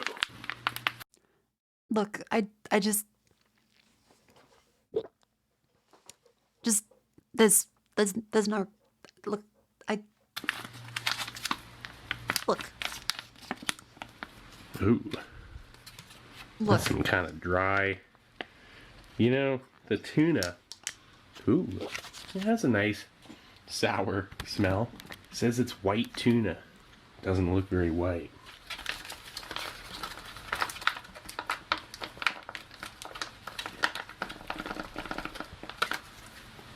Oh. And then the I would not have the chocolate fish. wafer. Do not have the fish. Have this fish. No, just fucking. I apologize for my comments. I'm tired. Ooh, look at those. You know, these really have the classic military rations, glisteny, chocolate, shiny look to them. Hold on. We gotta definitely give these a look. This is probably the more exciting part of this thing so far. There's some bloom. Well, it's a you bit know, bloomed. Fat separation that gives that white appearance, but it's not too bad. Look at that. Chocolate That one could be ration edible. wafers that are Okay, what do you think the anti-fatigue is going to be? shiny. Go for this protein bar next, which actually is 10 grams more dense than these two wafers. Look at this thing. Does look dense. Now here's the soup. Smells like some kind of seaweed. Look at this. Is this even soup? I can safely assume it probably is. Yep, that's a That soup. looks nice. That's a soup.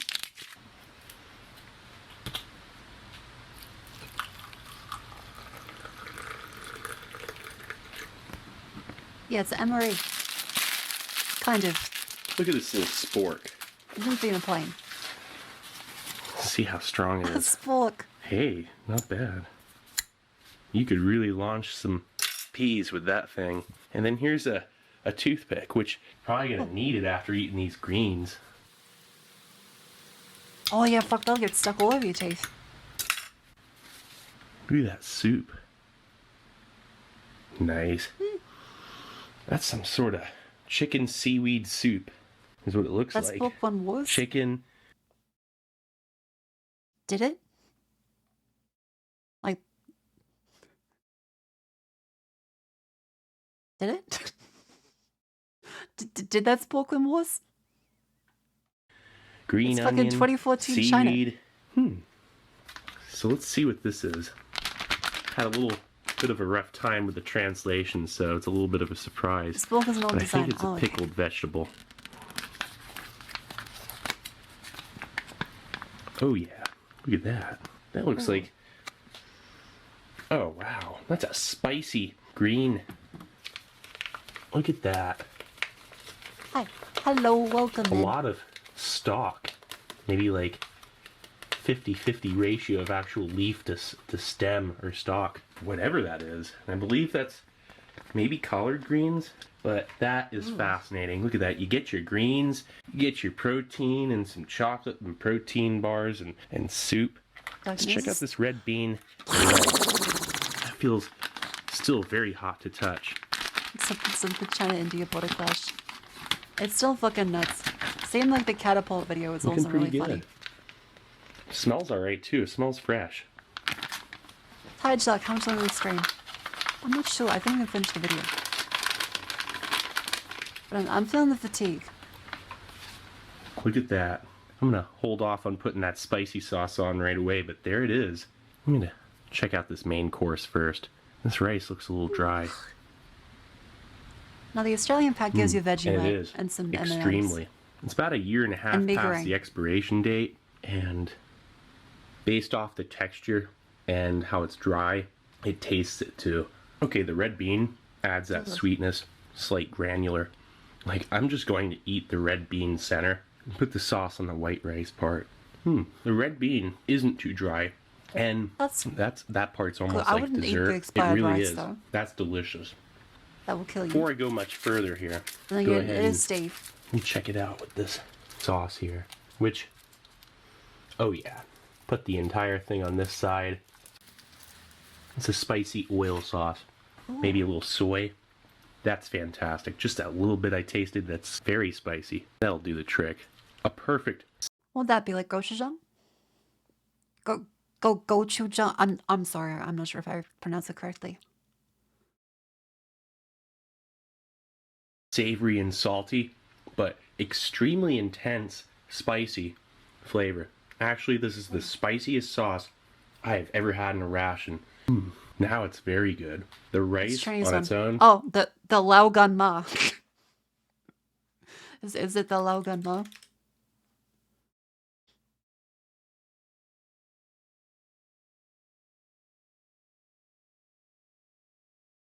Looks a bit. No, this might be a bit too watery.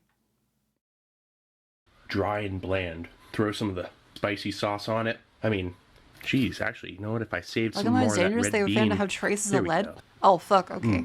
That was perfect. You get a real trifecta of spicy, savory, and sweet with that red bean.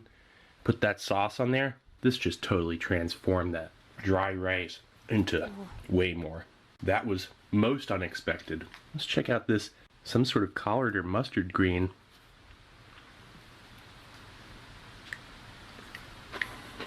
Crunchy, nice spicy vinegar flavor. Although strong of chlorophyll. And what Steve, no. seems to be almost like a potentially like a preservative, or it Not actually, again. with the salty and savory aspect, and probably a fair amount of vitamin A, a very invigorating pickled snack, essentially. Probably gonna hold off on any more of it though. It's very fibrous, intensely fibrous. If you don't chew it, you're gonna have problems. So then this stuff, the wire kelp. Definitely not my thing, 100%. Literally tastes like a strange, unappealing seafood kind of chlorophyll. Yeah, this is really rough. It tastes like salt water and That's like not good. That's very bad. grass. That's This is very, an very acquired bad. taste. It's something that's confusing my palate. So then the tuna.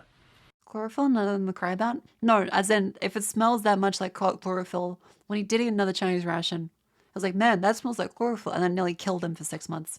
It's really dry. Not even sure.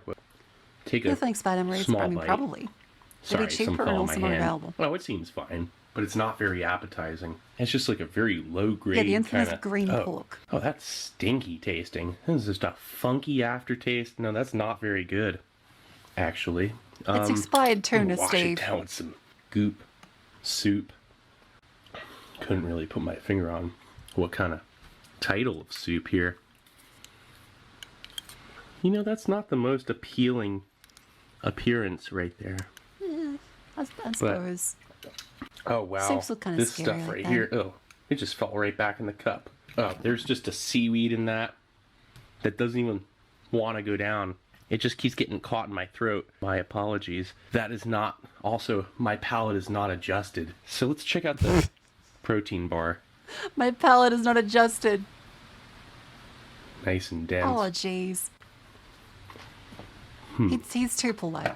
Oh wow, it's He is chalky. too polite. I think if it were a little fresher, you would have a slightly more malleable center, but there's a light malt flavor, a little bit bitter, a light waxy milk chocolate surface that melts easily. It's actually pretty good. It's not great, but it could grow on you, and it's nourishing. It's something you need to eat, mean, it probably will and cause that's something to probably a grow on lot you. more plausible to eat than most of this other stuff if you're flying. Same with this thing here, which I can't separate. I'm just going to eat it like a big old cookie. Hey. Oh yeah. This is the best thing in the ration. Oh yeah. Right here, right off the bat. The most normal, That was inviting, nice. and fresh That's just tasting the thing wafer. in the ration. I mean, I really enjoyed this, but the rice is dry and problematic. The red bean and spicy sauce is just rescuing the whole scenario. This right here is incredible. Tastes like a true ration snack. The epitome. A waxy chocolate that's like oddly appealing. You can't fuck up sugar. Definitely you the can best fuck up sugar. thing But in this ration. this one looks like good. Oh wow. It literally smells like I'm on a dock and I'm like near a whole clump of seaweed that's floating around in front of me. Ooh. What's it rank? This rice, super dry, probably a little bit expired. Yeah, it's absolutely saved by the red bean and introduction of that spicy sauce. Without it, it's in trouble. Yeah, this So is the then ration that did this him in. green, so overly fibrous, but tastes great. Well, thanks, At least Steve. you know you're getting your fiber. This right here smells like something you'd pull out of a fish tank.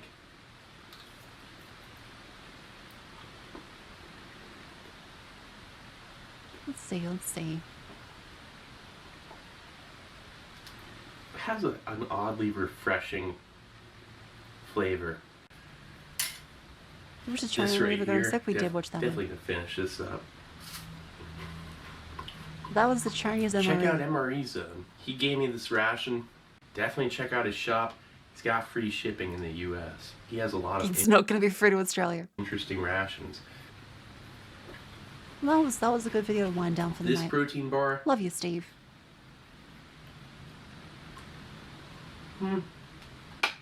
oh geez, I'm back over here. All right, I am sleepy.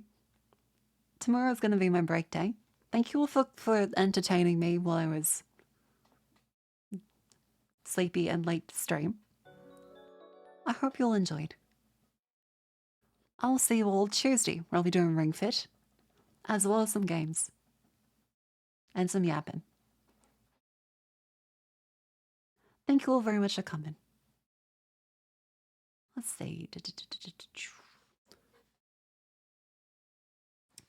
Who's there raid? There is.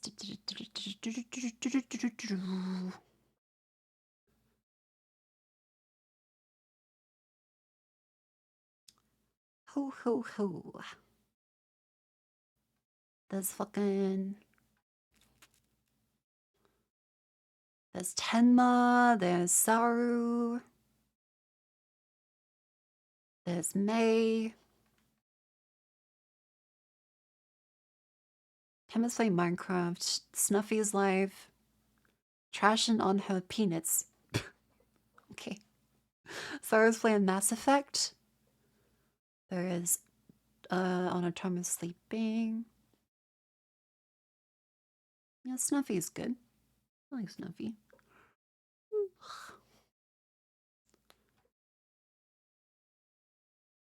And there is... Hey, there's someone who has their first partner stream. That might be cute, actually. Hang on. Milky Mirror. Not doing that. I don't know if chat would be able to tell, man. Anime, cringe, comfy, cute, English girl woman. That seems like an assortment of tags. Let's do that one. Never seen them before, but they are having a first partner stream, so that'd be nice. All right. Thank you all very much for coming. What's the right message? What is the right message going to be?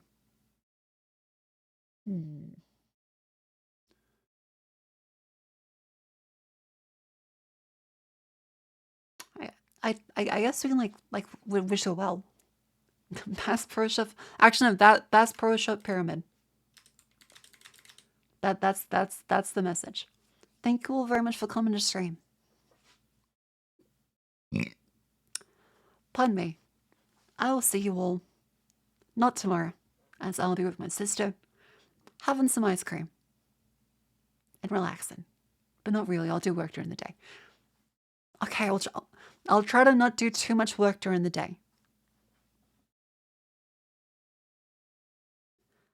Good night. Sleep tight. Don't let the bed bugs at the Luxor bite. Go to the Bass Pro Shop Pyramid instead. Don't watch too much gachi. I'll not watch too much gachi. You must be a powerful king to have a pyramid of this size. Alright. Night-night.